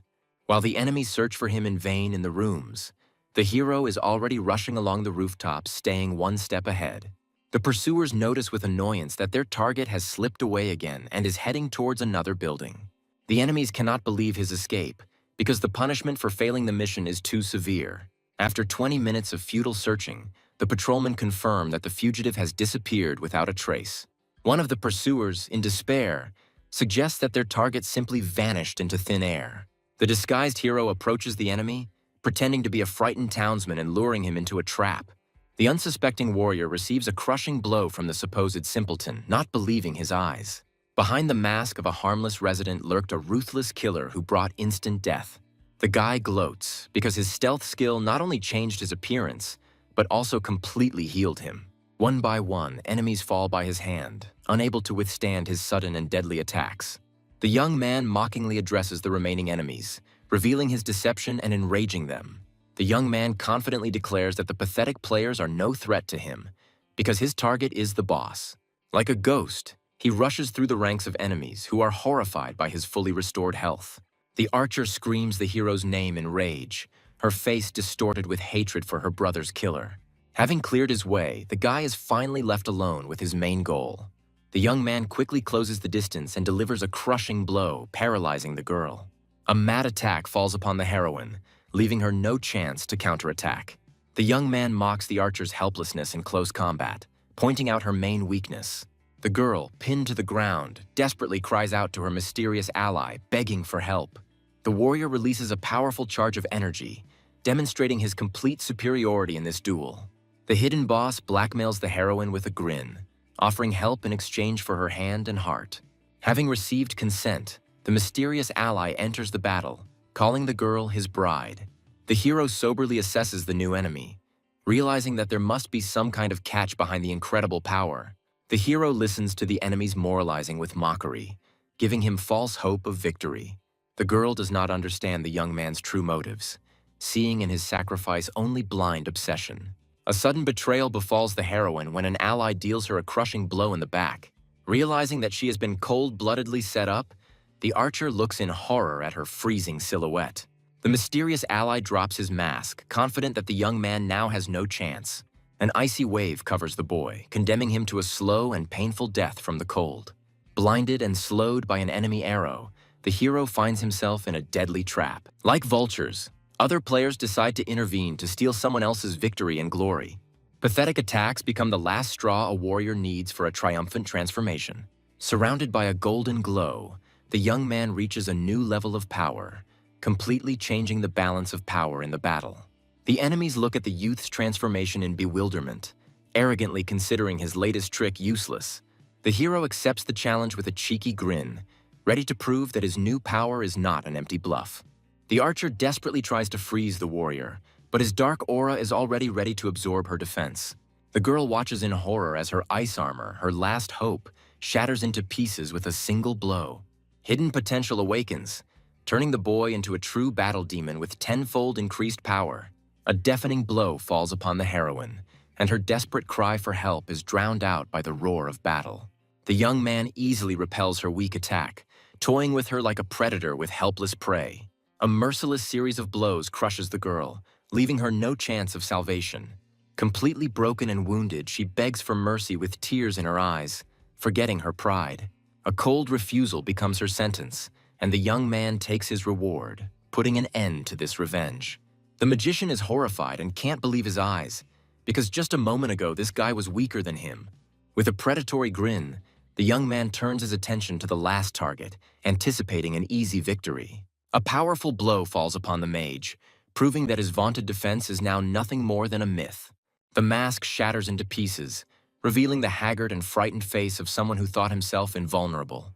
The hero looks with contempt at the pitiful appearance of the enemy, realizing what a terrible price he paid for his strength.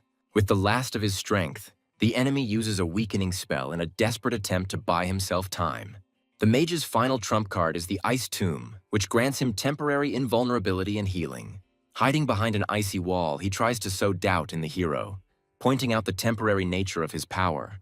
The young man just grins, because the remaining seconds are more than enough for him to finish what he started. A frantic barrage of blows descends upon the icy prison, and the timer begins counting down to the verdict. Under a hail of blows, the icy prison cracks, and time inexorably melts for the magician locked inside. The defense shatters into pieces, and the enemy realizes with horror that his last hope has collapsed. The mage's face distorts with fear as he realizes that the hero's deadly power is not running out. In a desperate attempt to escape, the enemy falls into a dark grip that deprives him of all hope. The winning blow puts an end to the battle, and the young man receives a well-deserved reward for killing the boss. Just when the guy was ready to celebrate, his temporary boost wears off, leaving him vulnerable. A new player emerges from the shadows in shining armor, delighted by the amazing battle he has witnessed. The Golden Paladin, who turned out to be an old acquaintance, looks at the hero with respect, anticipating a new duel. The knight declares that this time he will personally ensure that the traitor does not have a chance to escape. Difficult memories and new threats weigh heavily on the hero, who realizes that he has become a target for everyone. The hero demands an answer in a rage, his cry full of pain and blame for the fate of his fallen comrade. The Golden Knight tells of the brutal massacre with a cynical grin, reveling in his impunity. Righteous anger awakens new strength in the young man, and his armor is shrouded in darkness in response to the enemy's hypocrisy. Blinded by a thirst for revenge, the young man launches a suicidal attack on the Shining Paladin. The knight, with the arrogance of a god, unleashes the full might of his divine justice on the daring warrior. A crushing blow of light should have incinerated the hero, but fate had a different outcome in store for him. Miraculously surviving thanks to a mysterious artifact, the boy withstands an attack that would break anyone else. The paladin is surprised by the enemy's resilience, but his excitement only increases in anticipation of a real battle. The sacred flame envelops the knight's spear, turning it into a weapon of divine retribution. The sudden discovery leaves the paladin frozen, as he recognizes the hero as the demon lord's forbidden power. The Golden Knight tries to stop the hero, warning him of the terrible disaster he could bring upon himself. Obsessed with revenge, the young man ignores all warnings and uses the Forbidden Scroll, ready to die rather than take revenge. The paladin bursts into laughter, confident that no demon lord would answer the call of a pathetic mortal. The knight's confident grin fades as an ominous signal pierces the sky, foreshadowing something terrible. A powerful deity emerges from the rift, its frightening appearance and red aura inspiring primal terror. Civilians scatter in panic, their cries for help drowned out by the chaos, convinced that the end of the world has come. The incredible pressure emanating from the alien binds both the hero and the paladin, forcing them to feel their own insignificance. The summoned creature looks with disdain on the forces of light and unleashes all its bloody fury upon the world. In mortal terror, the paladin activates the artifact, giving him a chance to escape from certain death. The knight looks at the teleportation timer in despair, not believing that even with divine protection he was on the brink of death. By using the Forbidden Oath, the paladin survives at the cost of great strength, but saves his life. The escaped knight threatens the hero with a total hunt, but the young man only laughs cheekily in response. Left alone with the summoned deity, the boy realizes that his life hangs by a thread. The demon lord looks with disdain at the mortal who dared to disturb his peace. A young man tries to direct the wrath of a higher being towards an escaped paladin of the forces of light. The enraged ruler decides that the pathetic mortal and his entire city must be wiped off the face of the earth. The hero panics and tries to justify himself, realizing that his cunning has turned against him. The demon reveals the true reason for his appearance. He was looking for the energy of an old friend here, but did not find it. A sudden revelation strikes the young man. He realizes that the demon's mysterious friend is his deceased mentor. The boy hopefully presents the artifact to the deity, introducing himself as the best student of his old friend. Recognizing the aura of his old friend, the demon lord freezes for a moment, giving the young man a false hope of salvation. A demonic laughter breaks the silence, as the former friendship has long since been replaced by deadly enmity and hatred. With chilling cruelty, the demon admits that killing his best student will be a consolation for him. Bloody energy envelops the deity, who declares that the boy was doomed from the moment he opened the scroll. Complete despair overwhelms the hero when he realizes that there is nowhere to run, and the demon's wrath will destroy the entire city. A stranger with turquoise hair suddenly appeared and easily stopped his desperate attack. The boy is amazed to recognize in the mysterious savior the legendary goddess of the sword, about whom legends are told.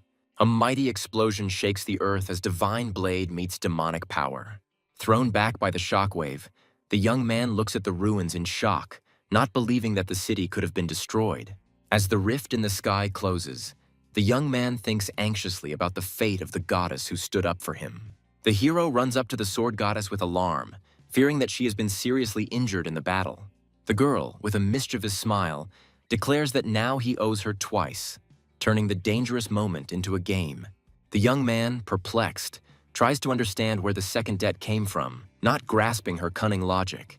The heroine coquettishly explains that she saved him not only from the demon, but also from herself, because she had to kill him as an enemy. Filled with gratitude, the young man notices her wounds and offers his help, showing concern. She dismisses his concern with a confident smirk, reminding him that a powerful goddess does not need the help of a mortal. The guy clarifies the outcome of the battle, and she confirms that she was able to drive the demon lord back into the darkness. A sudden fear grips the young man at the thought that now the angry demon will begin to hunt his savior. The goddess condescendingly dispels his fears, explaining that for such a creature he is nothing more than an annoying insect. Although her comparison hurt his pride, the hero sheepishly thanks her, and the girl only cheerfully apologizes for her frankness. Like a shadow, the sword goddess disappears, leaving behind only the reminder of 2 unpaid debts. Summoning her blade, she takes to the sky, leaving the young man alone in the middle of the ruined city. Her determined flight through the snowstorm embodies the grace and deadly power of a deity. The guy watches her with admiration, amazed by the incredible spectacle of flying on a sword. The system showers the hero with rewards for completing the task, but the joy of victory is overshadowed by the loss of an entire city. New notifications report global battles, but for the young man, his war is finally over. As he moves through the snowy forest, he realizes that his victory is only one of many in this cruel game. Anxious thoughts about the fate of his comrade, sent on the most dangerous mission, haunt him. Realizing his powerlessness, the guy decides to put his worries aside and focus on his well-deserved trophies. He starts with the loot he took from the archer he defeated, reliving his recent revenge. The first trophies turn out to be a real treasure, each item of which promises unimaginable power and wealth. The guy excitedly estimates how much money he can get for the legendary items he doesn't need. Burning with impatience, the young man moves on to the knight's spoils, anticipating the power of the secret hidden in the book. The new ice armor skill promises not only protection, but also deadly cold for any enemy. After studying the book, the young man is instantly covered in sparkling ice armor, feeling a surge of power. Under the influence of his dark essence, the ice is replaced by black flames, turning the defensive skill into something sinister. The warrior is delighted to realize that his unique class not only changes, but greatly enhances any ability. Now his gaze turns to the final loot, for the trophies from the dark gold boss must be truly priceless. The magician's treasures include rare reagents and artifacts, each worth a fortune. The real jackpot is the helmet from the powerful set, promising the hero incredible power in the future. With slight regret, the young man leaves the powerful artifact for later, focusing on the power available to him. The demon lord does not understand why the goddess stood up for the insignificant dark warrior. Her motives remain a mystery to him. Behind the demon's cynical assumption of a secret connection lies a cold calculation and a decision to retreat. The enraged goddess is not going to let her enemy go so easily. Her battle is not over yet. The demon dismisses her condescendingly, citing an old debt, but in reality only emphasizing her current weakness. The ominous threat to destroy the entire temple becomes the final warning, demonstrating his boundless cruelty. Her face contorts with rage, and she swears that their next meeting will be the last for the impudent man. Dressed in a new cloak, the guy feels incredibly cool, ready for new achievements. The unexpected boost to his own armor comes as a pleasant surprise, making him even more dangerous. Suddenly he remembers a forgotten trophy that was out of reach, but which could now become the key to new power. Having sorted out his loot, the young man pragmatically decides which treasures will strengthen him and which will bring him a fortune. Burning with impatience, he moves on to the main reward, because for the first kill of the boss, the system should give something special. A divine stone of unprecedented power falls into his hands, promising the power to unite and multiply talents. A daring plan is born in the warrior's head, because this artifact can elevate him to a completely new, unattainable level. News of his loyal allies' victories interrupts his thoughts, pointing the way to the next target and new battles. Looking with satisfaction at his increased stats, the hero realizes that he himself has become a formidable boss for other players. He returns to the secret hideout to triumphantly report to his mysterious mentor about the mission he has accomplished. The master greets his student with pride, admitting that even he did not expect such a stunning and chaotic outcome. With a satisfied grin, the guy reports his victory, hiding from everyone his main trump card, the intercession of the goddess. He coldly lies to his mentor about what happened, realizing that his connection with the demon is too dangerous a secret. Hiding the truth for her safety, the young man convinces his mentor with a smile that everything did not go according to plan. Hoping to receive invaluable advice, the boy cautiously asks the master about the mysterious divine stone. The mentor, with a sly grin, reveals the secret of the artifact, warning that luck favors only the brave. A daring plan matures in the hero's head. He decides to go after the treasure to hit the jackpot. Seeing his fatigue, the master, with fatherly care, offers his student a rest before going to the demonic treasury. Behind a grateful smile, the warrior hides his true state, because after brutal battles he can barely stand on his feet. The next day, full of strength and determination, the young man is ready to set off on new adventures. Burning with impatience, he asks his mentor when he will finally be able to master the skill of horse riding. The master's mysterious answer only fuels his curiosity, hinting at a quick and great transformation. An hour later, they arrive in an ominous city shrouded in demonic fog, where treasures and death await them. With anticipation in his eyes, the hero prepares to break into the legendary treasury, where unimaginable power awaits him. The young man is surprised to realize that he has found himself in an elite club of conquerors, as only the strongest bosses are awarded this honor. The mentor's chilling warning about the forbidden 6th floor casts a shadow over the upcoming treasure hunt. Half an hour later, a crowd of powerful creatures gathers at the entrance to the vault, eager to get their hands on the legendary artifacts.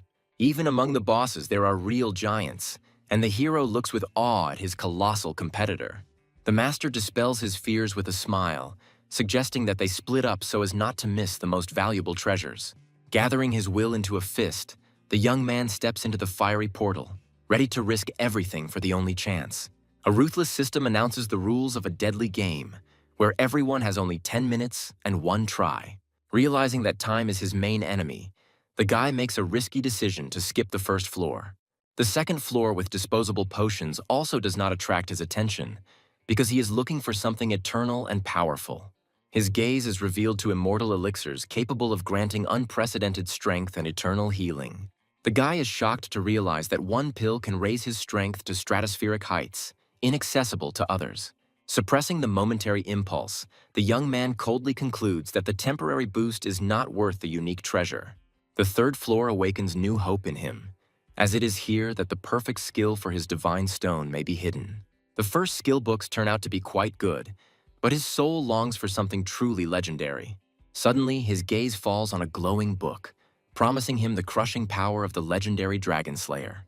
Realizing that time is running out, he decides to make one last bet, but he holds a killer trump card in his hands. The fourth floor beckons him with scrolls of hidden classes, but none of them can compare to his unique path. Suddenly, his attention is drawn to a giant orc, who, with a thoughtful look, selects a mysterious scroll for himself. A chilling horror pierces the hero when he realizes what kind of treasure has fallen into the hands of his powerful rival. The scroll of copying, capable of doubling divine artifacts, becomes an object of burning desire for the hero. A cunning plan is born in his head to trick the orc into giving up the priceless treasure. With feigned concern, the young man tries to convince the giant of the futility of his choice, calling them both cannon fodder. However, the orc turns out to be not so simple. He sees hidden potential in the scroll, capable of surpassing the power of any class. The boy deals a crushing blow to the giant's pride by declaring that they will not live long enough to use such power. The hero's words hit the mark, and the orc bitterly admits that for a simple warrior without treasures, a hidden class is the only chance. With a heavy heart, the giant changes his choice, and the young man can hardly hide his triumph as he watches him go. Having seized the coveted scroll, the warrior revels in his cunning, for now the path to divine power is open to him. Coldly returning the skill book to its place, he makes a final choice in favor of the artifact, which will change his fate. As the relentless timer begins to count down, the hero, treasure in hand, rushes towards the exit of the deadly trap. The deceived giant sincerely thanks his new friend for the advice, unaware of the insidious plan. Behind a hypocritical smile, the young man hides his triumph, because his trick worked flawlessly. An unsuspecting orc offers friendship with an open heart to the one who just deceived him. A firm handshake seals their alliance, one based on trust, the other on pure calculation. A powerful berserker promises his protection, revealing himself as a golden boss betrayed by the forces of light. The guy can hardly hide his admiration, realizing that he has unwittingly acquired an incredibly strong warrior as an ally. The mentor greets the student with a sly smile, already knowing that he has returned with rich spoils. With a satisfied grin, the hero confirms his success, but the mentor urges him to leave the dangerous place. Returning to his refuge, the master offers the young man a new, even more difficult task, testing his ambitions. The mentor connects the new task with the hero's dream of horse riding, promising him a worthy battle steed. The young man respectfully addresses his mentor, who appears to hold a very high position. The hero finally comprehends the scale of the global war that has radically changed the world. The mentor sheepishly asks the student not to call him by his formal name, and then gives him a new task. The master reveals to the hero the secret of a mysterious hidden world filled with rare creatures. A young man accepts a difficult task to search for a hidden world, anticipating a valuable reward. The guy with a sly smile decides to use the copy scroll to double the divine artifact. Upon activating the scroll, the warrior takes a quick look at his treasures, choosing the ideal target to copy. The divine stone glows in his hand, ready to reveal its incredible potential. The copying is successful, and the hero now holds 2 divine artifacts in his hands, increasing his chances. With 2 divine gray stones, the boy decides to take a risk to create a skill of unprecedented power. Enveloped in a golden glow, The hero prepares to take the decisive step that will determine his future. The choice is limited as his two most powerful and valuable S-rank skills are at stake. Realizing that if he fails, he will lose everything, the young man makes his bet without hesitation. Holding his breath, he looks at the blinding flash with desperate hope, praying for the greatest luck. An incredible success, his risky venture was crowned with triumph, gifting him with a legendary SS rank skill.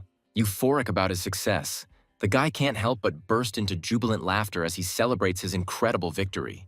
The new skill, War's Tread, turns out to be not just powerful, but a divine weapon of total destruction. With a predatory grin, the young man analyzes his new power, which has surpassed all his wildest expectations. Armed with new strength and confidence, he turns his gaze to the distant mountains, ready for new achievements. After half an hour of travel, he finally reaches his destination, the mysterious and wild city of Beast Clouds. Feeling a surge of new strength, the hero bursts into an ominous bamboo grove, ready to become a testing ground for his power. A predatory grin touches his lips when he realizes that he has found himself in an untouched world where no ordinary player has ever set foot. A sudden cry from the shadows takes him by surprise, and he realizes with alarm that he is not alone in this secluded place. His gaze is met by a strange pair of lazy snake men, descendants of the gods, indulging in idle pleasures. With feigned indignation, the young man interrupts their solitude, accusing them of indecent behavior in broad daylight. The enraged snakeman leaps to his feet, his idle calm giving way to deadly rage at the intruder. Without wasting a second, the warrior unleashes the full power of his new divine ability on the enemy.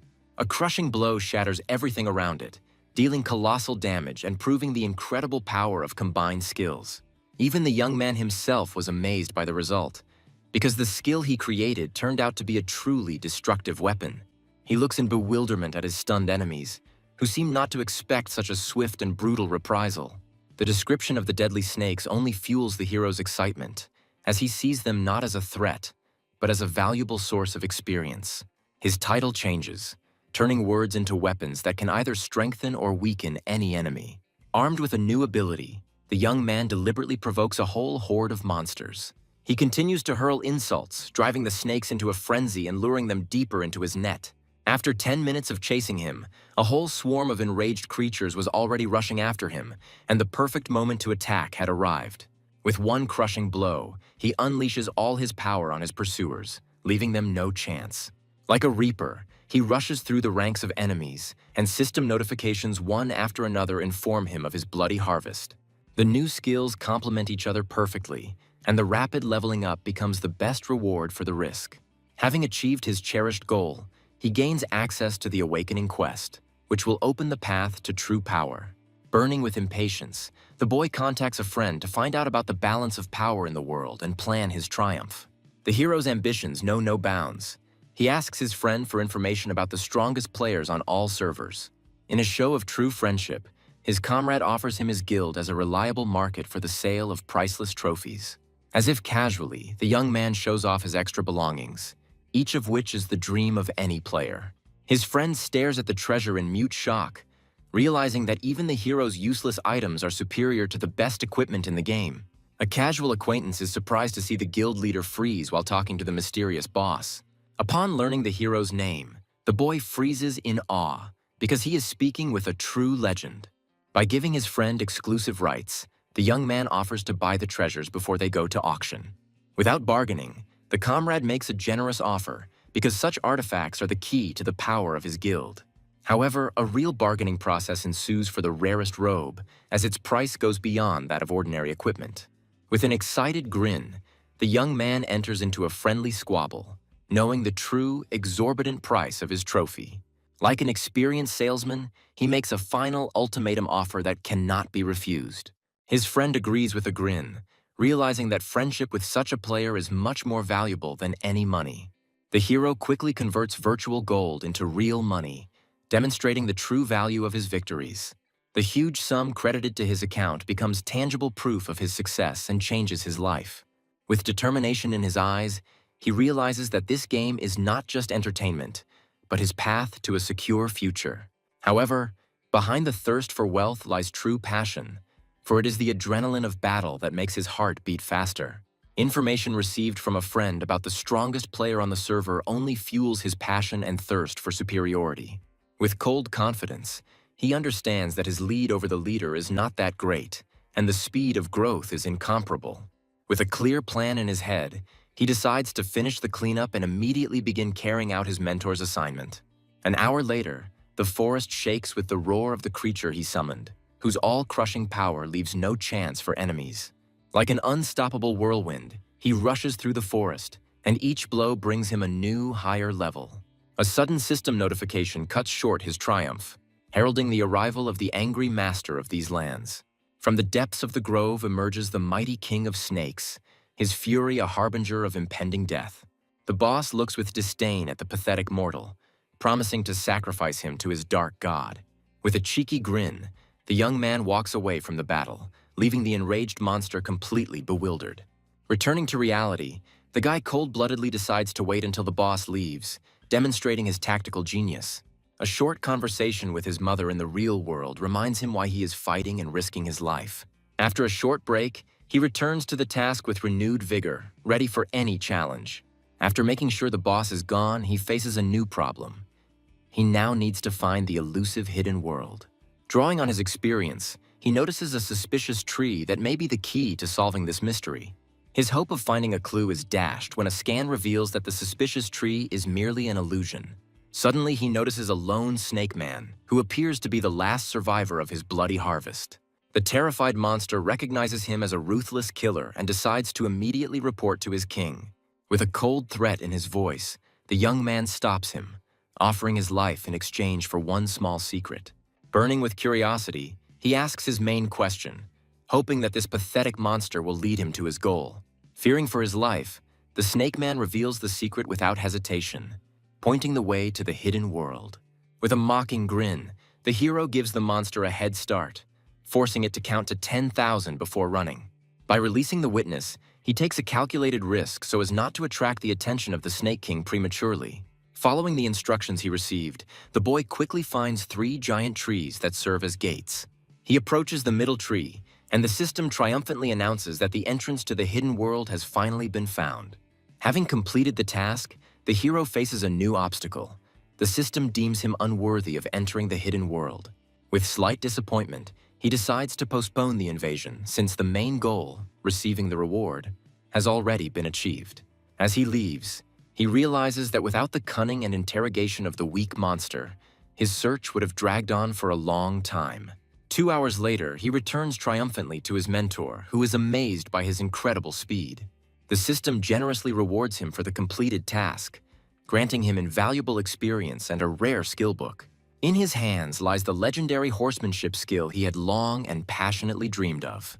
In ecstasy from the reward he received, the young man understands that all the roads of this world are now open to him. Happy and grateful, he cannot hide his joy, because the mentor has fulfilled his cherished wish. However, the master hints at a separation, since his new status as commander ties him to one place. As he leaves, he hands his student 2 mysterious scrolls, which will become the key to his future strength and new skills. The young man finds himself in possession of summoning scrolls, his last trump card in a deadly world.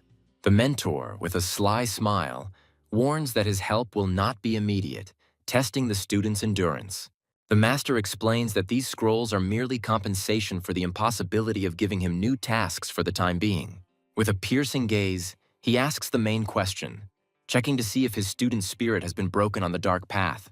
Without a shadow of a doubt, the guy confirms his choice, realizing that this is the beginning of his true awakening. The last question, and the last step towards new strength, the readiness to turn one's blade against the whole world. Having received a firm readiness, the mentor officially recognizes him as worthy for the second awakening of the class. To the student's puzzled question, the master replies that his last task became the key to this transformation. Dark energy envelops the hero. His body and soul are transformed, preparing to accept a new, sinister power. He becomes a true dark warrior, a powerful and ruthless being with limitless potential. By becoming the first player to awaken, he receives exclusive rewards that further increase his lead over the competition. The mentor solemnly announces that his student has entered a new stage of development, where previously unseen skills will be revealed to him. The dark energy boiling in his veins so far allows him to master only two new but incredibly powerful skills, an ominous aura and a crushing blow. Each of these skills is capable of instilling terror and bringing death to any enemy. Despite the high price, the young man learns both skills without hesitation, because for him, strength is more valuable than any gold.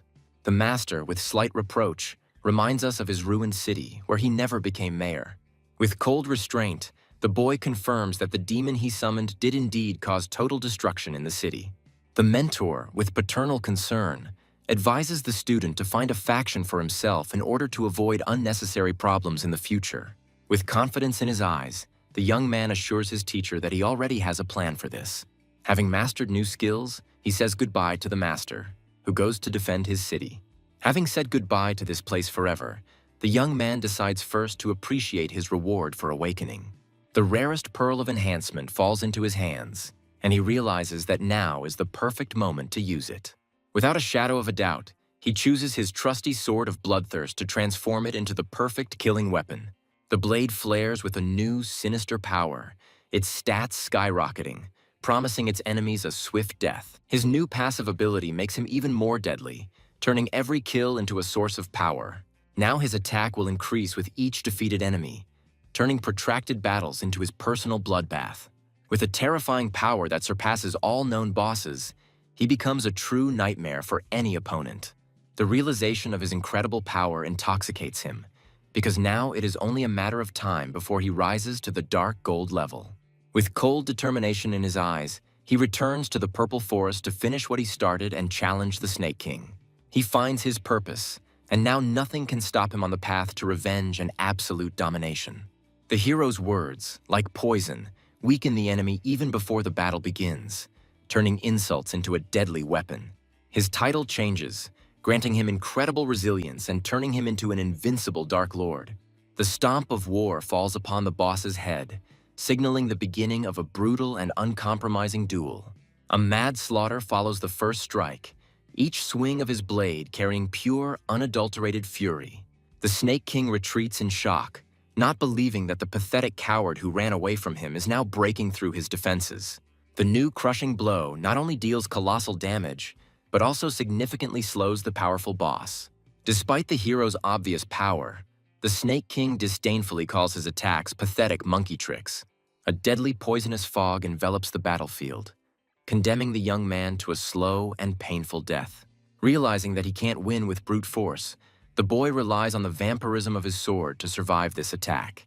The boss's sudden attack catches him off guard, dealing critical damage and inflicting a weakening curse. Realizing that he is doomed in the poisonous fog, the hero makes a desperate decision to break through and escape.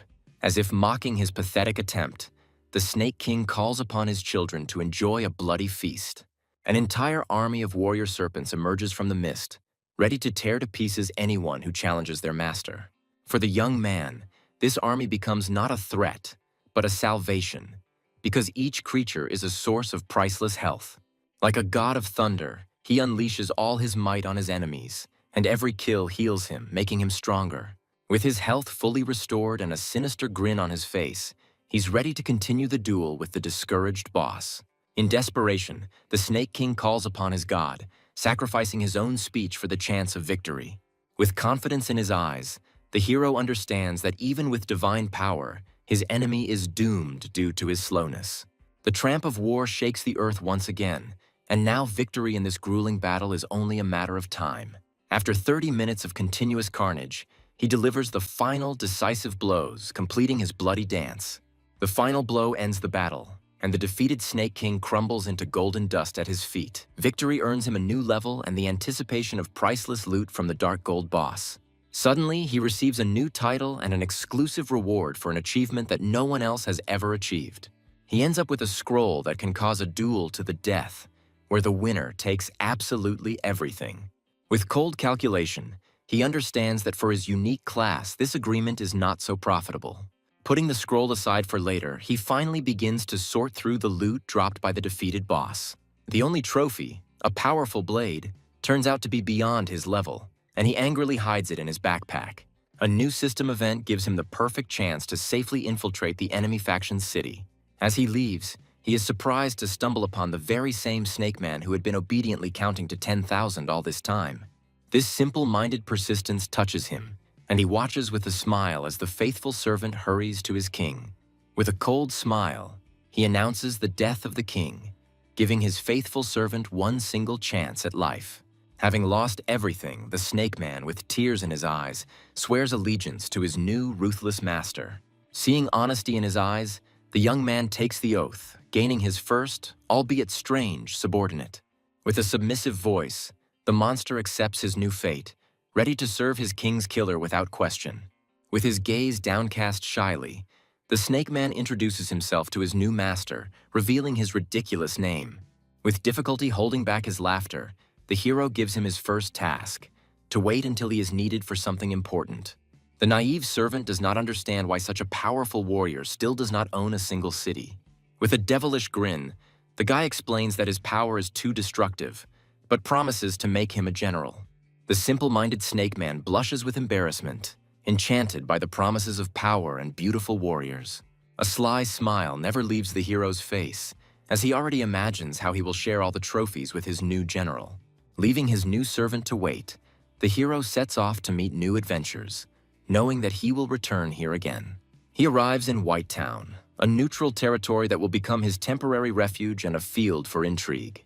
To avoid attracting attention, he uses the skill of disguise, completely hiding his true identity and strength. To his horror, the clever system once again rewards him with a ridiculous nickname, turning him into a laughingstock. Disguised as a harmless bald newbie, he sets off in search of a registration point for the upcoming tournament. A crowd of players around a shining stone shows him the way, and he realizes that he is in the right place. He learns the rules of a brutal competition where the winner takes all and the loser is eliminated forever. The rewards for victory are so generous that even the most powerful players are willing to risk everything for them. Without a shadow of a doubt, he registers for the tournament, knowing that this is his chance to prove his superiority to the world. His low-level and unassuming appearance are the subject of ridicule from other players who do not see him as a worthy opponent. Hidden behind the mask of a rookie, the hero responds to the provocation with a cheeky smile, warning the overconfident fighter. The arrogant master is enraged by such impudence, not noticing that a real monster stands before him. Keeping his cool, the young man decides not to show his cards for a minor skirmish and simply leaves. At a bustling city market, he sees other players trying to make money by turning the game into a real business. His attention is drawn to the luring cry of a merchant who promises super rare mounts, the dream of any adventurer. Coming closer, he sees that the merchant is not offering a living creature, but only a stone to summon it. The super rare mount turns out to be a common donkey, and the guy can hardly contain his disappointed sigh. The merchant explains with a sly smile that in a world where there are no official merchants yet, even a donkey is exclusive. Despite the obvious deception, the young man decides to find out the price, because even the slowest animal is better than nothing. The merchant's sly grin widens even more as he asks an exorbitant price for a simple donkey. Like an experienced appraiser, he shatters the merchant's arguments to smithereens, pointing out the true value of his goods. He makes his offer, fair but humiliating for the greedy merchant who immediately begins to bargain. With cold indifference, the young man turns to leave, knowing that this is his last and most powerful trump card. In a panic, the merchant agrees to his price, realizing that losing his only buyer is pure madness. With a satisfied grin hidden behind his mask, the hero summons his first, albeit unsightly, steed. A stubborn donkey appears before him, whose pitiful appearance makes everyone around him laugh. Ignoring the ridicule, the boy happily jumps on his new friend because it's better than walking. Like a hurricane, he rushes through the city streets, scaring everyone in his path and enjoying unprecedented speed. Leaving behind the bustle of the city, he rushes with a joyful cry towards new, unknown lands. After 2 hours of mad riding, he finally enters the territory of the Dark Faction, where real trials await him. He arrives at the Celestial Sea City, which turns out to be the domain of his new acquaintance, the berserker Fitch. Following his mentor's advice, the young man decides that this city will be the ideal base for his future operations. What appears before his eyes is a peaceful idyll, where residents calmly go about their business under the protection of the Dark Faction. With a satisfied smile, he notes that behind Fitch's rough exterior lies a talented and wise ruler. Without wasting any time, he heads straight to the mayor's residence to officially join the faction. However, strict guards block his path, reminding him that the mayor's residence is no place for outsiders. With cold confidence in his voice, he demands to be announced, knowing that his name will open any door for him. A conversation with the guard opens his eyes. It turns out that Fitch has become their liberator from tyranny. The mayor himself suddenly appears, and the hero, with a casual grin, explains the reason for his sudden visit. Fitch gladly accepts him, because the appearance of such a powerful ally is a real gift of fate. Suspicion creeps into the hero's soul when Fitch unexpectedly offers him the post of mayor of this city. He sees this generous offer as a clever trap, an attempt to get rid of him by someone else's hands. Stunned by such distrust, the berserker tries to explain his true, sincere intentions. With cold determination in his voice, the boy rejects his offer, threatening to leave and find another base. Fitch is perplexed as to why he refused, suspecting there are hidden motives behind it. Taking pity, he invites the young man to his residence to reveal his secrets to him in a calm environment. In the mayor's office, the young man is finally ready to listen to what is really troubling his new friend. Fitch begins his story with the history of his tribe, which suffered under the oppression of the hypocritical Church of Light. Their desperate uprising was brutally suppressed, and instead of freedom, they received only greater repression. With pain in his voice, he talks about his kidnapped sister, for whose sake he joined the dark faction. He admits that the capture of the city revealed to him the terrible truth about the fate of his kidnapped sister. The hero finally understands the true motives of the berserker, who is ready to give up everything to save a loved one. Fitch suddenly states that this case is directly related to the young man, which leaves him completely perplexed. It tells the story of the hero's past and that of his mentor, who, it turns out, were drawn into an ancient and dangerous conspiracy. The mentor's name strikes the boy right in the heart, because he had no idea about the scale of the mission he was drawn into. Fitch uncovers the legend of a powerful seeker whose power was divided into 9 parts after his death. He explains that the Church of Light is hunting for these parts in order to summon their merciless god into the world of people. The shocking suggestion that his mentor was only part of a greater power makes him question everything. With bitterness in his voice, the berserker admits that he only knows what the deposed tyrant told him before his death. Clenching his fists, he reveals the final, most terrible secret. The Church of Light is going to use his sister in a bloody ritual. A helpless rage distorts the berserker's face as he speaks of his 8-year-old sister, doomed to a terrible sacrifice. The young man understands that Fitch is heading towards certain death, and that is why he is so desperately looking for a replacement. Despite the mortal risk, the berserker is ready to sacrifice himself, because inaction for him is tantamount to betrayal. The hero's intervention activates a hidden quest of incredible complexity that could change the fate of the entire world. With a predatory grin, the guy decides that he cannot allow such a devoted and desperate person to die. With confidence in his voice, he offers his help, forming an unbreakable alliance with the berserker in the face of a common threat. He rejects the offer to become mayor, but vows to help save his sister, proving his nobility. Fitch's eyes light up with hope because he believed in this guy from the very beginning, seeing something more in him. Despite the lack of punishment for failure, the hero understands that there is more at stake in this mission than just a game. They have only 5 days to prepare for a suicide mission and challenge the Church of Light itself. Gratefully accepting the help, Fitch offers the hero all the city's resources to prepare for their mission. With a sly smile, the young man asks for an easy position so that he can have official status in the city. The system immediately appoints him as a court bard, which only evokes an ironic grin from him. Without wasting any time, he asks to show him a place to level up because he needs to become even stronger before the upcoming battle. Fitch, with a serious expression, warns him about the Ridge of Fire, the lair of powerful demons, where even bosses are afraid to go. This name immediately lights a fire of excitement in his eyes, because this is where he will be able to assemble his legendary set. Before the expedition, he buys 100 summoning stones, hoping to get himself a more worthy steed. With a bag of stones and a devilish grin, he heads out into the thick of things, ready to try his luck. Riding his trusty donkey, he arrives at the fiery ridge, whose landscapes resemble a real hell. His gaze is met with powerful fire demons, each of which is a serious challenge even for him. He understands that these elite monsters are a serious challenge that will require his utmost concentration and strength. With slight regret, the young man realizes that easy pumping is a thing of the past, and now he will have to fight for real. His thoughts are interrupted by the sudden appearance of a mysterious stranger who seems to know him. In the enraged girl with horns, he recognizes with horror a powerful boss from his past. Chilling memories of their last meeting flash through his mind, and he fears that she has come for revenge. In a desperate attempt to avoid conflict, he pretends not to recognize her, hoping for a simple misunderstanding. However, she angrily rejects his trick, because his name and image are forever etched in her memory. Panicked, he tries to stop her, realizing that he cannot stand against such power in an open fight. With a cold grin, she prepares to deliver the killing blow, inviting him to speak his last words. Gathering all his will into a fist, he offers her a fair fight, knowing that this is his only chance to survive and win. As if reading her mind, he sets a condition that turns their deadly duel into a fair fight. A sudden shout from the sky interrupts their tense conversation, causing both of them to look up in surprise. He realizes with relief that this intervention saved him from certain death in battle with the angry goddess. She reluctantly retreats, but promises to return once she has finished her business with the fire demons.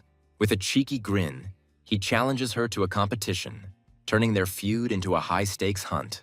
Her eyes light up with excitement, and she accepts his challenge with a predatory smile, ready to prove her superiority. He raises the stakes to the limit, offering a rare S-tier item as a prize, shocking his rival. Blinded by greed, she suggests to her father that they simply kill him and take the treasure, forgetting about honor. With feigned disappointment, he reproaches her for her ignoble behavior, further inflaming her passion. She accepts his bet with fury, and the system immediately records their deadly competition, which can no longer be avoided. With predatory smiles, they begin their deadly competition, where a priceless artifact is at stake. The system announces the start of the countdown, and the tension between the two rivals reaches its limit. Without wasting a second, the girl unleashes the full power of her water element on the first demon. Her attacks deal massive damage, proving that even at a low level, she remains a formidable opponent. He admires her strength and realizes that her water magic is the perfect weapon against the fire demons. Not wanting to be left behind, he throws himself into the thick of the battle, ready to demonstrate his own destructive power. With a bold challenge, he provokes the demons, forcing them to attack and expose their vulnerabilities. Like a mad berserker, he rushes into the crowd of monsters, whose roar only fuels his thirst for battle. She looks at his reckless tactics with doubt, not believing that he can handle the entire horde alone. Like an angel of death, he soars above the demon's head, ready to bring down his crushing blow upon him. His war stomp not only deals devastating damage, but also weakens all enemies around him, making them easy prey. The demons rush at him in rage, but their attacks are shattered by his impenetrable defense and steely will. Even the attacks of other demons become his weapons, and he easily dodges them, causing them to destroy each other.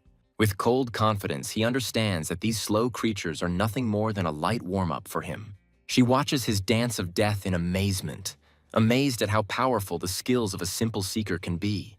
The girl realizes with annoyance that due to level restrictions, she cannot use her most powerful spells. After half an hour, the kill count speaks for itself. She's hopelessly behind, and her defeat is obvious.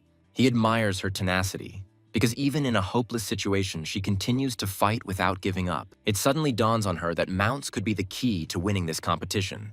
In an unexpected display of nobility, she tosses him a potion that restores his strength, not wanting to defeat a weakened enemy. Instead of gratitude, he throws a summoning stone at her, hoping to capture her like a wild animal. To his disappointment, the system declares failure, as the goddess cannot be tamed in such a primitive way. Enraged by his insolence, she can hardly restrain herself from incinerating the impudent fellow on the spot.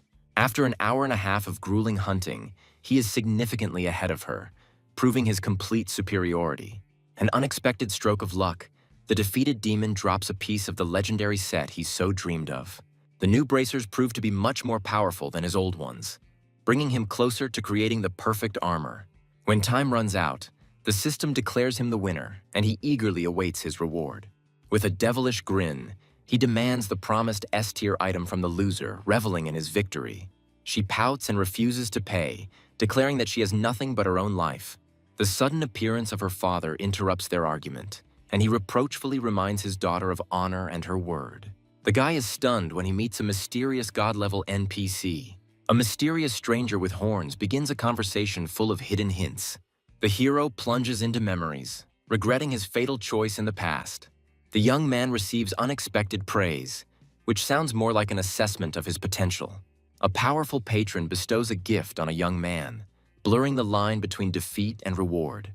The hero finds himself in possession of an artifact with incredible power, but with one insurmountable condition. The guy's joy is replaced by bitter bewilderment due to the inability to use his newfound power. The young man senses a catch and demands an explanation, not realizing the true motives. The horned warrior reveals his first plan, seeing the hero as a profitable investment in the future. A sudden and terrible prophecy of impending disaster makes one look at the gift in a completely different way. The young man, in confusion, tries to understand the nature of the gift and the ominous prophecy. The mysterious patron only increases the intrigue, promising that answers will come with time. The horned warrior's sinister joke escapes his lips, heating up the atmosphere to the limit. The stranger's sudden seriousness hits the guy's pride, declaring him unworthy. The young man is confused, suspecting that a new gift is hidden behind the humiliating demand. A flash of flame reveals the hero's humble pet to the world, causing mocking surprise. The girl's caustic mockery offends the hero, but a spark of secret knowledge flashes in his eyes. The horned patron calms the donkey, mockingly promising him a parting gift. A mysterious power flares up in his hand, ready to change the pet's fate forever. A powerful bolt of energy is released onto the defenseless animal, triggering an irreversible transformation. Pain gives way to wonder when a system notification announces the birth of a new force. In place of the donkey now stands a majestic beast whose characteristics are astounding. The hero is stunned, realizing what incredible power his humble pet has acquired. The girl furiously reproaches her father for his wastefulness, not seeing the true meaning in the transformation. The generous gift turns out to be payment for a dangerous mission, which the young man accepts without hesitation. The new quest and the pet's absolute devotion come as a complete surprise to the guy. 100% fidelity means an unbreakable bond until death, making their union unique. The mysterious patrons disappear, leaving behind an ominous prophecy and a challenge for the future. The young man turns to his new ally with a grin, looking forward to the battles to come. With renewed determination, the hero prepares to single-handedly clear the area of fire demons. 2 days later, the boy stands on the verge of completing the quest, his strength having grown to its limit. The last element of powerful armor is already in hand, and only a few steps remain until triumph. The sudden announcement of a tournament puts the hero before a choice that promises glory and new challenges. Without wasting a second, the young man decides to try on the new set to assess his increased power. A full set of armor unleashes his hidden potential, turning him into a dark lord. The warrior coldly assesses his strength, realizing that this armor is only a temporary solution. With fierce determination, he launches a final attack to end the mission once and for all. The mission is accomplished, and the young man is immediately transported to the very epicenter of the coming battle. He finds himself in a death arena where, out of 1,000 fighters, only the 10 strongest will survive. The system hides his true face, giving the guy a chance to study his enemies while remaining in the shadows. The hero assesses his powerful rivals with apprehension, fearing a meeting with one of them. A brutal battle unfolds in the arena, where one of the fighters achieves a lightning-fast victory. Recognition flashes through the crowd, and the boy realizes that the old enemy is already here and thirsts for revenge. The interested warrior asks a question, but the young man only confirms the bad reputation of their mutual acquaintance.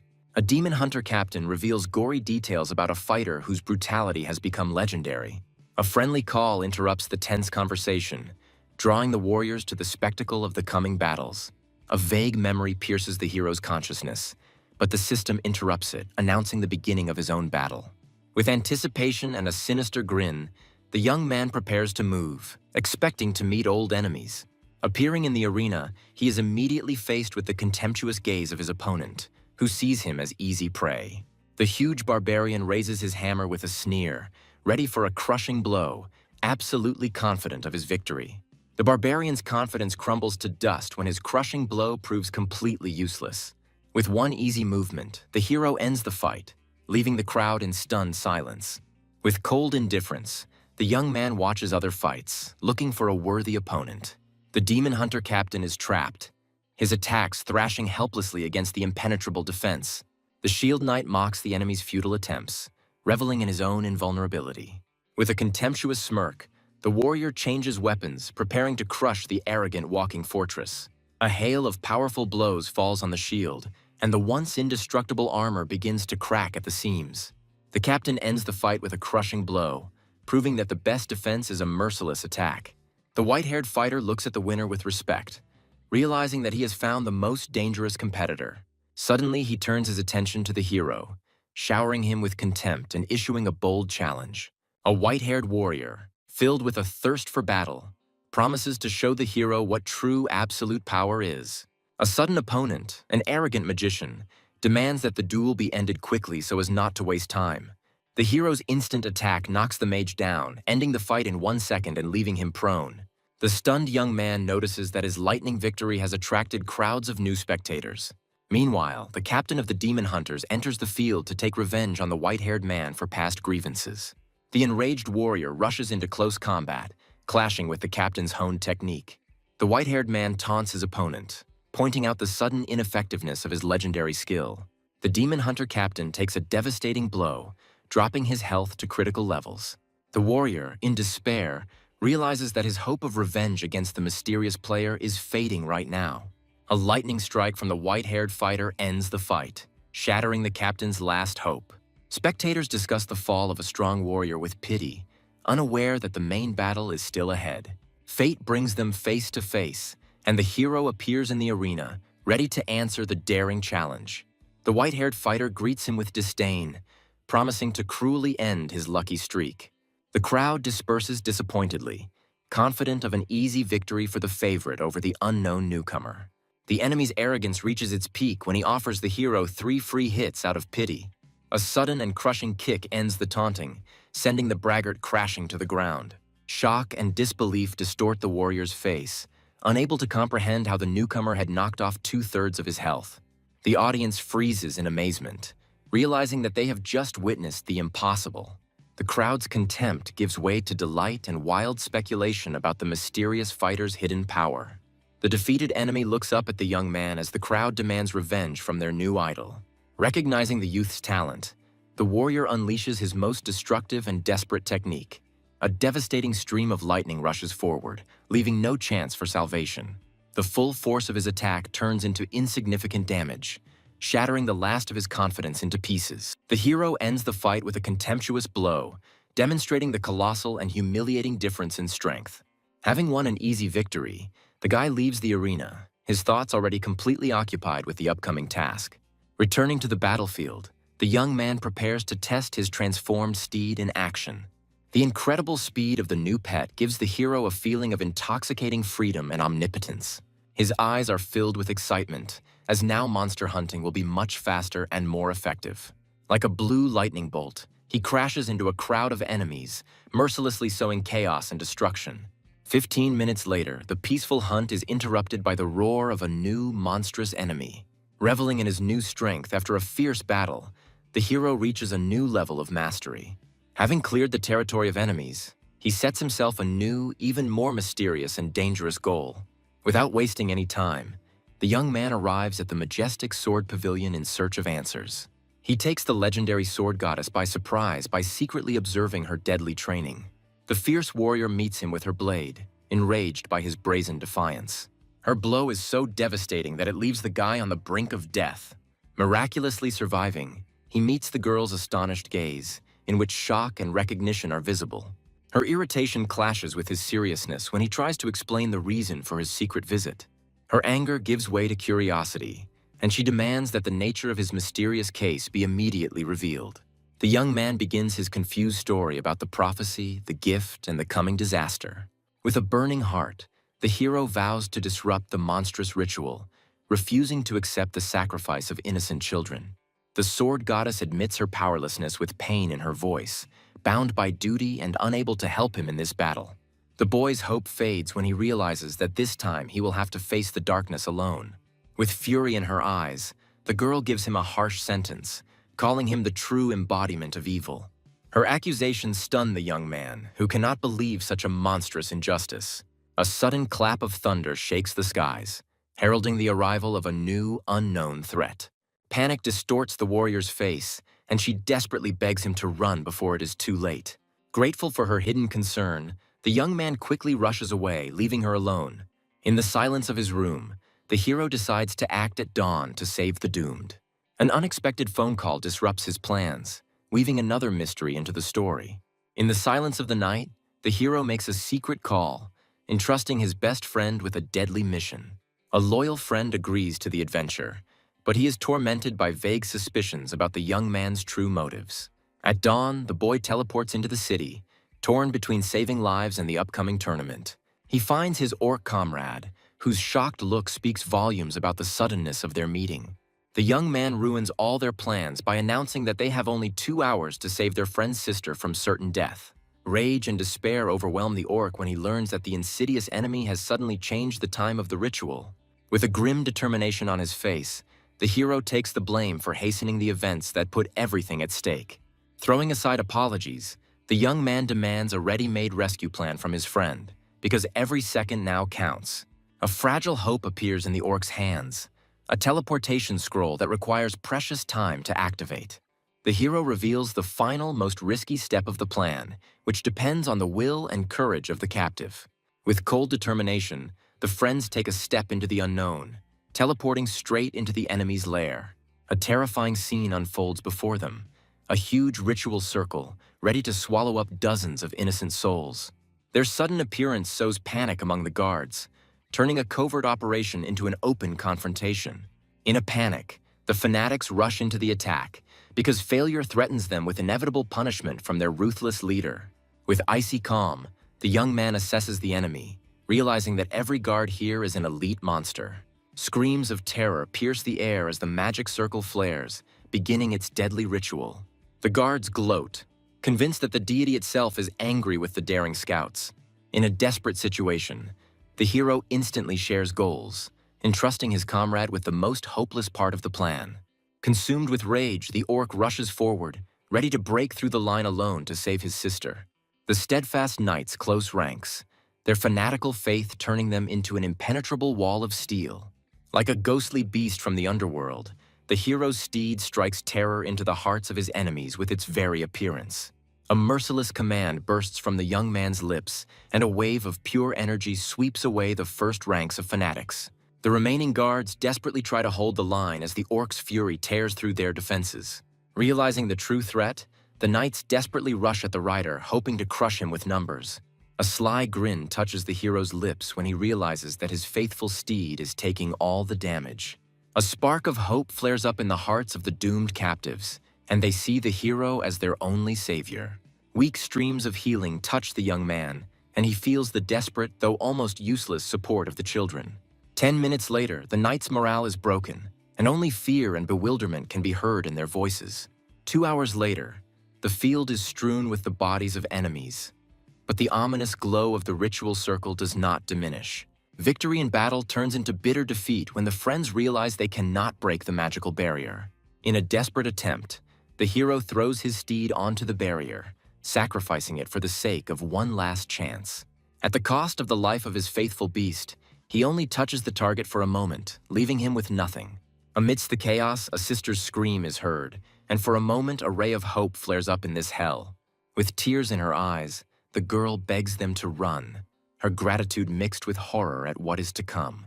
Consumed by rage and love, the orc refuses to retreat and unleashes all his might on the impenetrable barrier.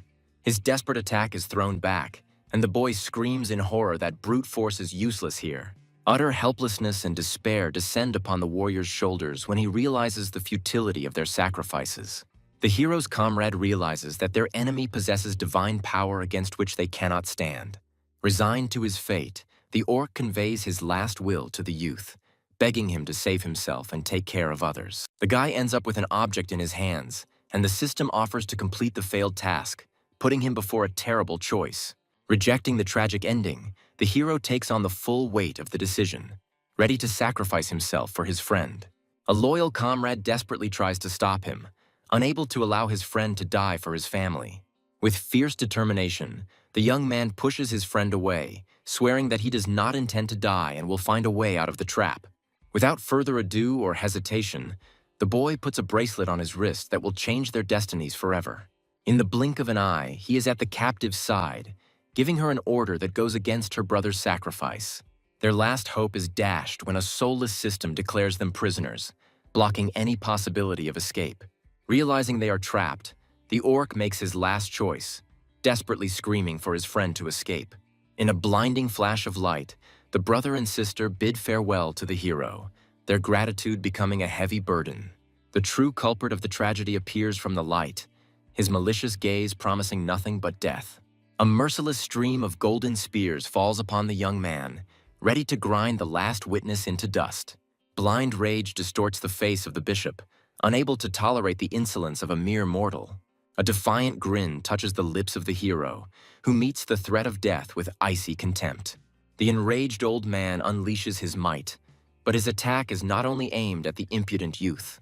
A deadly light falls upon innocent children, their screams of terror filling the air with despair. Righteous anger flashes in the boy's eyes when he realizes the full enormity of the Light Church's ritual. The bishop's malicious laughter echoes across the battlefield, but a cold determination is born in the hero's soul. A sudden memory of the sword goddess's words illuminates his mind, revealing the only darkest path to salvation. With a mad grin, the young man turns to his enemy, for his cursed blood has become the last trump card in this game. Darkness erupts from his hand and the hero grabs the shocked bishop, his whisper sounding like a death sentence. In a last desperate effort, the boy squeezes the old man's throat, putting his life on the line to ensure the ritual fails. In the clutches of a bishop who promises hundreds of painful deaths, the hero has no chance of salvation. Pain and shock pierce the young man as he realizes the monstrous, irresistible power of his enemy. The sudden announcement of a tournament becomes a lifeline, forcing the guy to make an agonizing choice. A bright flash of teleportation leaves the enraged bishop completely bewildered as the prey disappears from his hands. The world changes, and the hero finds himself in a new arena, where the rules of the next deadly stage have already been announced. Faced with a new adversary, the young man coolly decides to save his only trump card for later. One lightning strike decides the outcome of the fight, proving that in this arena he is on a completely different level. Hiding behind a mask, the guy realizes with slight boredom that the local fighters pose no threat to him. Another easy victory only highlights his aloofness as he mercilessly hacks his way through. But even after making it to the next round, he can't shake off the oppressive thoughts about the fate of those he had to leave behind. Like a ghost, the young man returns to the very heart of darkness, ready to meet his destiny. The bloody scene of the ritual's failure gives way to horror as he realizes the worst is yet to come. Before him appears a divine being whose crushing power leaves no chance of victory.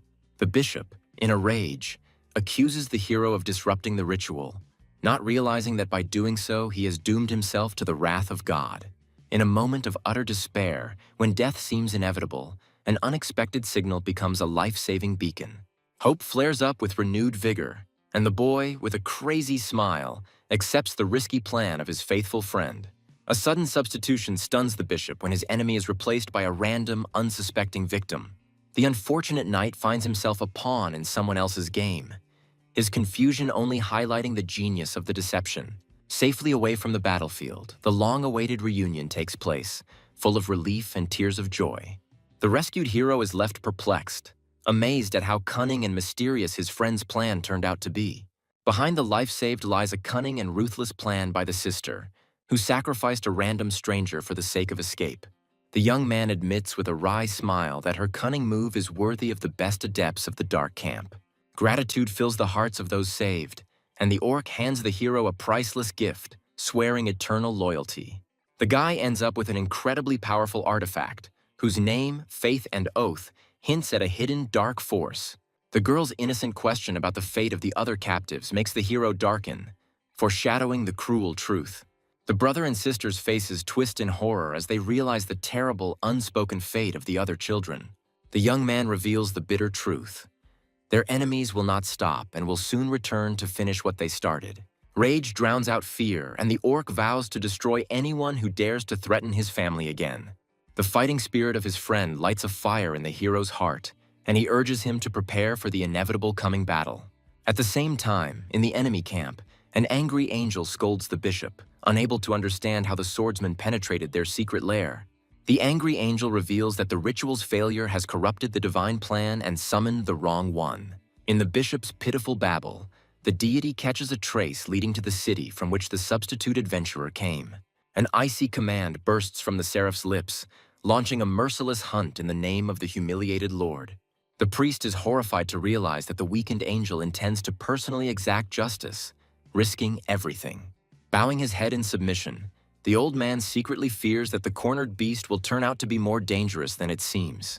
The hero's actions shake the world, triggering a global event, and his name becomes a sinister legend. A system message hits his friends, and the boy realizes that his personal battle has become a war for everyone. A cheeky grin touches the young man's lips as the system presents him with a personal challenge of incredible difficulty. All the fun disappears when he sees his target, as the exclusive mission requires him to kill the god himself.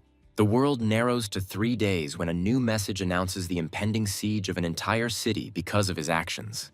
A double task of unimaginable difficulty befalls the hero, condemning him to the role of the final boss in the battle for the city.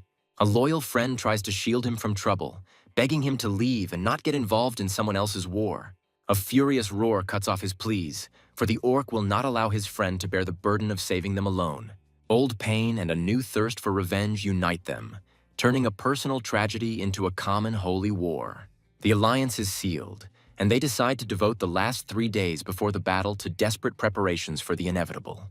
Left alone, the young man remembers the necklace he received as a gift, which may contain the key to victory.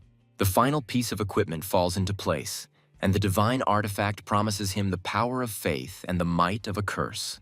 The necklace's hidden power awakens, and the system declares its rebirth into the prologue of darkness. The new title grants him an incredible 3-fold increase in health, turning him into an indestructible monster.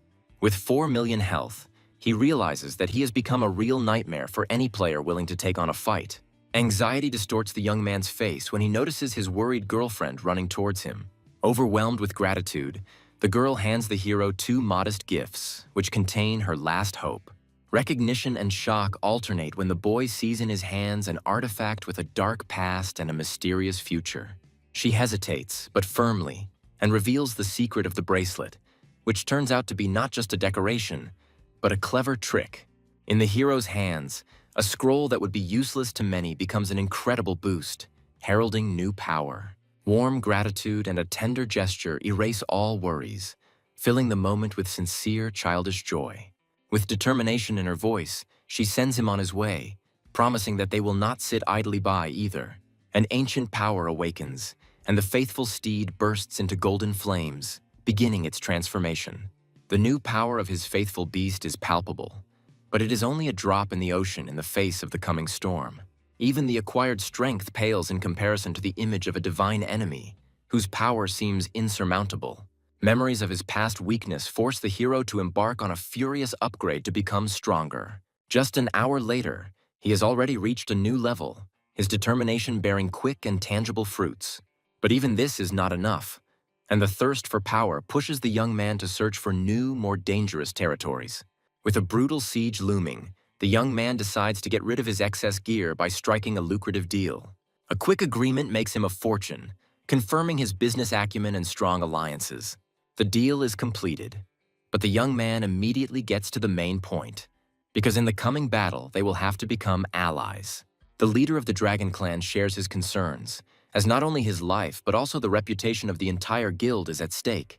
A friend's bold advice sounds like a challenge, and behind the friendly grin lies a warning about one's own crushing power. A tough day is coming to an end, but thoughts of the upcoming tournament haunt me, forcing me to prepare for new challenges.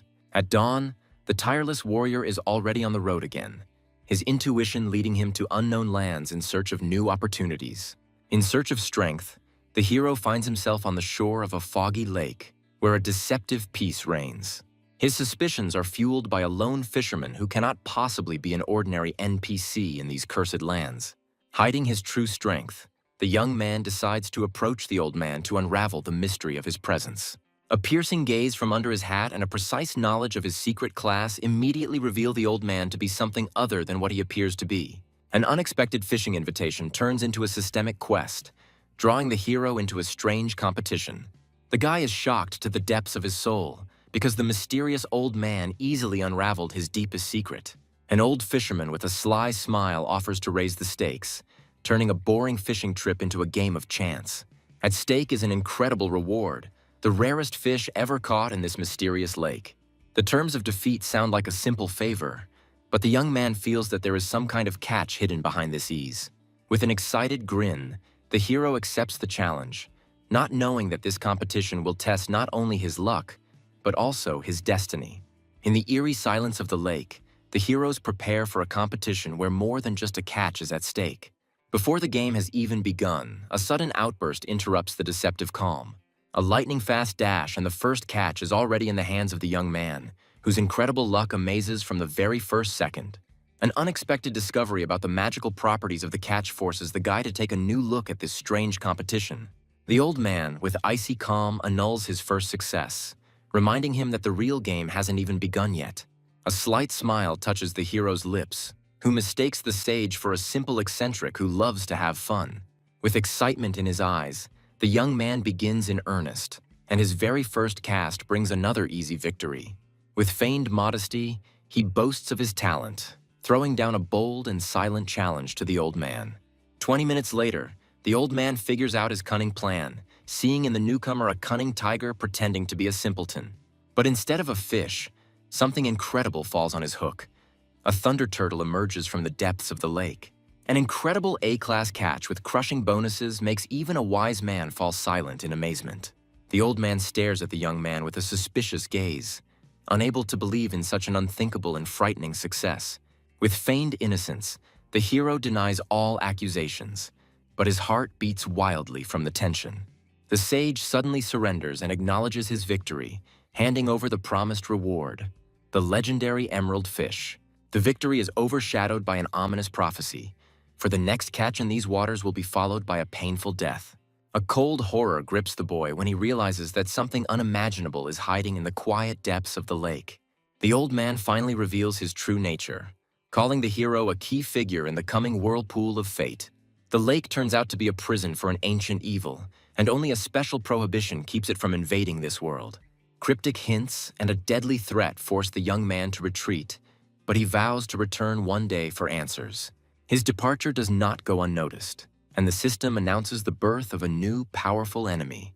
A vague memory flashes in the hero's mind, and he tries with horror to remember where he heard this ominous name.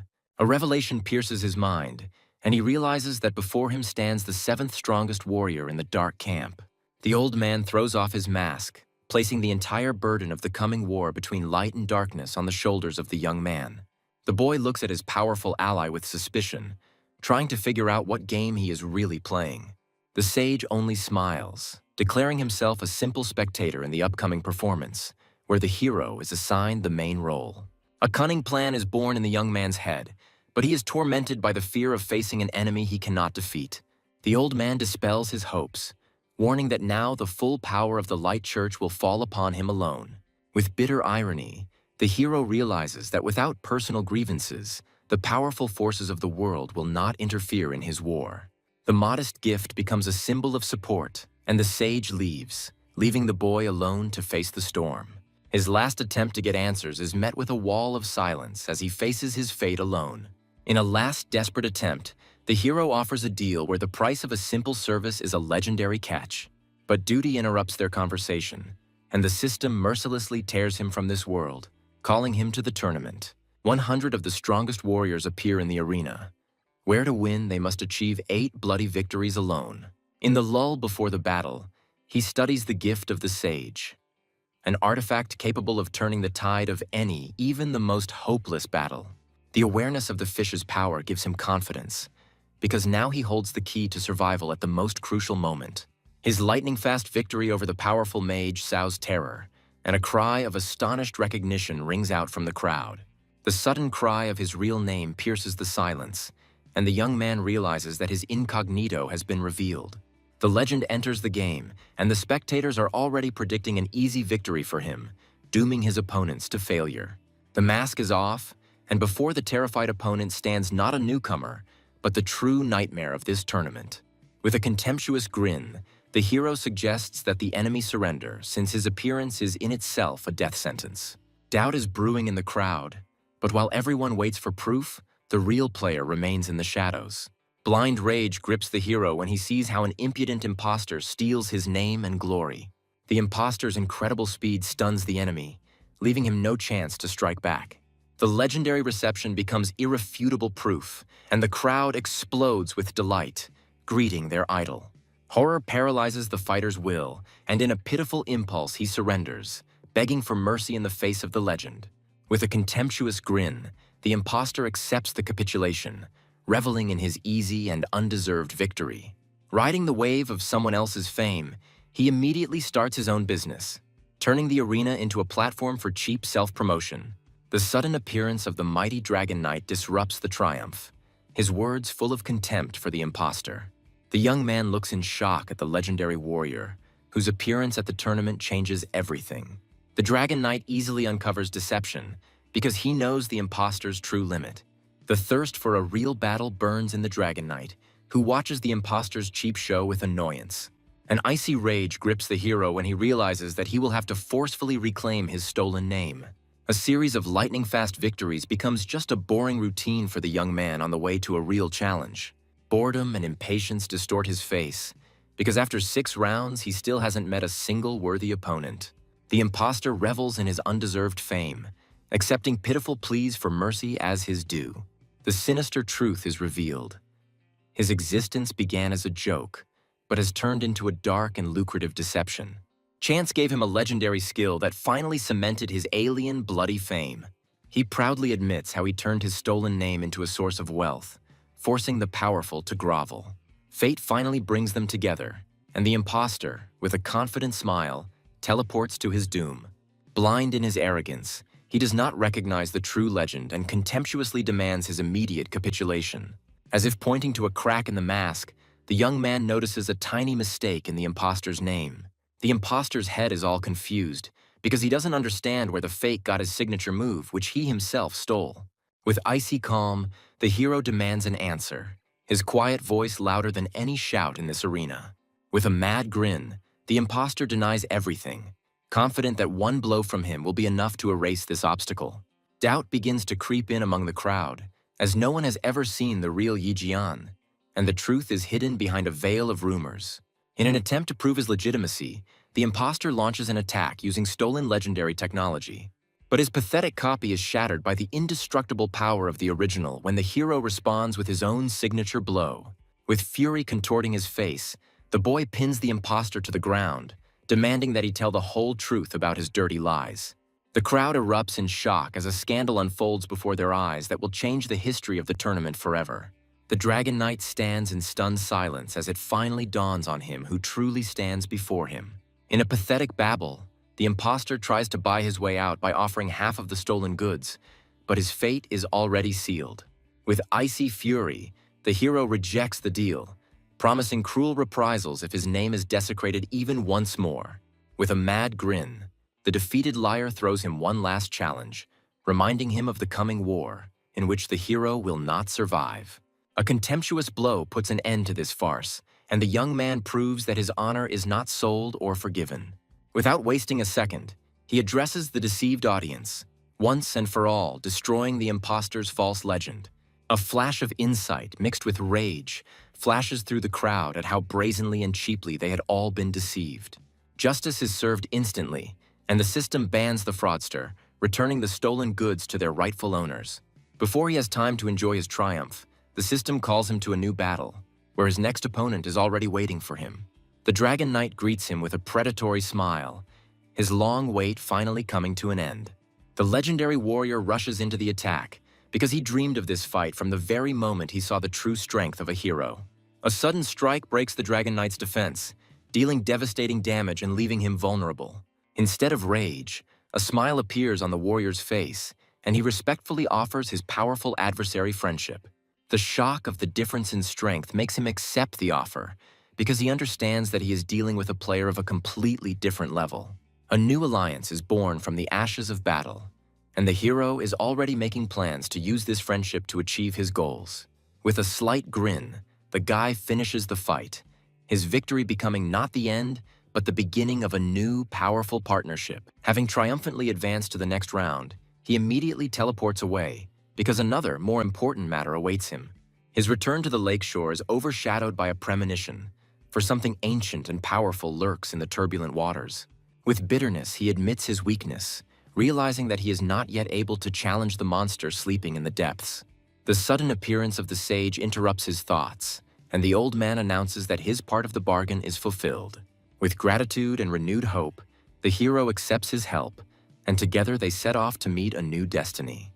Under the gray skies of Sky Sea Town, a short but welcome respite awaits them before the coming storm. Around the common table, in the circle of friends, peace reigns for a moment, filled with the aroma of victory and the spirit of camaraderie. A simple treat melts the ice in the sage's heart, and his sympathy for the brave young man soars to the skies. An incredible force surges through the hero's body as he tastes the turtle's meat, granting him a permanent and devastating boost. With cold calculation, the guy decides to save part of the magic dish. A wise elder shares valuable advice, reminding that even divine power has an expiration date. 10 minutes later, the temporary effect wears off, leaving behind only a pleasant aftertaste and a premonition of new battles. The sage's parting blessing sounds like a parting word, for he sees in the young man the hope of their entire dark camp. With renewed strength and old friends behind him, the young man says goodbye to continue his journey to the top alone.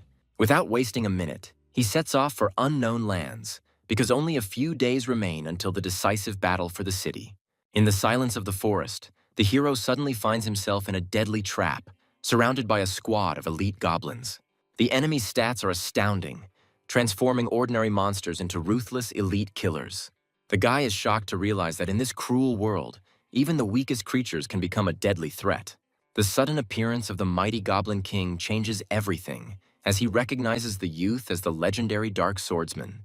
The thirst for profit and betrayal is evident in his speech as he calls on his brothers to capture the hero for a reward. With a furious roar, the horde rushes to the attack, but the rider meets them with cold blood, ready for a bloody battle. His first blow crushes the king, momentarily paralyzing him and weakening the entire enemy army. With a contemptuous grin, the goblin chieftain prepares to strike back, seeing only childishness in the hero's tactics. A powerful blow from the axe falls upon the faithful steed, inflicting colossal, almost fatal damage. A cold rage flashes in the young man's eyes, as he realizes that in front of him is not just a monster, but a dark gold boss. In a desperate attempt to save himself, the Goblin King unleashes dark magic, enveloping himself in an aura of undeath. But the hero responds with a crushing blow that breaks bones and significantly weakens the mighty boss. With a victorious grin, he realizes that his unique skill is the perfect weapon against such enemies. In a panic, the goblins rush to protect their wounded king, creating a living shield from their own bodies. With a predatory smile, the young man greets their wave, because now they are all gathered in one place, ready to reap. The legendary tramp of war descends upon the horde, turning the battlefield into a bloody meat grinder. One crushing blow ends the battle, and the system declares victory over the dark gold boss. A golden glow envelops the hero, marking his transition to a new, even more powerful level. Among the trophies, he finds a legendary weapon, a thunder axe, whose power can shake the heavens. With a new, devastating weapon in hand, he is already making plans to arm his faithful ally. Among the trophies, the hero finds a priceless skill book, promising unprecedented power to his faithful steed. A sudden memory of an old treasure map makes his heart beat faster in anticipation of a new mystery. He ends up with a rare S-Class card that leads to untold riches and deadly dangers. The card flares with an ominous fire, warning of the incredible danger that lies behind its promises. The logic breaks down, because the difficulty of the reward is completely inappropriate for the level of the boss from which it was received. A bold guess is born in the hero's head, and he decides to take a risk, putting the fate of his main quest on the line. In search of answers, he turns to the forum, hoping to find at least a scrap of information about the mysterious fortress of the fallen. Before him appears the image of a gloomy city, guarded by one of the most powerful demon magicians. The realization that the treasure is guarded by a fallen angel turns the adventure into a suicide mission. Casting aside his fear, he decides to first strengthen his steed, because in the coming battle he will need all the power he can muster. A new, unprecedented force is born in a pillar of golden flame, transforming the faithful steed beyond recognition. The humble beast evolves into a spiritual boss, its stats skyrocketing, promising devastating power. With tenderness and pride, the young man looks at his transformed friend, whose path from donkey to boss was incredible. Riding his new power, he sets out without fear or hesitation into the very heart of darkness, into the impregnable fortress of the fallen. Ominous spires pierce the crimson sky, and the hero finds himself at the gates of a citadel where every stone is imbued with evil. The impenetrable 30-meter walls become the first test of his ingenuity and courage. Casting aside his doubts, he uses his most powerful technique to soar into the sky, overcoming the insurmountable. Like a dark comet, he rushes upward, his determination breaking the laws of gravity and common sense. Landing with difficulty at the top, he allows himself a moment's rest before moving on. But even here, at the top, a new threat awaits him. Faceless guardians whose true power is hidden under a veil of secrecy. Like a shadow, he glides across the rooftops, waiting for the perfect moment to penetrate into the heart of the enemy citadel. 5 minutes later, he stands in front of the ruler's residence, where certain death could await him behind every door. With a nervous grin, he realizes that the treasure map has led him straight to the lair of a powerful demon mage. Abandoning the crazy idea of the front entrance, he chooses a more cunning and safer route through a high window. Before he knows it, he finds himself in a luxurious bedroom, where the air is filled with danger and alien power. Suddenly, the mistress of the chambers herself appears before him, a fallen angel whose beauty is as great as her deadly power. Shock and horror overwhelm the hero when he realizes that the treasure map turned out to be a deadly trap.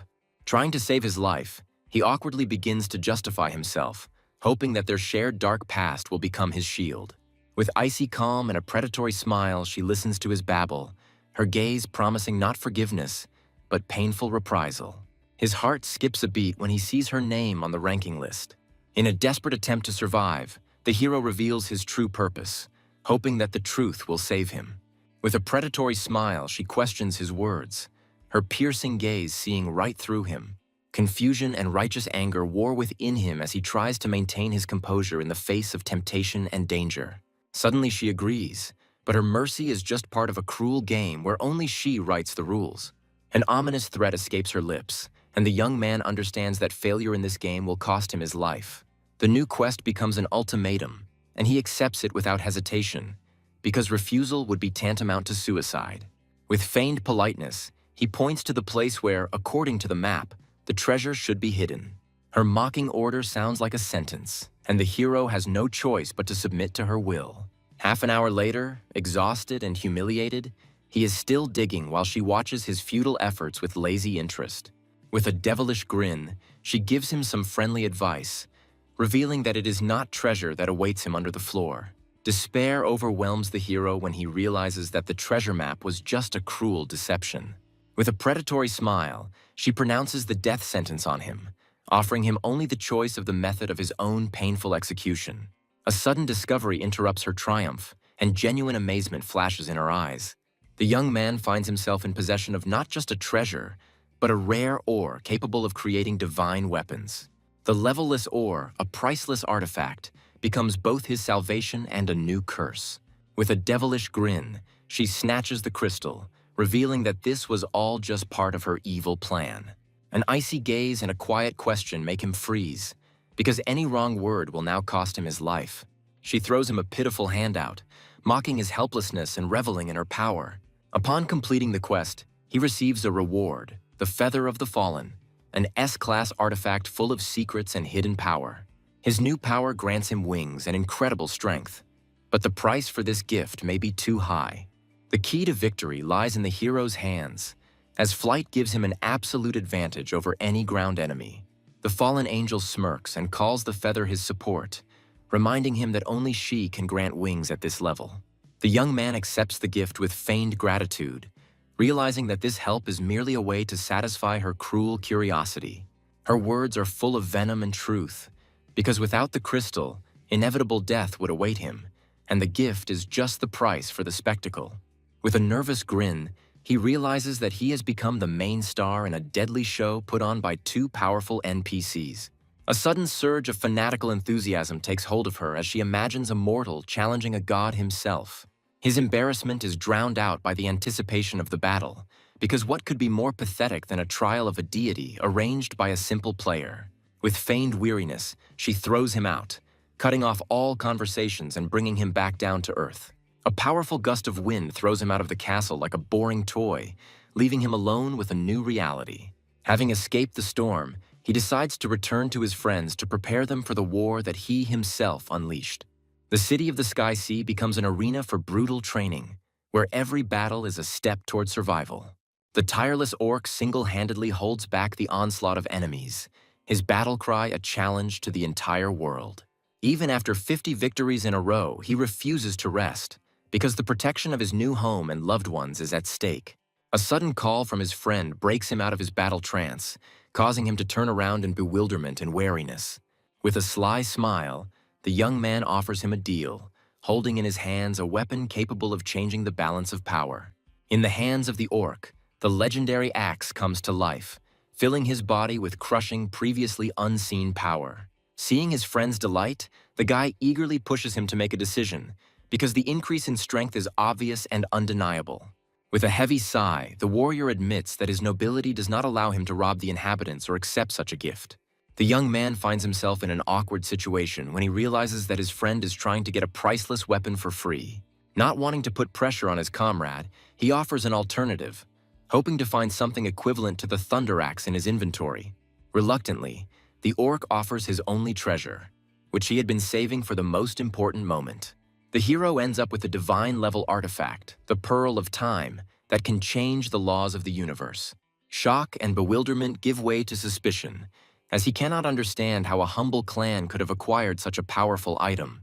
Casting aside all doubts, the young man makes a deal, sealing their union not just with words, but with a brotherly handshake. A firm handshake becomes a symbol of their unbreakable friendship, where there is no place for ceremony or convention. But a shadow of doubt still gnaws at the orc, because he understands that his friend's priceless gift is incommensurate with the price of his life. In a desperate attempt to preserve both friendship and justice, the guy offers to borrow the artifact. The orc agrees to a risky deal, because the pearl in the hands of an enemy will become only a trophy.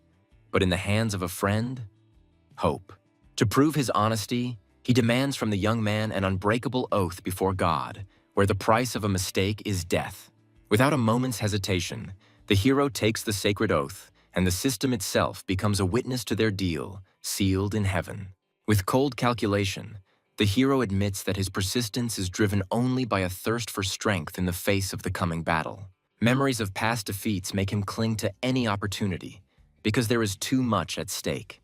He sheepishly apologizes, admitting that his desire to defeat the deity has caused him to forget about honor and friendship. The orc's words convey the harsh truth of this world, where strength is the only thing that can protect those you love. An awkward silence hangs between them as the young man notices something more than just words in his friend's eyes. Once again, he is amazed at how alive and real NPCs can be, whose feelings and emotions are indistinguishable from human ones. Putting sentimentality aside, the guy decides to use the remaining time for one last training session before the decisive battle. The Pearl of Time glows in his hand, and he activates it without hesitation to gain new, unprecedented power. With a furious cry, he selects his most devastating skill, pouring all the power of the divine artifact into it. The system announces an incredible boost, and his legendary War Stomp becomes twice as deadly as before. The enhanced skill becomes an ultimate weapon, combining devastating damage, control, and ally support. The hero is shocked to realize the power of his new ultimate, which recharges in just 30 seconds. With a devilish grin, he sets out to hunt and test his new power on the unfortunate goblins. The thirst for profit blinds the monsters again, and they rush at him in a crowd, unaware of their terrible mistake. With icy calm, he stops them, mockingly suggesting that they gather closer for a more spectacular destruction. 5 minutes later, the forest echoes with the roar of the War Stomp, which falls upon the doomed horde again and again. Horror and bewilderment flash in the eyes of the surviving goblin, because he does not understand how this is possible. Surrounded by a golden glow of a new level, the young man revels in his power, for he has now become a true nightmare. The next day, a new stage of the tournament begins, where only the top 10 will remain from the 100 strongest. The arena empties and the atmosphere becomes tense, as everyone who has made it this far is the elite of the elite. The very first opponent throws him a bold challenge, his confidence bordering on madness. With his eyes shining, the King of Thieves offers him a game of hide-and-seek, not knowing that this will be his last mistake. His vaunted stealth proves useless when Warstomp delivers a devastating area of effect attack. With a contemptuous grin, the hero ends the fight without even moving from the spot, his power leaving no chance. The crowd watches in shock as the swift massacre unfolds, realizing that the Dark Gold boss is a nightmare come true. A new opponent enters the arena, but instead of a challenge, he respectfully asks the legend for a lesson in skill. A condescending smile touches the lips of the young man, who sees in his enemy a rare and almost forgotten fighting spirit. But behind the mask of respect lies a cunning plan, and the Soul Master seizes the perfect moment to attack. Suddenly, chains bind the hero, and he realizes in shock that he has fallen into an ingenious mental trap. With a devilish grin, the enemy reveals the plan, as now all he has to do is push the immobilized body out of the arena. With a defiant grin, the hero releases his dark aura, which easily breaks the mental shackles. Shock and disbelief distort the Soul Master's face, as he believed his technique to be absolute and indestructible. A lightning strike breaks his amazement, and the system declares another easy and humiliating victory. With a touch of smugness, the young man reminds us of his uniqueness, because being a dark swordsman means having an ace up your sleeve. While he waits for his next fight, he scans the arena, looking for other masters worthy of his attention. His attention is drawn to a strange scene where a mighty warrior is scolded like a boy by his own subordinates. The guild leader, humiliated in front of everyone, furiously demands that his opponent put on armor and fight like a man. With cold contempt, he explains that armor is just a hindrance to him, slowing down the deadly swing of his blade. Despite his strangeness, he promises to take the fight seriously, and lightning envelops his body. Deeply offended, his opponent rushes into the attack, eager to punish the insolent man for his boundless self-confidence. With one lightning-fast strike, the swordsman ends the fight, his strength leaving the enemy no chance. The hero is shocked to discover that the strange warrior is the head of the first guild, whose power and reputation surpass his own. The swordsman's incredible speed and dodging technique leave the young man dumbfounded, causing him to doubt his own eyes. Even his loyal comrades shyly admire him, secretly wishing that their eccentric leader would finally get dressed. Recognition flashes through the crowd, and the hero greets with a grin the old acquaintance who once challenged him. The sudden appearance of the real Yi Jian causes panic and confusion, as no one expected to see him here. The arena is frozen in anticipation, as two legendary masters are about to meet in a battle that will decide everything. The swordsman greets the hero, his voice full of anticipation, having long heard of his exploits and longing for battle. With a predatory smile, he challenges, hoping that the rumors of the dark swordsman's strength will be true. With cold determination, the young man accepts the challenge, realizing that in this battle he will have to give it his all. A flash of teleportation throws the hero into the arena, where his most serious opponent of the entire tournament awaits him. The old acquaintance bitterly gives up, admitting that his hopes of meeting a true legend were dashed. But even after surrendering, he gives him a final warning, because even the dark swordsmen cannot defeat their leader. The hero's curiosity is piqued when he realizes that his future opponent has a secret trump card. With a sly grin, he refuses to reveal the secrets, leaving the young man in the dark in the face of an unknown threat. He leaves the arena with anticipation, as the coming battle promises to be a true clash of titans. A sudden epiphany forces him to take a new look at his humble rival, whose secrecy intrigues him. A series of easy victories becomes for him just a warm-up before the final, which promises to be hot. With his latest victory, he enters the top 10 finalists, where the fate of the championship title will be decided tomorrow. But all his thoughts are occupied with only one thing: the mysterious swordsman whose mystery and hidden power haunt him. Having abandoned the search for information, the hero decides to try his luck and goes on a treasure hunt alone. 15 minutes later, his persistence is rewarded and he finally finds what he was looking for. What appears to be buried in the ground is not just a stone, but a priceless artifact capable of taming a top-class pet. With a satisfied smile, he takes his find, because even with the foggy prospects, this is already a great success. With his pockets full of treasure, He sets himself a new, even more ambitious goal: to kill the first spiritual boss. From a list of 5 unattainable targets, he chooses the weakest and closest one, anticipating an easy victory. 40 minutes later, he finds his target, an exhausted and half-dead old man lying on the ground without strength. Before him appears a spiritual boss whose tragic story and pitiful appearance evoke sympathy rather than fear.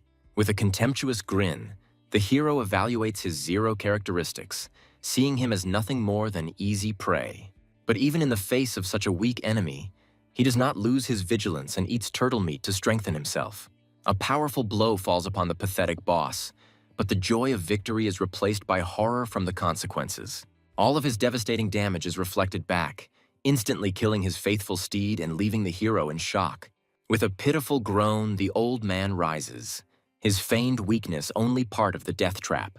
The young man couldn't understand how such an ability could work constantly, making the enemy invulnerable. A new attack and a new wave of reflected pain that makes him scream from the hellish burning. With each attack, he only brings his own death closer, and despair begins to grip his mind. Suddenly, the boss goes on the offensive, his passive defense giving way to an absolute and guaranteed attack. In a panic, the hero tries to defend himself, but only one thought flashes through his head. What kind of impossible divine ability is this? The blow that promised to grind him into dust deals only 1 point of damage, turning the mortal threat into a pathetic farce. The boss's malicious laughter echoes across the clearing as the young man realizes he has fallen for the most humiliating bluff of his life. Even though it's reflected, his attack still slows the boss down, giving him at least a tiny chance to escape. Humiliated and angry, he decides to retreat, as fighting such a vile monster is a waste of time. Feigning fatigue, the boss gives up the chase, promising to deal with him tomorrow when he has gained strength. Suddenly, the system announces a new ability, the Aura of Sloth, and the young man freezes in bewilderment. He stifles a yawn as an overwhelming drowsiness begins to take hold of his body and mind. In horror, he falls to the ground, unable to resist the magic that makes him fall asleep right in the middle of the fight. Rage and helplessness overwhelm him when he realizes that all of this boss's skills are created solely to mock the players. A sudden realization hits his mind, and he realizes that if normal damage isn't working, there must be another way. Trying to wake him up, he resorts to provocation, reminding him of a more successful colleague who has already achieved everything. But even envy cannot break through his apathy, and the boss just brushes it off, preferring eternal sleep to any worldly vanity. In desperation, the hero yells at the boss, accusing him of laziness and irresponsibility, trying to get to the heart of the matter. His words hit home, dealing devastating mental damage and causing the apathetic spirit to shudder. With a victorious grin, the young man assumes the role of the ruthless taskmaster hired to force him to work. A stream of angry accusations falls upon the boss, each word like the lash of a whip causing unbearable pain. Rage and resentment flash in the spirit's eyes as he cries out about 20 years of slave labor and beggarly pay. But the hero mercilessly cuts off his complaints, because personal life cannot be an excuse for betraying the common cause. The last reproach breaks the spirit, and he crumbles to dust, unable to bear the weight of his guilt and shame. With slight sadness, the guy apologizes to the defeated enemy, regretting that he was unable to finish him off without humiliation. Victory brings him not only a new level, but also the status of the first player to defeat the spiritual boss. But the main reward is the awakening of his dark armor, which reaches the spiritual rank, granting him unprecedented power. The hero ends up with a book containing a skill that can trick the enemy into causing their attack to deal only 1 damage. With bitter disappointment, he laments the uselessness of the new skill, dreaming of the abilities of the defeated boss. But common sense prevails, and he understands that even such a modest skill in skilled hands can become a formidable weapon. Among the trophies are 2 more spiritual rank artifacts, a cloak and a staff, the power of which is not yet accessible. He looks at the new items with a thoughtful expression, realizing that their true value will only be revealed in the future. A sudden thought about his friend's sister and her priestess class makes him think of a new, clever way to use the staff. A devilish grin touches his lips as he realizes that his friend's family is a veritable treasure trove of divine artifacts. The final trophy, the Scroll of the God of War's Blessing, promises him an incredible boost to his chosen skill. Shock and delight alternate, because this scroll is the key to limitless power, but the choice can only be made once. Casting aside his doubts, he activates the scroll, ready to bet everything on the one most devastating skill in his arsenal. With a devilish grin, he makes his choice, turning his signature skill into the ultimate weapon of mass destruction. The system announces the birth of a new SSS-class skill, whose power has been increased by 80% and is capable of altering reality. He is filled with triumph and delight, as he has become the first player to achieve such a divine level of mastery. Burning with impatience, he rushes to the city to share his joy and new strength with his friends as soon as possible. He takes his friend by surprise, but instead of surprise, only a warm smile appears on the orc's face. He proudly talks about his successes, because the legendary axe helped him not only become stronger, but also become rich. With a warm smile, the young man gets to the main point. His innocent question conceals a cunning and far-reaching plan. The orc enthusiastically talks about the incredible talent of his sister, who became a priest in 2 days and is already performing miracles. Hiding his true motives, the hero learns where to find a young healer who treats city residents for free. With a sly grin, he reveals his plan: to give her a priceless staff to secure the support of her patron. With feigned indignation, the orc accuses his friend of trying to take possession of their family heirlooms, hiding his true gratitude. But his severity melts when he mentions the final gift, a scroll left for the darkest day. Before leaving, he gives his sister one last instruction, reminding her of the hypocrisy of the world and the treachery of its followers. In a circle of sufferers, a young priestess with a wisdom beyond her years completes her healing session. With a sly smile, the hero approaches her, his offer of exchange concealing something more than just a deal.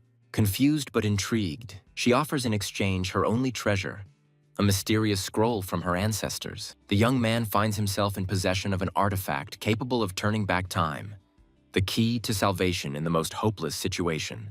With shining eyes, she begs him to accept the gift, because the life and safety of her family are more important to her than any treasure. An unexpected quest forces him to make a choice, but he refuses with disgust, not wanting to profit from someone else's misfortune. With a warm smile, he gives her the staff, setting in motion a chain of events that will forever change their destinies and cement their bonds. With a conspiratorial smile, the girl reveals her main secret. She, too, has a special hidden profession. Before him appears the Dark Singer, whose level 10 stats exceed all imaginable limits. Her gratitude envelops him in a divine blessing that increases all his stats for 3 days. Shock and bewilderment distort the hero's face when he realizes that this fragile girl can use a level 80 staff. With shining eyes, she reveals the secret of her power, for her blessing of darkness ignores all equipment requirements. With a devilish grin, he realizes that he has just rescued and armed a future demon mage whose power will be legendary. Meanwhile, in a secret room of the Church of Light, an angry angel undergoes a painful ritual of restoration. His body is shrouded in golden flames, and he struggles to regain his former divine power. The bishop obsequiously congratulates his master on his breakthrough, but fear flashes in his eyes. The angel promises that once he kills the Dark Swordsman, his own ascension to godhood will be a matter of time. Even in the face of a divine threat, the bishop cannot forget the former power of the Dark Swordsman. The priest's pitiful babble only increases the angel's contempt for the weakness of mortals. With an arrogance worthy of a god, he calls the hero a pathetic ant that can be crushed with one click. The next day, the tournament finals begin, and the arena roars in anticipation of the decisive battle. In a pillar of golden light, the hero appears in the arena, his aura speaking of a power capable of challenging the gods. The crowd is murmuring about his chances, but even the most ardent fans doubt his victory over the hidden masters. He surveys the arena with cold calm, not surprised by the number of spectators or the strength of his opponents. 2 new fighters appear opposite him, their auras of power indicating that there will be no easy fights today. One of them is the Stormcaller, his bewildered gaze concealing a power capable of manipulating the elements. The second is the Holy Knight. His confidence and steel armor promise a tough and grueling fight. A sudden memory of an old enemy and his generous patron makes the hero smile and relax. But there is no time to relax, and the Stormcaller unleashes the full power of his element on the arena. The Holy Knight takes the blow with ease, his body withstanding devastating damage without a single scratch. The crowd watches in shock as he simply stands in the eye of the storm, his health seemingly endless.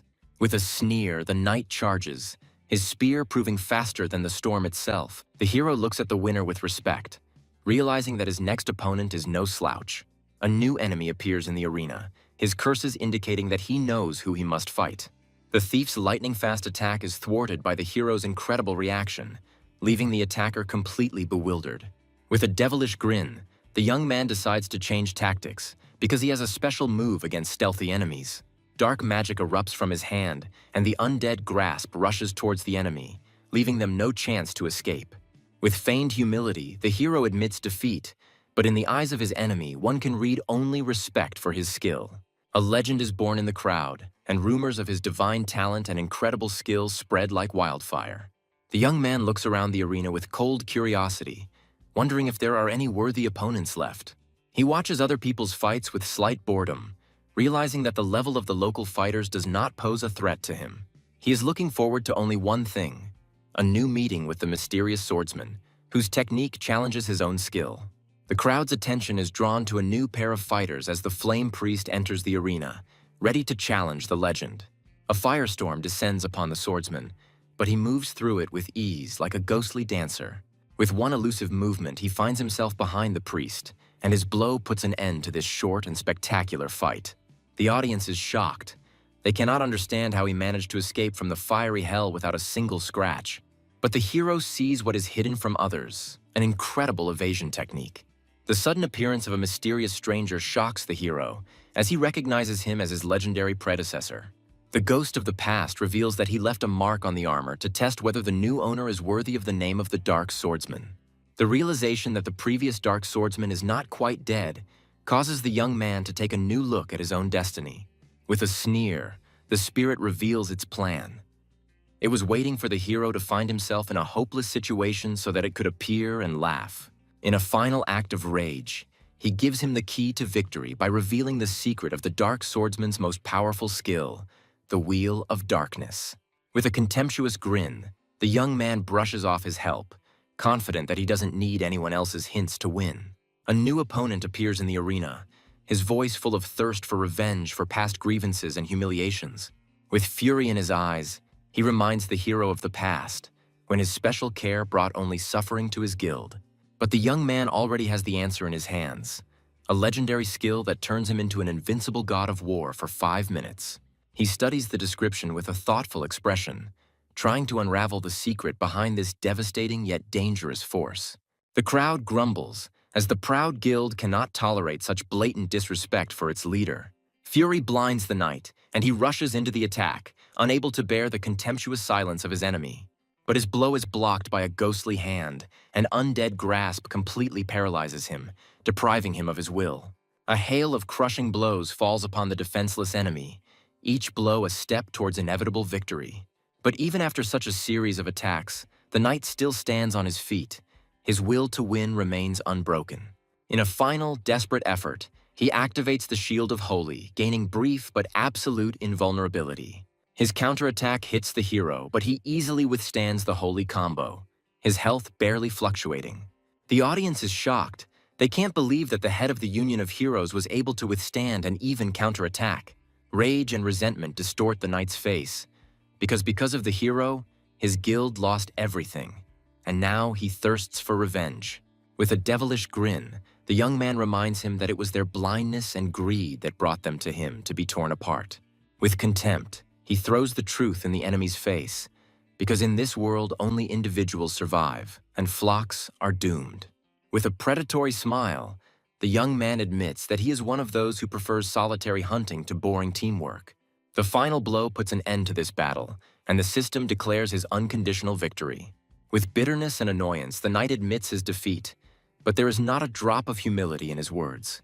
The hero watches him leave with a slight grin, realizing that their paths will cross again, and then there will be no mercy. While waiting for the final, he watches the final fight that will determine his main and final opponent. The arena erupts in applause when the one everyone has been waiting for so long finally appears. What appears before him is not just a player, but a living legend, whose name inspires fear and admiration. The young man assesses his opponent with respect, realizing that the difference in levels is irrelevant in the face of such talent. Tension hangs in the air, as tomorrow's battle will be not just the tournament final, but a clash of two worlds. With a slight grin, the hero explains his refusal, because he is a loner who is alien to empty formalities. The swordsman unleashes the spirit of the god of war, his aura and stats instantly skyrocketing. He rushes into the attack, his speed and power like lightning, leaving no chance to dodge. But a dragon bursts out of the shadows, and its attack easily passes through the ghostly figure of the hero. With fury and passion, the swordsman continues his attack, but each of his blows meets with emptiness. The hero responds with his signature attack, but Undead Grasp also passes through the enemy without causing damage. Again and again, their attacks fail to achieve their goal, and a shadow of bewilderment and excitement appears on the young man's face. Even the swordsman was surprised by such incredible dexterity, because before this, no one could dodge his blows. With a devilish grin, the hero decides to up the ante by using his most powerful and fastest skill. But even War Stomp, with its incredible acceleration, cannot touch the ghostly swordsman, who seems to dance between blows. Shock and disbelief distort the hero's face, as his ultimate skill proved completely useless. The crowd cheers, admiring the incredible technique of their leader, who easily humiliates the legendary Dark Swordsman. Even loyal comrades doubt their idol's victory, as his characteristics are significantly inferior to the hero's power. One of them cuts off the argument with contempt, since judging a victory by bare numbers is the lot of primitive players. With icy confidence, he declares that their leader never makes mistakes, and this is what will bring him victory. In the heat of battle, the hero desperately tries to hit the enemy, but every blow he strikes falls on deaf ears. His breathing becomes labored and his confidence fades as he realizes that defeat is only a matter of time. With each passing second, he becomes more and more convinced that his opponent only used one skill to strengthen himself. He couldn't comprehend how he could dodge all of his attacks at such a breakneck speed. A familiar feeling of powerlessness overcomes him, and he realizes that he has become a victim in someone else's deadly game. He can't wrap his head around how such a cheating skill can exist at this stage of the game. Despair gives way to determination, because he believes that any technology, even the most advanced, has a weak spot. In the heat of battle, his indomitable spirit awakens a new, hidden passive that becomes the key to victory. A sudden memory of his predecessor's words illuminates his mind, and he understands that this is the very victory over the enemy.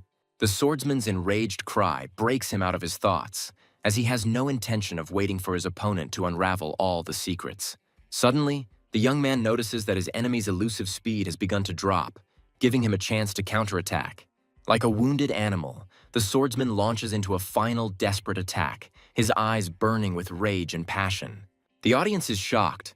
They can't believe that their invincible leader has finally made a mistake. With a devilish grin, the hero realizes that his new passive is an accuracy buff that deprives the enemy of his main trump card. With renewed strength and confidence in victory, he rushes forward, ready to crush his weakened opponent. The swordsman realizes his mistake, but it is too late. His opponent has unraveled part of his secret. Again and again, his attack misses the target, and the young man realizes that his guess was wrong. Suddenly, the swordsman uses a new, unknown technique that makes him completely invulnerable for 10 seconds. With a slight grin, he admits that the hero was also able to awaken the hidden passive of his unique profession. Everything falls into place in the young man's head, and he understands that each unique class has its own secret trump card. The swordsman reveals the truth to him. Only a few with incredible talent and reflexes can awaken these skills. Putting aside all talk, he rushes into the attack again, his blade thirsting for blood, not empty words. The very first blow reaches its target, and the hero blocks it with difficulty, feeling the crushing power of his enemy. To survive, he activates the Black Flame armor, which gives him additional protection and durability. He's finally starting to understand how his new passive works. It gives him a sense of when an attack is coming, allowing him to react early. With cold calculation, the hero waits for the moment when his enemy is exhausted to deliver the decisive blow. Spectators watch the battle in suspense, where the advantage changes hands and the outcome is impossible to predict. The buff from the spirit of the god of death expires, and the swordsman is left without his main trump card, his body weakened. He understands that he has taken off more than half of the enemy's health, but now close combat will become mortally dangerous for him. Casting aside his doubts, he decides to take a risk, because since when did he become so indecisive and cautious? Suddenly, the young man freezes, his body enveloped in a barrage of invisible attacks that he is unable to repel. A female figure appears from behind him, and the swordsman realizes in horror that it is his own attack. He tries to stop the blow, but it is too late. His own power brings him inevitable death. A giant hand bursts out of the shadows and easily grabs the stunned swordsman, depriving him of his will. With a victorious grin, the hero declares victory, as his undead grasp has finally caught its elusive prey. The exchange of blows continues, each of them inflicting devastating damage, blurring the line between winner and loser. The final blow slows the swordsman, depriving him of his main asset, incredible speed and elusiveness. He realizes in horror that one war stomp will be enough to grind him into dust. 2 seconds of slowdown becomes a death sentence for him, because he can no longer dodge such a blow. A crushing blow falls upon him, and the ground beneath his feet cracks from the incredible force. Shock and disbelief freeze in the swordsman's eyes, as one single mistake cost him victory and, possibly, his life. With the final blow, the hero puts an end to this battle, his victory becoming a legend that will be retold for centuries. The crowd cheers, admiring his skill and tactics, as he was able to catch the most invincible one in a mistake. He accepts his victory with a satisfied smile, but his head is already swarming with questions about the mysterious mechanics of this world. The arena doesn't wait, and while he's pondering, the tournament continues, mercilessly weeding out the weak and leaving only the strongest. In the arena, 2 leaders clash whose feud goes far beyond simple rivalry. With anticipation and excitement, the hero prepares for a battle that promises to become a true legend. The Holy Knight unleashes his power, his attack like sunlight, incinerating everything in its path. But the swordsman easily dodges his blows, his movements a dance on the brink of life and death. Despair grips the knight, because he understands that against such an enemy he has almost no chance of victory. In a last desperate attempt, he summons the Shield of Holy, but even divine protection cannot save him. With icy calm, the hero breaks through his defense, his blow putting an end to this short and humiliating fight. With fury in his eyes, the defeated knight gives him a final warning, reminding him of the coming battle with the god. With a contemptuous grin, the young man finishes him off, because he does not tolerate those who rely on others' help instead of their own strength. Clenching his fists in rage and humiliation, the knight swears revenge, for he will never forgive this disgrace. The tournament final brings them face to face, and the hero eagerly prepares for the decisive battle. With a cheeky grin, he sheds his armor, echoing the eccentric gesture of his mighty adversary. Cold irritation flashes in the swordsman's eyes as he sees this not as respect, but as mockery. But the young man explains that this is not posturing, but a desire to make the fight fair and test one guess. With an icy grin, he reveals the truth to him. Without armor, defense drops to 0 and speed barely increases. A sudden revelation pierces the hero's mind, and he realizes that it was this tiny increase in speed that was the key to victory. With new understanding and passion in his eyes, he rushes into the attack, his movements becoming even faster and more deadly. The swordsman unleashes all his might, calling upon the spirits of war and death to crush his daring foe. But the hero responds with his signature blow, and the stomp of war crashes down onto the arena, shaking it to its foundations. At the last moment, the swordsman uses his unique skill, and the peace treaty makes him invulnerable again. Horror flashes in the swordsman's eyes as he realizes that even his invulnerability has not saved him from harm. In a desperate attempt to defend himself, he activates the black flame armor, but this only delays the inevitable. By removing his armor, the hero becomes faster and is now ready to reach his enemy wherever he may be. The seconds melt away before his eyes, and the swordsman understands that he only needs to hold on until his saving skill wears off. He barely dodges the barrage of blows, his incredible speed allowing him to dance on the blade of a knife. The countdown in his head sounds like a prayer, because every second brings him closer to salvation. At the last second, the hero rushes into attack, his body engulfed in purple flames, leaving no chance of escape. Shock and disbelief distort the swordsman's face as he realizes his opponent was able to roll back his ultimate in a matter of seconds. With a furious cry, the youth unleashes all his power, and the mad execution falls upon the defenseless enemy. With his last breath, the swordsman admits his defeat, his respect for his opponent becoming his final tribute. With a victorious smile, he accepts the gratitude of his defeated enemy. his triumph becoming absolute. With a slight sigh of relief, he prepares for his final battle. But fate gives him an unexpected surprise. The sudden capitulation of his opponent and the announcement of his championship plunge him into complete stupor. The crowd erupts in rage, demanding that he be punished for his misbehavior and that his cheating skill be taken away. With a lazy grin, he brushes off their accusations, realizing that his opponent simply decided to make a graceful exit. But their cries grow louder, and the fury of the crowd falls upon him, accusing him of unworthy behavior. Ignoring the noise, he studies his award with interest, because first place gives him the right to choose. The system ignores protests, and generous rewards are showered on the winners, causing a new wave of indignation. Rage and helplessness distort his face as he realizes how pathetic and capricious people can be. With a defiant gesture, he challenges them, inviting all the dissatisfied to a showdown in the city of the Sky Sea. Threats are pouring in from all sides, but no one dares to take a step because empty words are worth nothing. With a sense of accomplishment, he leaves the arena to finally enjoy his well-deserved rewards. 2 new spiritual tier rings and the powerful Heart of Courage passive promise him incredible strength in the thick of battle. But the main reward is the S-Class skill book Star Rift, capable of crushing stars with a single blow. He realizes with delight that this skill is the perfect weapon for destroying even the most powerful enemies. With new rings on his fingers, he eagerly tests his stats in preparation for the battles to come. His stats skyrocket, turning him into a dark gold boss capable of taking on entire armies single-handedly. With cold determination, he accepts his fate, for he has done everything possible, and now the outcome of the battle does not depend only on him. Before going to bed, he decides to get rid of his old equipment, because tomorrow promises to be long and cruel. At dawn, the system announces the start of his main quest, and he enters the game as the final boss. With the activation of a new quest, the full weight of responsibility for the fate of an entire city falls on the hero's shoulders. He takes command without delay, giving orders and strengthening the defense in the face of the enemy. A loyal friend greets him, ready to fight side by side, but there is worry in his eyes. He shares bad news. The Camp of Light has betrayed them, and now they will have to stand up to the church alone. Even without reinforcements, the crowd of enemies seems endless, and hope for victory begins to fade. A sudden surge of concern takes the young man by surprise when his friend begs him to take care of himself in this hopeless battle. He asks him not to get into the thick of things, but just to survive. But the hero sees in this not concern, but mistrust.